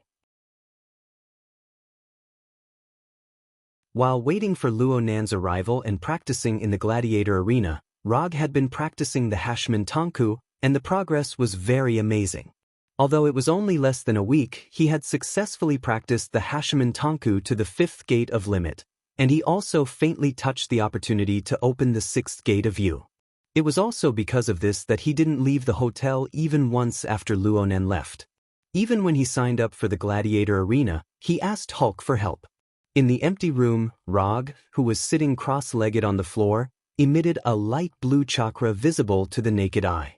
Fortunately, Rog had experienced all kinds of extraordinary, overloaded, and exceeding physical training before, and he also had the body of immortal Hashirama that was more than half developed, so the abnormal physical requirements of the Hashimantanku weren't really a problem for him. If he was given enough time, such as 1 month or 2 months, he was 100% sure that he could completely master the Hashimantanku. But now, what he lacked the most was time. The time of the gladiator arena was set for tomorrow night. If he couldn't smoothly open the 6th gate of view before the gladiator arena, he could only use the power of the 5th gate of limit to deal with Luo Nan. Although opening the 5th gate of limit was enough to give him a terrifying increase in strength, no one would dislike their own strength for being too strong. More importantly, this time, he planned to use physical techniques to win against Luo Nan.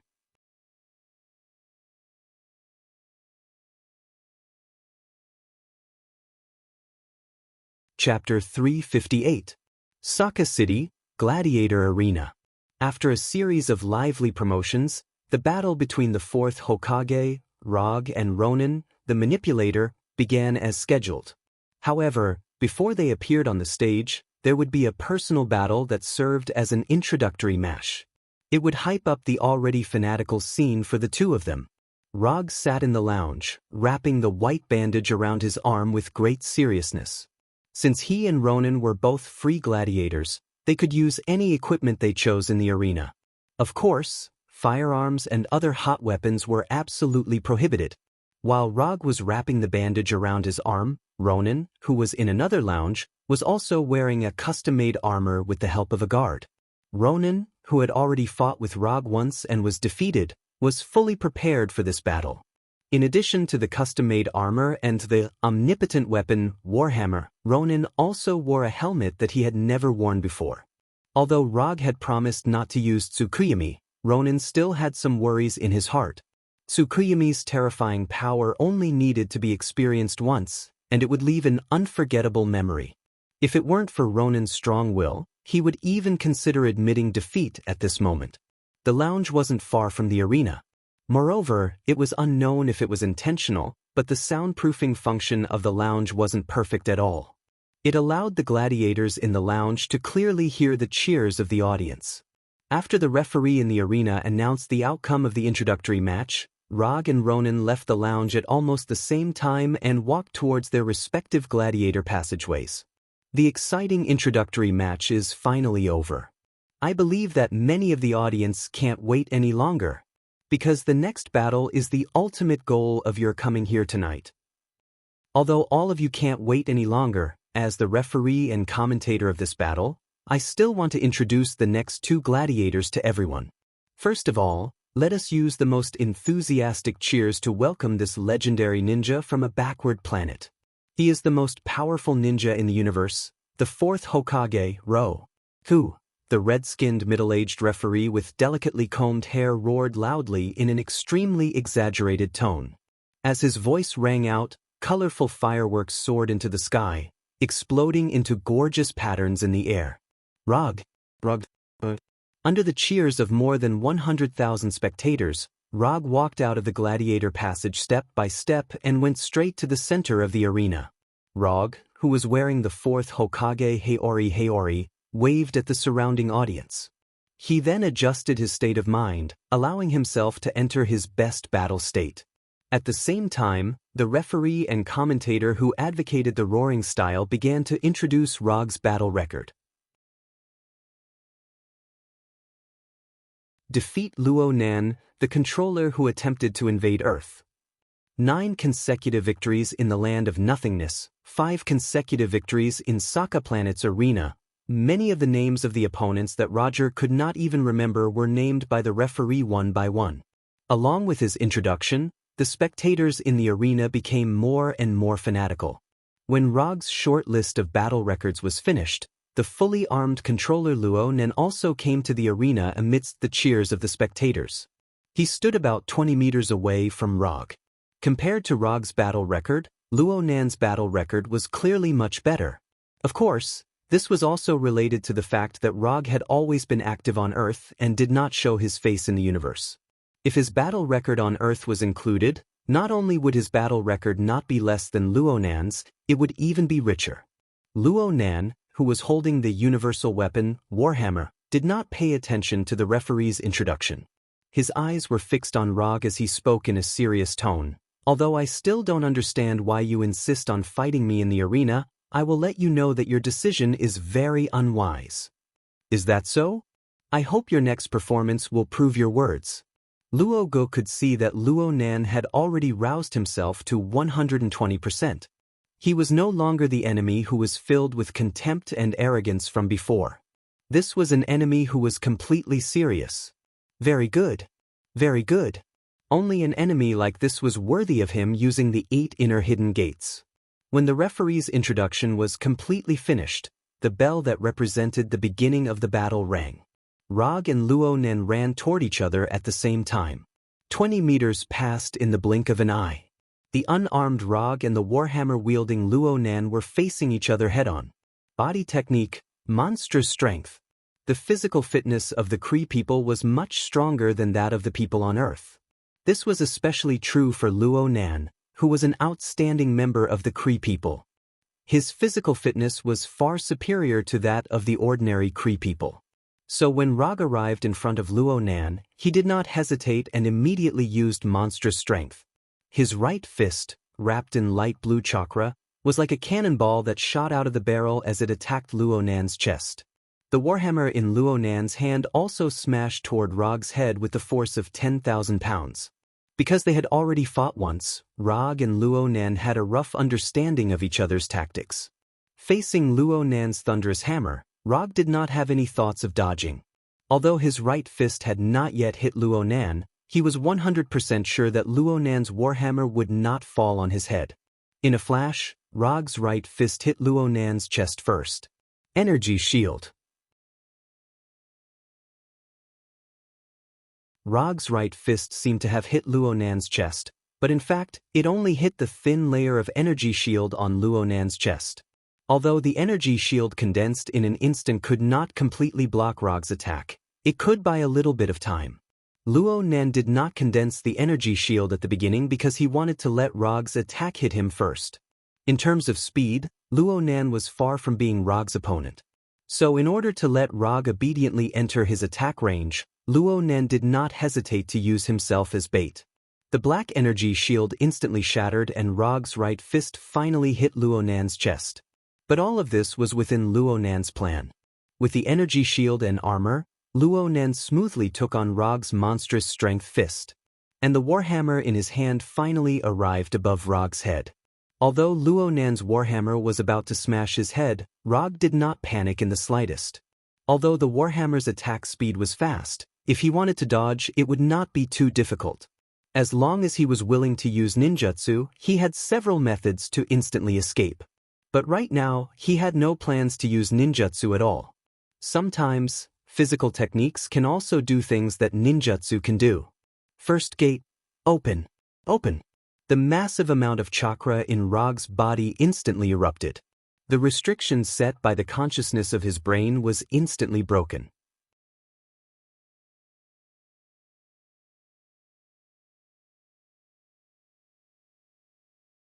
Chapter 359. The body's self-restriction hidden in the depths of his consciousness disappeared. Rog felt a mystical feeling of his entire body coming alive. Every living being's body contained an unimaginable amount of power. However, for the sake of a better life, this power was deeply sealed away by the instinctive self-protection consciousness. This seal was both a type of protection and a type of restriction. In many urban legends, there were cases of ordinary people instantly erupting with extraordinary strength. For example, in order to save his grandson from being crushed under a heavy truck, there was an old man who lifted a truck weighing dozens of tons with his bare hands. For example, in order to catch his daughter falling from a tall building, there was a father who ran over 100 meters in a few seconds. These cases seem to be fantastical, but they were all real-life cases. To explain it in more scientific terms, the people involved in these cases were all super living beings who instantly activated a limiter. A limiter was an innate limit to the growth of every living being. In order to allow life to grow without losing its self-consciousness and rationality, life had set a limit for itself, which meant that it had set a limit for itself. However, the limit brought by this limiter wasn't indestructible. With enough emotional support and extreme external stimulation, this limiter could be opened artificially. The only thing to note was that if one didn't have a strong enough body to support it, once the limiter was opened, it would mean the arrival of death. In a sense, the 8 inner hidden gates was a way to open a limiter. However, compared to other methods, the 8 inner hidden gates was a bit more gentle. Only when all 8 gates were opened would it directly endanger the user's life. When Rog used a massive amount of chakra to break through the limiter set by his mind, he obtained full control of his body for the first time. Rog's body suddenly erupted with a strange phenomenon, immediately attracting Luo Nan's attention. However, the current him was already too late to do anything to stop or resist. The warhammer fell like lightning, but it directly missed. Rog, who was close at hand, fell down in a way that didn't conform to common sense. His right leg kicked towards Luo Nan's chin. Shadow dancing leaf. Luo Nan, who didn't have time to retract his warhammer, was kicked in the chin by Rog's 42-yard-long leg. The enormous force directly sent him flying. Luo Nan never thought that his first exchange with Rog would end up like this. Although Luo Nan felt a burst of pain from Rog's kick to his chin, he didn't take this pain to heart. This was definitely not Rog's ultimate move. He would never choose such an ordinary move to end his attack. Luo Nan, who had already suffered a loss once, didn't dare to be careless in the slightest. His body hadn't yet fallen under the influence of gravity, but he had already begun to search everywhere for traces of Rog. "Are you looking for me?" Just when Luo Nan was planning to turn his head to look for Rog's tracks, Rog's voice suddenly rang out from behind him. Not good. Although Luo Nan didn't know what Rog wanted to do, he was certain that Rog was going to be in great danger. Luo Nan suddenly gripped his warhammer with both hands, attempting to cover himself with an energy shield. However, it was all too late. When Rog arrived behind Luo Nan, the white bandages wrapped around his hands began to flutter under the control of chakra. In the blink of an eye, the fluttering white bandages were like 2 white pythons that wrapped around Luo Nan's body. "First, open the door, lotus flower." Rog's voice once again rang out from behind Luo Nan. At the same time, chakra gushed out from Rog's body, constantly disrupting the energy bursting out from the warhammer. Since he had already unleashed his move to this stage, Rog wouldn't let the energy shield created by the warhammer ruin his good deed. The more than 100,000 spectators in the spectator stands were puzzled as they watched the scene in the sky above the arena. Due to the difference in strength, not many spectators were able to clearly see the situation of Rog and Luo Nan's exchange. In the eyes of the majority of the spectators, they only saw Rog kick Luo Nan flying. Then he used bandages to bind Luo Nan. Finally, he hugged Luo Nan, who had lost all ability to resist like a mummy, and madly spun Luo Nan's head downwards. Was this an offensive move from the backward civilization of Earth? It looked a bit shameful. No matter which planet it was, an adult male creature hugging another adult male creature in public was not a mainstream culture. Simply put, it was a bit of an eyesore. However, the spectators in the audience seats quickly understood why Rog did this. The madly spinning Rog and Luo Nan only stayed in the air for a short 1 or 2 seconds. Then, in a suicidal manner, they fiercely crashed into the ground of the arena. Boom! Unlike the metal walls surrounding the arena, the ground of the arena was a very ordinary dirt floor. However, when the lotus flower crashed into the ground, a sound that was even more terrifying than the metal floor exploded out from the impact. If it wasn't for the fact that firearms and artillery shells were prohibited in the arena, the spectators in the arena would have suspected that a large bomb had exploded in front of them. The terrifying impact of the lotus flower formed a deep circular pit with a diameter of more than 10 meters in the arena. Cracks that were more than 10 to 20 centimeters thick appeared on the originally flat ground. They covered the entire arena like a spiderweb. The invisible shockwave hit the metal walls around the arena like a wave. The grayish-yellow dust and gravel danced in the air, completely covering the entire arena. After the terrifying impact, there was a dead silence. The more than 100,000 spectators in the audience seats seemed to have been pressed on the mute button at the same time. They looked at the arena in disbelief. They looked at the arena that was completely covered in dust. Was this the ninja's way of attacking? This was too. Although there were many gladiators who could create such a commotion in the arena, there was no one who could perform such a suicidal attack at the beginning of the battle like Rog. Luo Nan crashed into the ground with his head down like a tornado.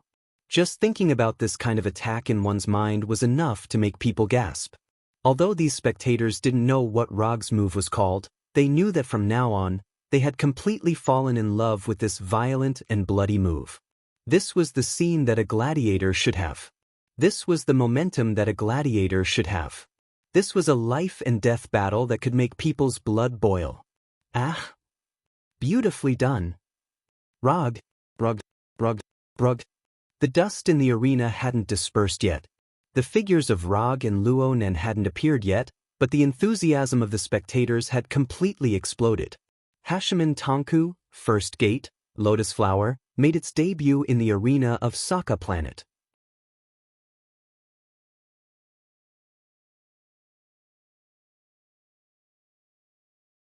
Chapter 360. Not to mention the audience, even Rog himself had completely underestimated the power of the Outer Lotus. The Outer Lotus wasn't a particularly difficult move. Aside from the extremely high requirements for physical fitness, everything else was the same as an ordinary move. It was a move that could be perfectly imitated with a single glance from the Sharingan. However, such a move that didn't seem to have much technical content displayed a power that didn't lose to an attack-type ninjutsu. In some aspects, it was even stronger than a conventional attack-type ninjutsu. Hashiman Tonku is simply a divine technique tailor-made for ninjas like Kai Huang and Little Li. After fiercely greeting Luo Nan with the first Outer Lotus, Rog didn't immediately carry out the second wave of attacks. Instead, he patiently waited for the dust to disperse. Although the power of the Outer Lotus wasn't weak at all, it was still too naive to think that it could defeat Luo Nan. Moreover, after this exchange, Rog once again confirmed a fact that he had known for a long time. Most alien races had physiques that were far superior to the people of Earth. Even the Kree, a race that wasn't famous for their physiques, was the same. With the passage of time, the dust that covered the entire arena began to dissipate. Luo Nan's figure once again appeared in the audience's line of sight. Luo Nan was completely different from when he first appeared. It was as if he was a completely different person. Although his warhammer and armor were still there, and his body was still intact. But just by looking at his current appearance, one could tell how terrifying the Outer Lotus was. The specially prepared helmet was shattered into pieces. Cracks visible to the naked eye appeared on the sturdy armor after receiving the Outer Lotus and the Outer Lotus. Green blood flowed out from the corner of Luo Nan's mouth. The all-purpose warhammer was powerlessly held in his hand.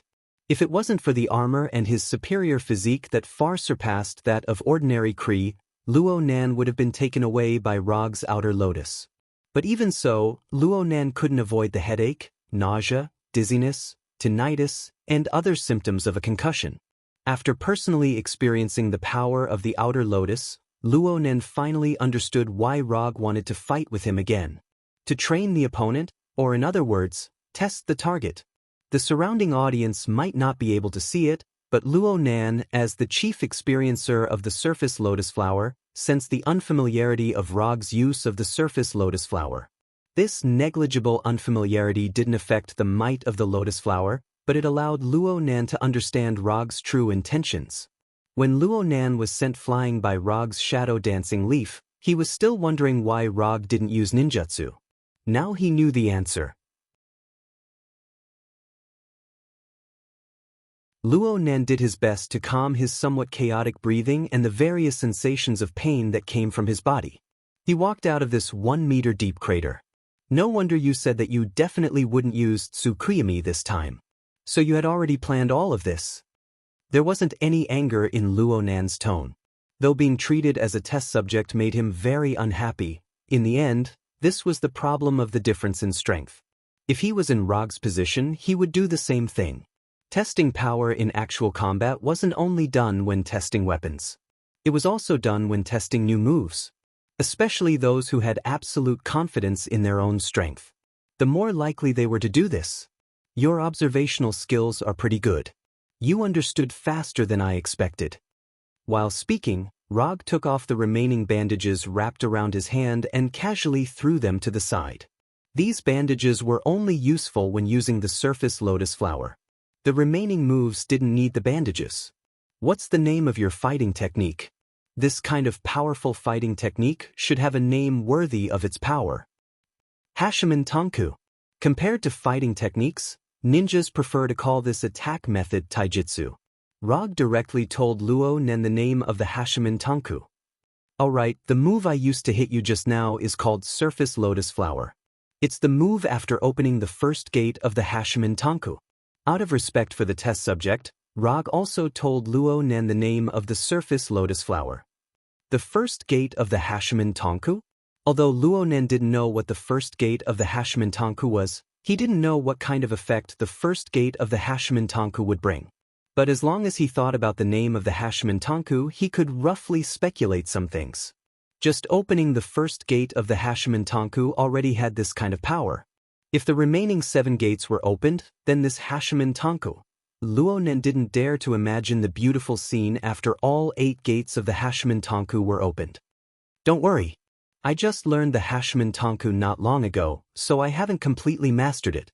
You don't have to worry about what will happen after all 8 gates are opened. Looking at the ugly expression on Luo Nan's face, Rog accurately guessed his worries. Your Hashimen Tanku may be strong, but you won't be able to maintain it for long. I can sense that your physical strength is being consumed at a crazy rate. Luo Nen raised the warhammer in his hand and pointed it straight at Rog. Your observational skills are indeed worthy of praise. However, you've overlooked 2 things. At this time, Rog was like a teacher earnestly instructing a student. He silently extended 2 fingers and spoke neither fast nor slow. First, after opening the first gate of the Hashimen Tanku, my physical strength is indeed being consumed at a rapid rate. However, this kind of consumption won't have any effect on me for a short period of time. Rog didn't cultivate the immortal body for nothing. The immortal body didn't just bestow upon him a terrifying amount of chakra. The immortal body was a powerful special physique.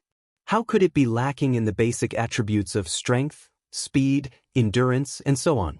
These basic attributes weren't the focus of the immortal body's enhancement, but this didn't mean that the immortal body didn't have this aspect of enhancement. Second, the second gate of the Hashimen Tanku, the gate of healing, can perfectly solve the situation of rapidly consuming physical strength. For example, like this. As soon as his voice fell, the aura on Rog's body changed once again. Second gate, gate of healing, open. It was different from the first gate of the Hashimen Tanku. The second gate of the Hashimen Tanku removed the limitations of the body's physical strength. Opening the first gate of the Hashimen Tanku was to overload the body's energy at the cost of obtaining an increase in strength and speed. But opening the second gate of the Hashimen Tanku was to overload the body's energy to restore physical strength, offsetting the exhaustion brought about by the energy consumption of the first gate of the Hashimen Tanku.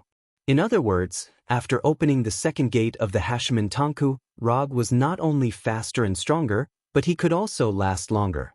A real man would never have a time limit of 5 seconds.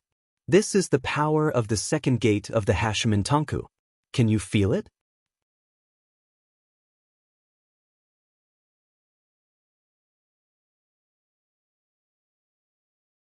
Chapter 361. Looking at the playful expression on Rog's face, Luo Nan silently clenched the warhammer in his hand. His mood suddenly sank to the bottom. He originally planned to drag the fight into a long war of attrition, using time to wear down Rog's 8 inner hidden gates. But he never thought that the second gate of the 8 inner hidden gates, the gate of healing, would cause his plan to fail completely before it could be implemented. After returning to the Empire, he needed to have a good talk with Rothschild. Luo Nan silently made a decision in his heart. The universe was so big, no one knew how many powerful existences were hidden in the universe.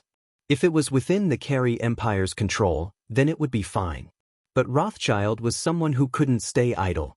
With his style of doing things, if he continued to be arrogant and despotic, then sooner or later he would provoke a powerful existence that he couldn't afford to provoke. Luo Nan spoiled Rothschild, so he hoped that Rothschild could live on safely and not die on some planet at such a young age. After the fight, this planet Earth will become famous in the universe. Of course, you will be the same. Luo Nan said to Rog in an incomparably serious manner as he threw all thoughts that had nothing to do with the fight to the back of his mind. Although Earth's technology wasn't very advanced, as long as Earth had an existence like Rog, then Earth's status in the universe wouldn't be low. Powerful existences could not only establish their own prestige in the universe, but they could also make their planet famous. No matter how backward the planet was, as long as there was a powerful existence on the planet, then the planet would become a high-level civilization in the universe. Although this didn't seem scientific, in the universe where strength was paramount, this was a rule that had been passed down for countless years. Although this will make me feel like I'm stepping on you, but to be honest, I'm looking forward to that scene. Don't worry, I won't kill you since you're doing your best to cooperate with me to test the 8 inner hidden gates. As soon as his voice fell, Rog disappeared.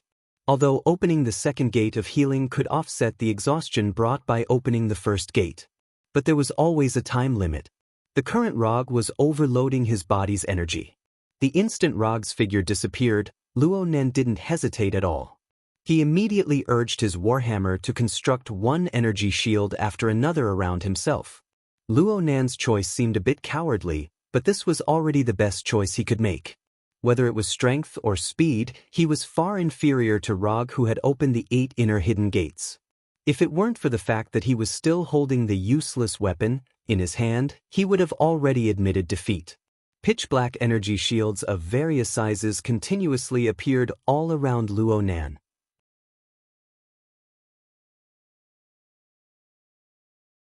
Soon after, they shattered like glass.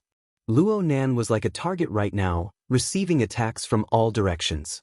After Rog opened the first door, the audience could no longer see him with their naked eyes. When he opened the second gate of healing, it was as if he had completely disappeared in the eyes of the audience. The pitch-black energy shields shattered one after another, and sonic booms rang out in the arena one after another. Although Rog's figure could not be seen at all, the audience's frenzied cheers did not weaken at all. Instead, they became more and more intense with the sound of the sonic boom. The third door, Life Gate, open. After crazily attacking Luo Nan like a Gatling gun for more than 10 seconds, Rog opened the final safe zone of the 8 inner hidden gates, the third gate. With the opening of the third gate of life, Rog's figure once again appeared in front of the audience. Although Luo Nan and the audience didn't know the effects of the third gate of life, the same thought appeared in their minds when they saw Rog's body turn completely red and emit green chakra. Rog had been strengthened once again. The opening of the third gate of life meant that Rog had met the minimum requirement to use the inner lotus. However, since he had already opened the third gate of life, he had no intention of using the inner lotus for the time being. The third gate of life was only the bottom line for Lian Hua to use. It did not necessarily have to be used at the third gate of life. What the third gate of life could fulfill, the fifth gate of limit could also fulfill, or even better. The fifth gate, stop gate, open. A few seconds after the third gate of life was opened, Rog took the opportunity to open the fifth gate of limit. An unimaginable amount of chakra gushed out from Rog's body. It was like a surging river after a dam burst, flowing through the chakra meridians in his body. If it wasn't for the immortal body that he inherited from Hashirama and the immortal body's development to a certain degree, the opening of the fifth gate of limit would have been enough to leave an invisible injury in Rog's body. Accuser Luo Nan, don't let me down. This was the first time Rog had opened the fifth gate of limit, so he wasn't too sure what kind of attack power he could unleash at this time. Although he had just said that he wouldn't kill Luo Nan, he couldn't be blamed if Luo Nan failed to live up to his expectations. Unlike the opening of the previous gates, Rog didn't dare to waste any time after opening the fifth gate of limit. He immediately attacked Luo Nan. Luo Nan could feel the changes in Rog and knew that his next attack would be even more terrifying than before. But he still could only stand in place and wait for Rog to take the initiative to attack. After Rog opened the second gate of healing, Luo Nan was unable to keep up with Rog's speed. And Rog, who had opened the fifth gate of limit, seemed to have disappeared into thin air from Luo Nan's perception. Right now, Luo Nan could only barely determine Rog's attack trajectory based on the ground that was stirred up by Rog's movements. There's only one chance. Steady. Don't panic. Don't panic by any means. Luo Nan, who had extremely rich combat experience, was like a new recruit that had just stepped onto the battlefield. He silently reminded himself in his heart. Although Luo Nan had already fallen into an absolutely disadvantageous situation, he still had a sliver of a chance to resist. A final chance to resist. Time Shift Domain. This was the most powerful killing move of the omnipotent Warhammer. It was also Luo Nan's only trump card. Speaking of which, it was quite ironic. Time Shift Domain was clearly a powerful killing move. But in front of Rog, this incomparably powerful killing move was reduced to a defensive skill every single time. It was like this before on the Kree warship, and now it was like this in the arena. Although this was only his second time fighting with Rog, Luo Nan discovered that he actually didn't have the upper hand even once. To the famous Supreme Manipulator, this was undoubtedly a sad piece of news. Luo Nan used Time Shift Domain as his final trump card. Of course, Rog was also on guard against this trump card of his. Having already experienced Time Shift Domain once, how could he possibly forget this trump card of Luo Nan's? The fifth gate of limit, Lotus Flower. After moving to the direction of his chosen attack, Rog used this ultimate body technique that he should have used at the third gate of life.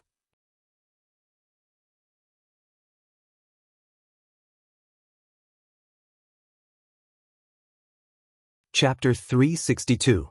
Gladiator Camp, Training Field. You need to be careful of attacks from behind and blind spots. Your body is your strength, but it is also your weakness. You need to remember this point. In this training field that was not much smaller than the Gladiator Arena, Rog was in the middle of giving Hulk a temporary special training. 3 days had already passed since his fight with Luo Nan. The result of the fight was easy to see. He won. Luo Nan wasn't able to block the Lotus Flower of his fifth gate, the Gate of Limit. Luo Nan ended the fight in a heavily injured state. Luo Nan didn't even have the time to use the Time Shift Domain under the terrifying amplification of the fifth gate, the Gate of Limit. Rog's Lotus Flower struck Luo Nan squarely in the chest. Then Luo Nan directly smashed through the metal wall of the Gladiator Arena, leaving the arena in defeat. Rog silently withdrew a bit of his strength the instant Lotus Flower struck Luo Nan's chest. He didn't let Luo Nan bear the full might of the Lotus Flower. The next morning, Luo Nan was taken away by Rothschild after finishing his emergency treatment. They took the Dark Star and left Sokka Planet. Luo Nan's departure didn't attract too much attention.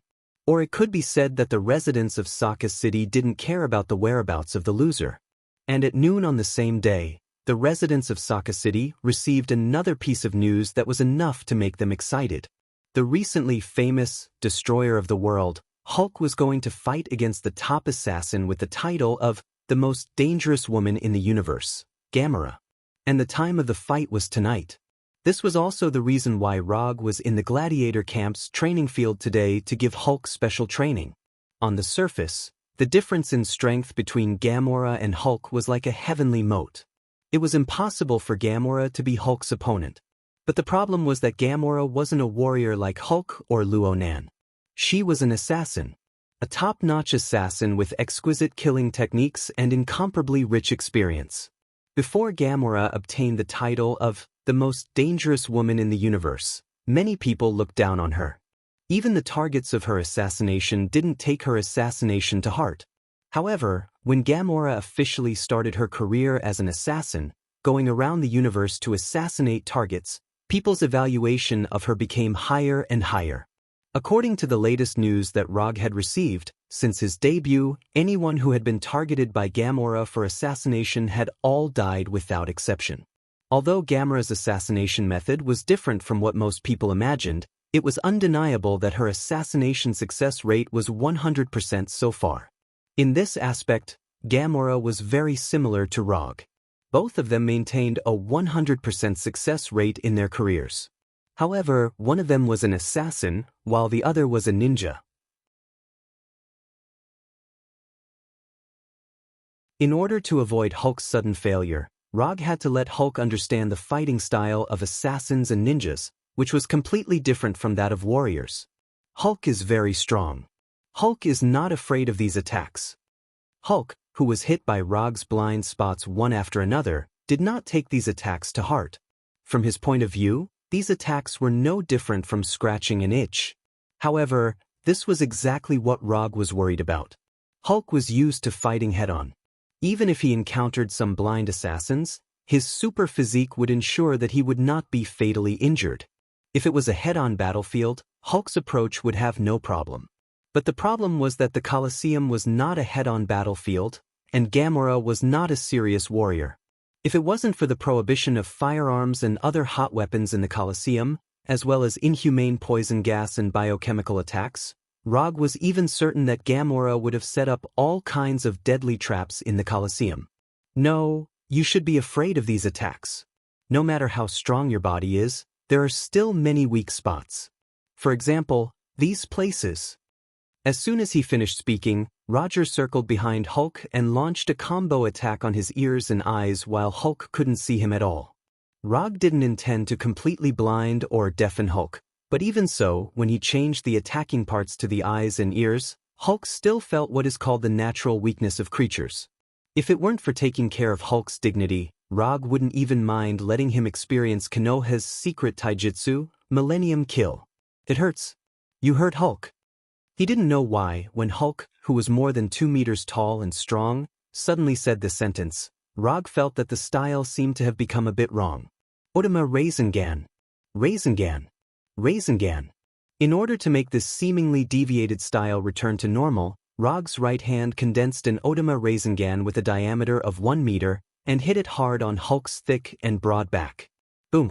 Hulk, who was rubbing his ears, had no time to make any defense.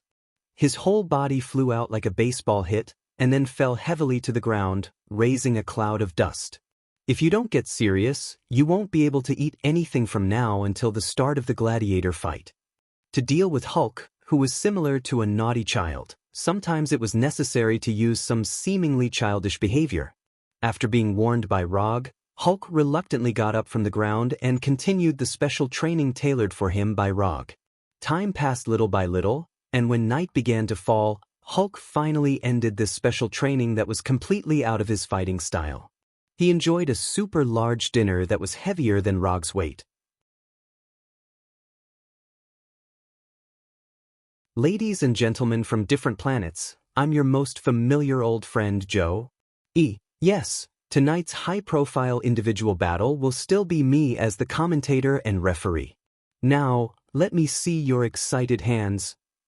It was the middle-aged man who was responsible for commentating Rogue and Ronin. But this time, the audience at the scene was not willing to cooperate with him. After a somewhat awkward silence, the exaggerated Joey began to introduce the two gladiators in tonight's individual battle. Hulk was the first one to appear. When he arrived at the gladiator arena wearing a pair of elastic special shorts with a look of excitement, the originally dull gladiator arena instantly erupted into cheers. There was no need for Joey to introduce Hulk's battle record. Every audience knew it in their hearts.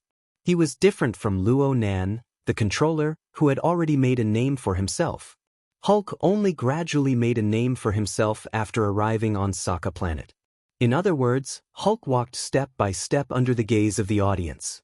After Hulk appeared on the stage, it was naturally the turn of his opponent tonight, Gamera. However, when Gamera, who was wearing a slim leather jacket, walked out of the gladiator tunnel, there was a burst of curses and boos in the arena.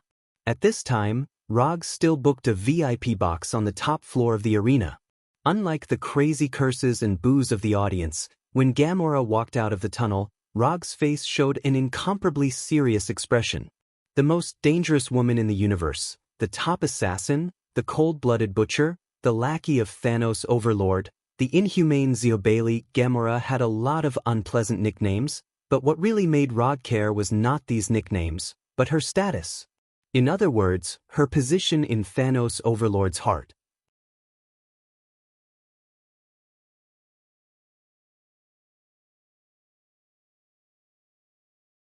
Chapter 363. On the surface, Gamora is just one of Thanos' adopted daughters, and she is his top assassin. This is the view of many people, and the other forces in the universe basically only know this. But Rog is different. He is a traveler, and he knows a lot of things that others don't know. Perhaps even Gamora herself doesn't realize how important she is in Thanos' heart. Soul Gem, one of the 6 Infinity Stones, is the only Infinity Stone that needs to be obtained by sacrificing the soul of a loved one. Rog has always known where the Soul Gem is, but he has never thought about the Soul Gem. The reason is simple: he doesn't have a true love at all. And even if he has a so-called true love, he will never sacrifice the soul of his loved one to get the Soul Gem. Thanos can get the Soul Gem by sacrificing Gamora, which is enough to prove Gamora's position in Thanos' heart. In addition, Rog also remembered a particularly small detail, a small detail that even Gamora herself didn't notice. Gamora hates Thanos' flagship spaceship Temple 2 and everything on it. Especially in the second temple, the chair that represented the supreme power of Thanos. Thanos has always hoped that Gamora can inherit his position, and that Gamora can sit on this chair that represents power and status after himself. However, after Gamora expressed her refusal, Thanos did not force her once. Because Gamora doesn't like that chair, in front of Gamora, Thanos would rather sit on the stairs under the chair than make Gamora unhappy. Although this seemed a bit outrageous, Thanos' overlord really did it, and he did it very casually. Gamora may not be willing to admit that Thanos is her father, but Thanos really treats her as his own daughter. Compared with Nebula, who is also an adopted daughter, it can be seen how much Thanos favors Gamora. This is also the reason why Nebula has been hostile or jealous of Gamora before she completely woke up. Get your equipment ready, it may not be peaceful tonight. Rog, sitting on the sofa, silently reminded Natasha, Ant-Man Scott, and others. What's wrong? Is there something wrong? Natasha asked doubtfully. I don't know for the time being, but there's no harm in getting ready first. Although Rog doesn't know how Gamora fell into the hands of Gao Tianzuan, his intuition tells him that Thanos will never let his beloved adopted daughter become a slave gladiator for Gao Tianzuan and the residents of Sokka Star. And as time passes, this feeling becomes more and more obvious. He even suspects that Thanos' men, or Thanos himself, are hidden in the audience below. Okay. Looking at Rog with a serious look on's face. The wine-red-haired Gamora arrived at the center of the arena amidst the boos and curses of the audience. She sized up her opponent for the night. Like Hulk's, Gamora skins. But Hulk's is SSSSSSSSSS.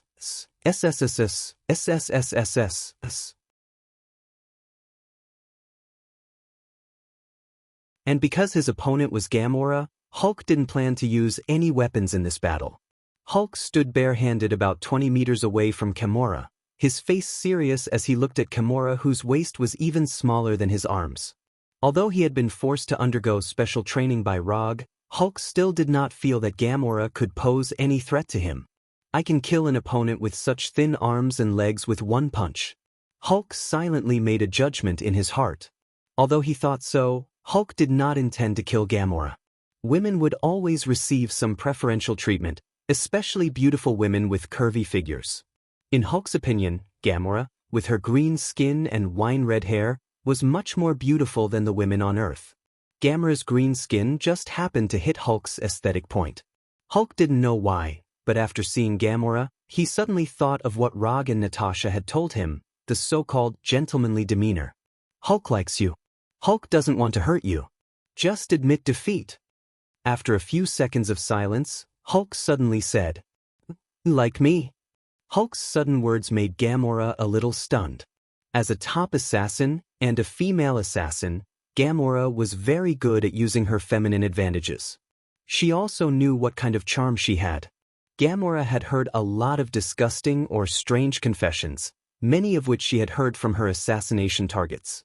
But after hearing Hulk's words, especially after seeing Hulk's sincere expression without any lust, a strange feeling welled up in Gamera's heart. This big guy's mind is still underage, right? The audience in the auditorium originally thought that they would see a bloody battle tonight, but the development of things completely exceeded their expectations. Although they couldn't hear the conversation between Hulk and Gamera, they could see that Hulk had no intention to fight at all. Not only were the audience in the auditorium puzzled, but even Gao Tianzuan, who was sitting in his exclusive box, was also puzzled. This is not right, this is not the script's arrangement. Gao Tianzuan single-handedly planned tonight's battle script, but he now found that the plot he planned was already showing signs of collapse before it even began. No, it can't go on like this. The arena of Sokka Planet absolutely won't allow such a boring plot to play out. Gao Tianzuan waved his hand at the female guard Topaz next to him, wanting to take the scepter in Topaz's hand that looked like a candied hawthorn. The ruler of Sokka Planet, Gao Tianzuan, was going to take action himself. However, before Gao Tianzuan could take the unconventional scepter, a giant castle-like spaceship flew over the arena, covering the night sky like a black cloud. Sanctum number 2, this was Thanos Lord's flagship, Sanctum number 2. It really appeared. Looking up at Sanctum number 2 that covered the night sky, a smile appeared on Rog's face. Since Sanctum No. 2 was here, it was impossible for Thanos Lord, who was known as the Mad Titan, to be absent. Sure enough, when Sanctum number 2, which was far larger than other spaceships, arrived above the arena, a bright white transmission beam shot out from the bottom of Sanctum number 2, like a bridge of light descending from the sky to the middle of the arena. With the descent of the transmission beam, a huge figure more than 2 meters tall slowly walked out of the light beam. It was a simple yet intimidating set of armor that was blue and gold in color. The 2-meter-long double-edged broadsword still had lines of blood that had yet to solidify flowing down the broadsword. Purple skin, a round bald head, a giant vertical chin, a robust body, and an innate domineering aura.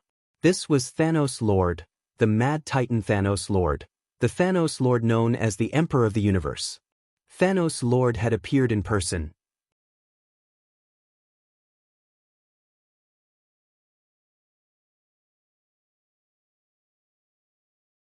Chapter 364.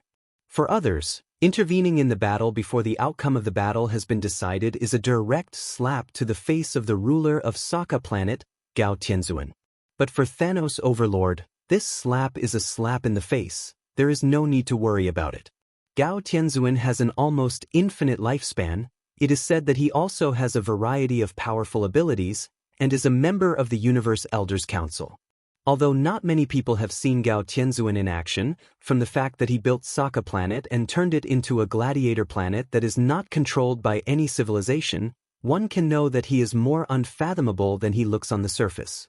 A person without much strength can't become the ruler of Sokka Planet, let alone build his own private kingdom here.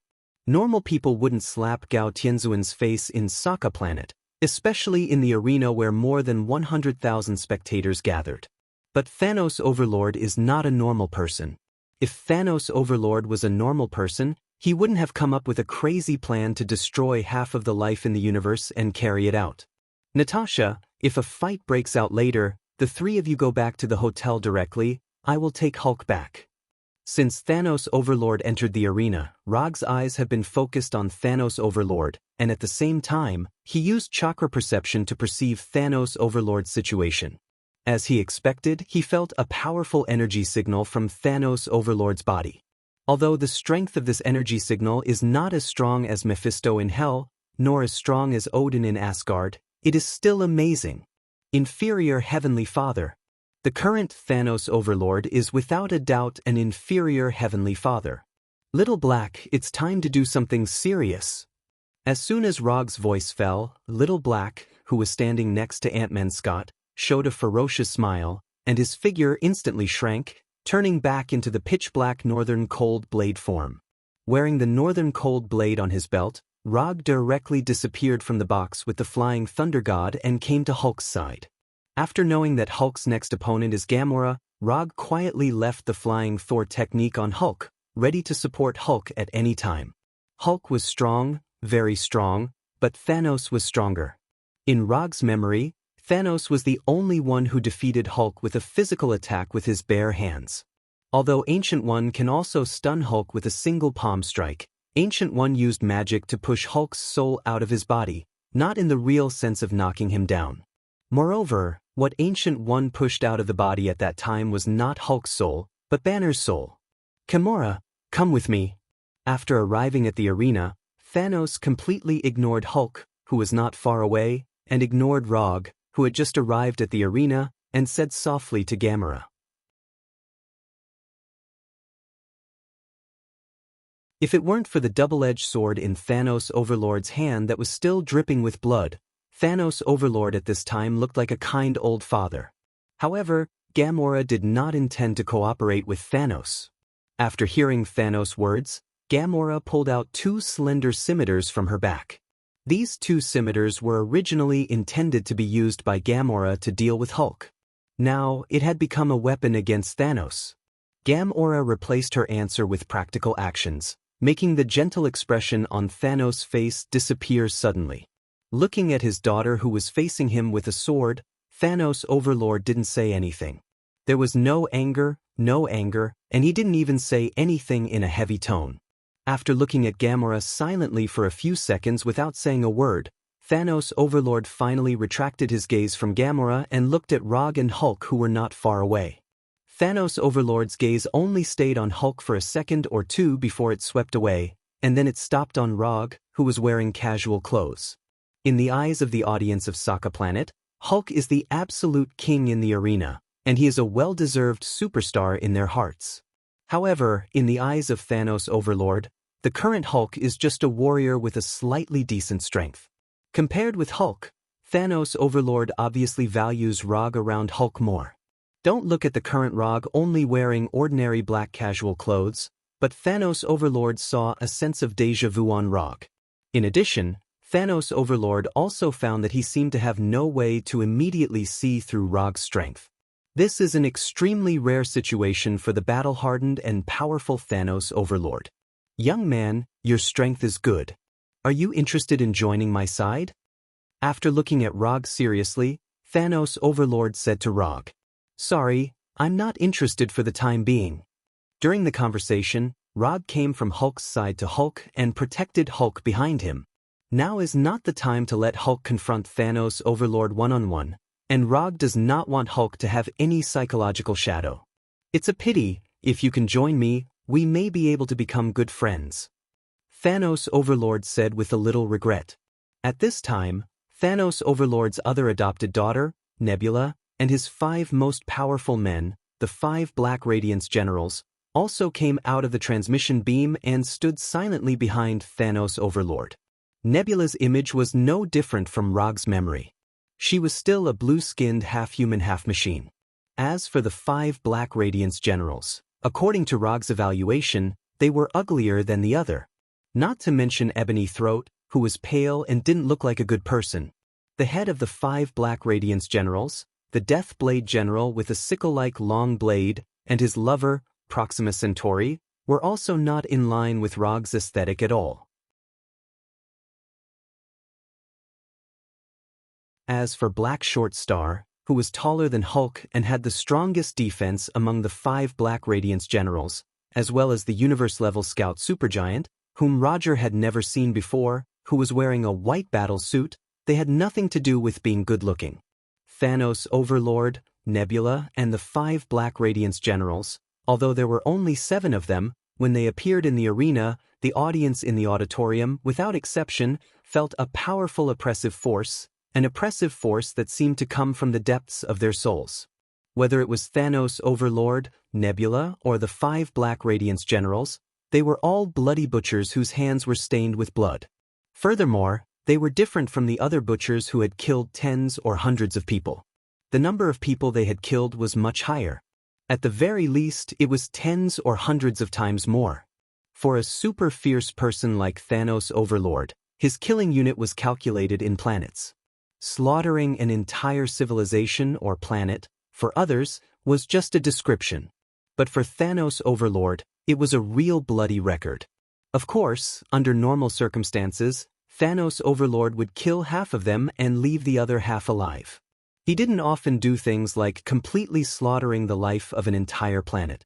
It's fine if we become friends, but if you know what I'm planning, you'll want to skin me alive and pull my tendons out.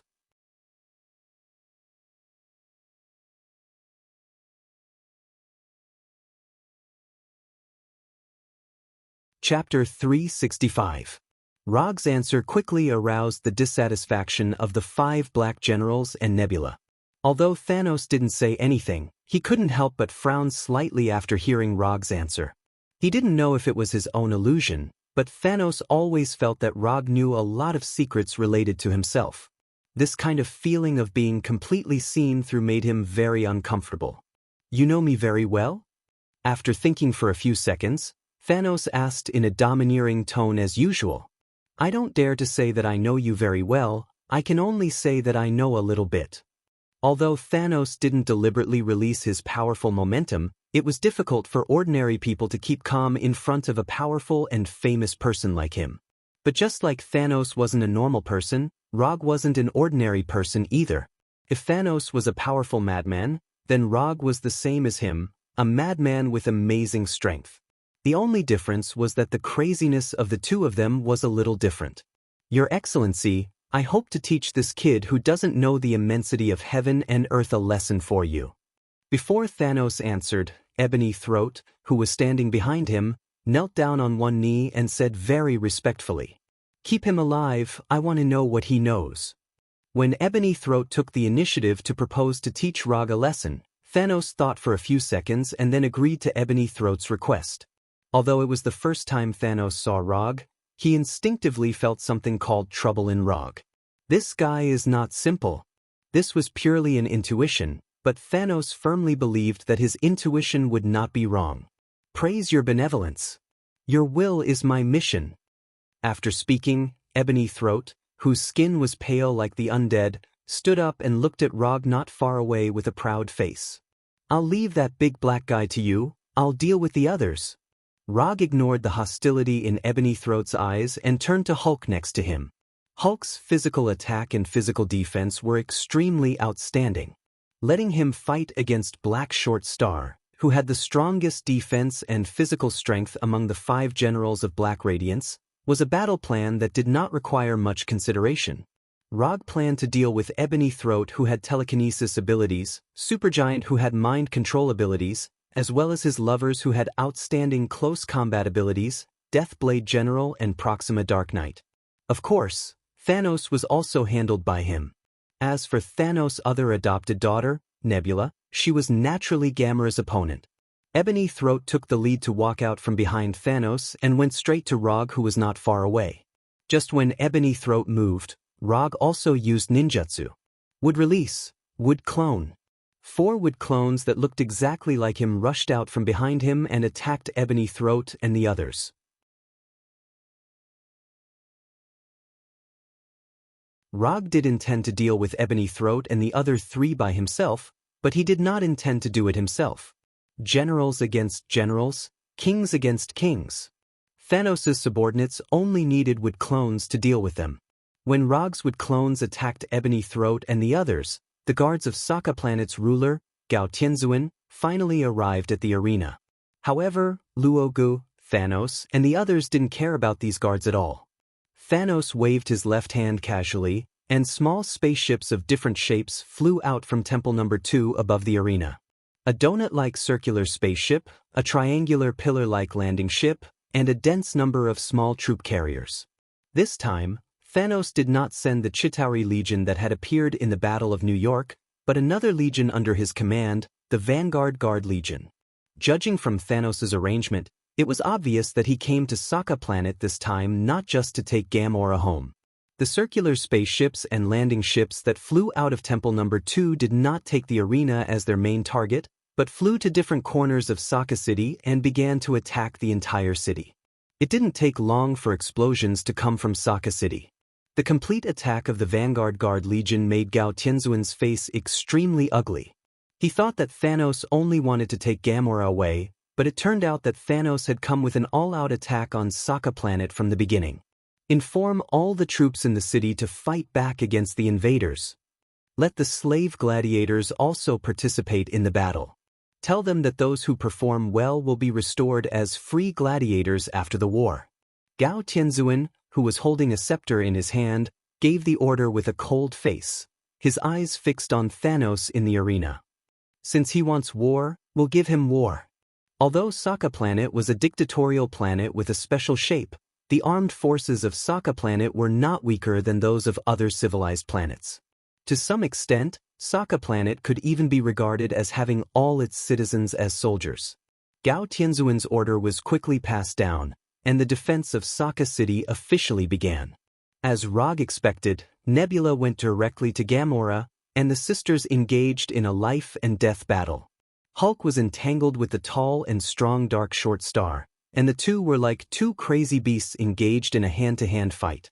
Ebony Throat and the other three were targeted by Rog's Wood Clone, and they used ninjutsu to fight against superpowers, genjutsu to fight against mind control, and taijutsu to fight against close combat. At this time, Thanos and Rog became the two people in the arena who have not yet started fighting. Your little tricks are quite good, I appreciate you more and more. Taking a look at the battle between the Wood Clone and Ebony Throat and others, Thanos spoke again. Correct you, these are not little tricks, but art that can take people's lives. As soon as his voice fell, Rog took the initiative to attack Thanos. Although the current Thanos did not have an Infinity Stone, Rog still did not dare to have the slightest carelessness. Even without an Infinity Stone, Thanos is a real Heavenly Father-level existence, a super powerhouse who can slaughter an entire planet and civilization. In just a moment, Rog crossed a distance of more than 10 meters and came in front of Thanos like a ghost. Without any hesitation, the northern cold blade in his hand directly slashed at Thanos' neck. The instant kill after the high-speed sprint has become his starting move for most of his battles. Opponents who are not strong enough or react fast enough are no different from lambs waiting to be slaughtered in the face of this simple and crude surprise attack. Clang. Although Rog's surprise attack was very fast, Thanos' reaction was also very fast.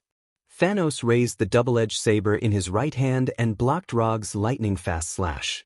A crisp collision sound rang, and the northern cold blade and the double-edged saber that collided with each other vibrated slightly at the same time. This kind of attack power is a bit interesting. Feeling the power from his right hand, a look of curiosity appeared on Thanos' face.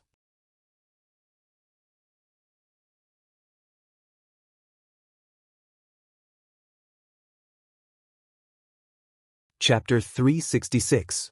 There are many races in the universe that look exactly like the Earthlings, so Thanos Overlord couldn't tell which planet Rog came from for a while.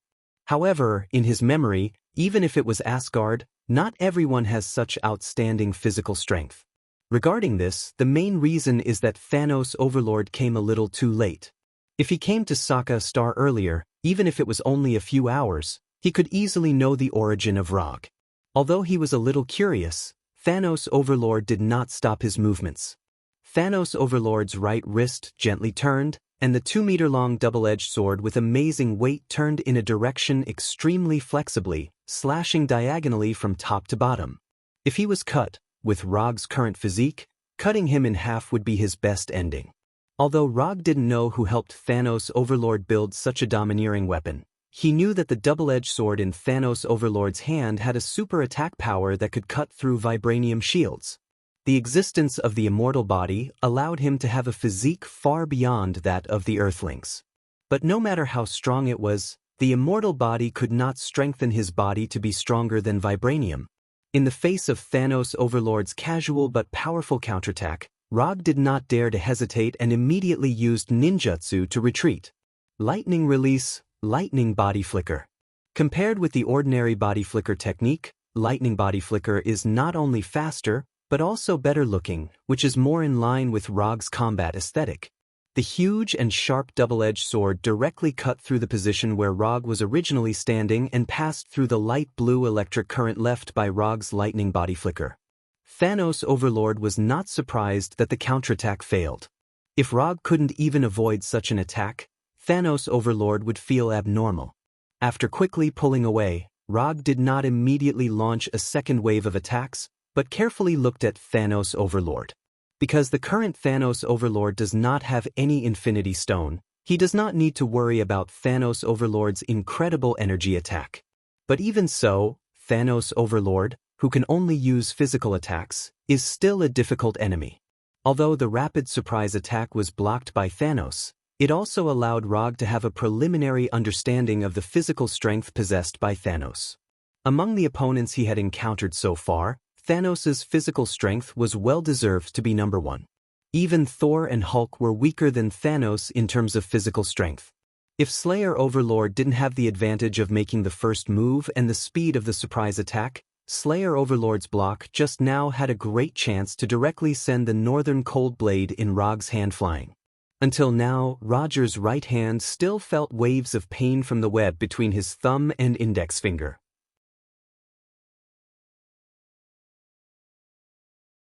In addition, what made him more concerned was Thanos Overlord's casual and understatement. There were many opponents who could block his rapid surprise attack, but none of them could do it as casually as Thanos. Rog had only seen this kind of fighting style of casually repelling the opponent's attack and immediately counterattacking. It was just that the opponents he faced at that time were all insignificant soldiers with mediocre strength. Thanos was more difficult to deal with than expected. Rog quickly made a judgment. If Thanos Overlord didn't have this kind of strength, he wouldn't be qualified to carry out the crazy plan to destroy all life in the universe. Strength, speed, physical strength, combat reaction, combat skills, combat experience. Rog helplessly found that except for the advantage in speed, he was far inferior to the current Thanos Overlord in several other indicators. The limitations brought about by his race were now vividly displayed. Since his innate conditions were not as good as the opponent, then he would add a few buffs to himself. In short, Rog was going to start stacking buffs on himself. Chakra Coat, Thunder Release Chakra Mode, Sage Mode, Hellfire, Hashiman Tonku, Nine-Tailed Chakra Coat. These were the buffs that Rog currently mastered that could significantly improve his combat state. After thinking for a few seconds, Rog quickly made a decision. Buffs, to stack layer by layer, there was no need to use a killer move at the beginning. Thunder Release Chakra Mode. In just a moment, Thunder Release Chakra was concentrated in every part of Rog's body. His body instantly became active, his speed, defense, and nerve conduction speed suddenly increased, and the silver-white lightning also covered his body. Looking at Rog's body suddenly shrouded in light blue chakra and wrapped in lightning, Thanos Overlord's face showed a hint of excitement. Until now, Thanos Overlord didn't know why he had such a strong interest in a stranger like Rog. In his intuition, he always had a feeling that he had met a real kindred spirit, which was one of the reasons why he took the initiative to recruit Rog before. Such an opponent, if he killed him directly, it would be a waste. Just as Thanos Overlord was thinking about how to beat Rog without really killing or crippling Rog, Rog launched his second wave of attack against Thanos Overlord. Just like before, Rog chose to use his most familiar and favorite rapid ambush tactic. Thunder Release, Lightning Body Blink. Rog's figure disappeared in an instant, leaving a weak electric current with the thickness of a finger in place. The Lightning Body Blink in the Thunder Release Chakra mode allowed Rog to have a speed far beyond the previous, making him disappear from the arena as if he really disappeared. However, in front of Thanos Overlord, his speed was not fast enough. At least not fast enough to break through the limits of Thanos Overlord's dynamic vision. At the moment when Rog disappeared, Thanos Overlord, who was holding a double-edged saber, took a step forward with his left leg, and the double-edged saber in his right hand slashed out. Clang! The Northern Cold Saber in Rog's hand once again collided with Thanos Overlord's double-edged saber. But this time, it was Thanos Overlord's double-edged saber that took the initiative to hit Rog's Northern Cold Saber. A huge force was transmitted directly through the northern cold saber to Rog's right hand, making his right hand slightly numb. However, at the moment when the northern cold saber collided with the double-edged saber, his empty left hand pulled out the flying Thor kunai that had not been used for a long time, and threw the flying Thor kunai directly at Thanos Overlord. Uchiha Ryu throw. Although Rog is not an Uchiha clan member, his throwing technique is not worse than the Uchiha clan member, and is even stronger. The physical strength of Thanos, who was obviously a level stronger than Roger, sent him flying without any suspense, causing him to fly out uncontrollably. Rog never expected himself to be able to compete with Thanos Overlord in physical strength, including being hit now. Everything was in his plan. Rog, who was holding the northern cold saber, flew out upside down, and the flying Thor kunai that was thrown out by him also came in front of Thanos Overlord at this time. As an experienced fighter, Thanos Overlord certainly can't ignore the existence of the flying Thor kunai. He only slightly tilted his neck and avoided the flying Thor kunai that was like a bullet. Is that all? After easily avoiding the flying Thor kunai, Thanos Overlord couldn't help but lower his evaluation of Rog. Using a throwing weapon to launch a second attack, this tactic can't be said to be wrong. It's just that this tactic appeared at this time. It's obviously a bit inappropriate. This is not in line with Rog's strength, but it also has the mentality of underestimating the opponent. It's impossible to make an accurate judgment of the enemy's strength, which means that Rog is only SOSO. Just when such an idea just emerged in Thanos Overlord's mind, an instinctive sense of danger instantly emerged in his mind. No, this is not the end. Thanos Overlord just wanted to react, but everything was too late. Flying Thor second stage, Flying Thor chop. You're tuning in to the Passion Pages YouTube channel. We're so grateful for your support, and don't forget to subscribe to join us on this incredible journey through captivating stories. Your generosity through donations truly makes a world of difference, as it's the primary source of revenue that allows me to expand and enhance this channel for you. Thank you from the bottom of my heart for being a part of this adventure.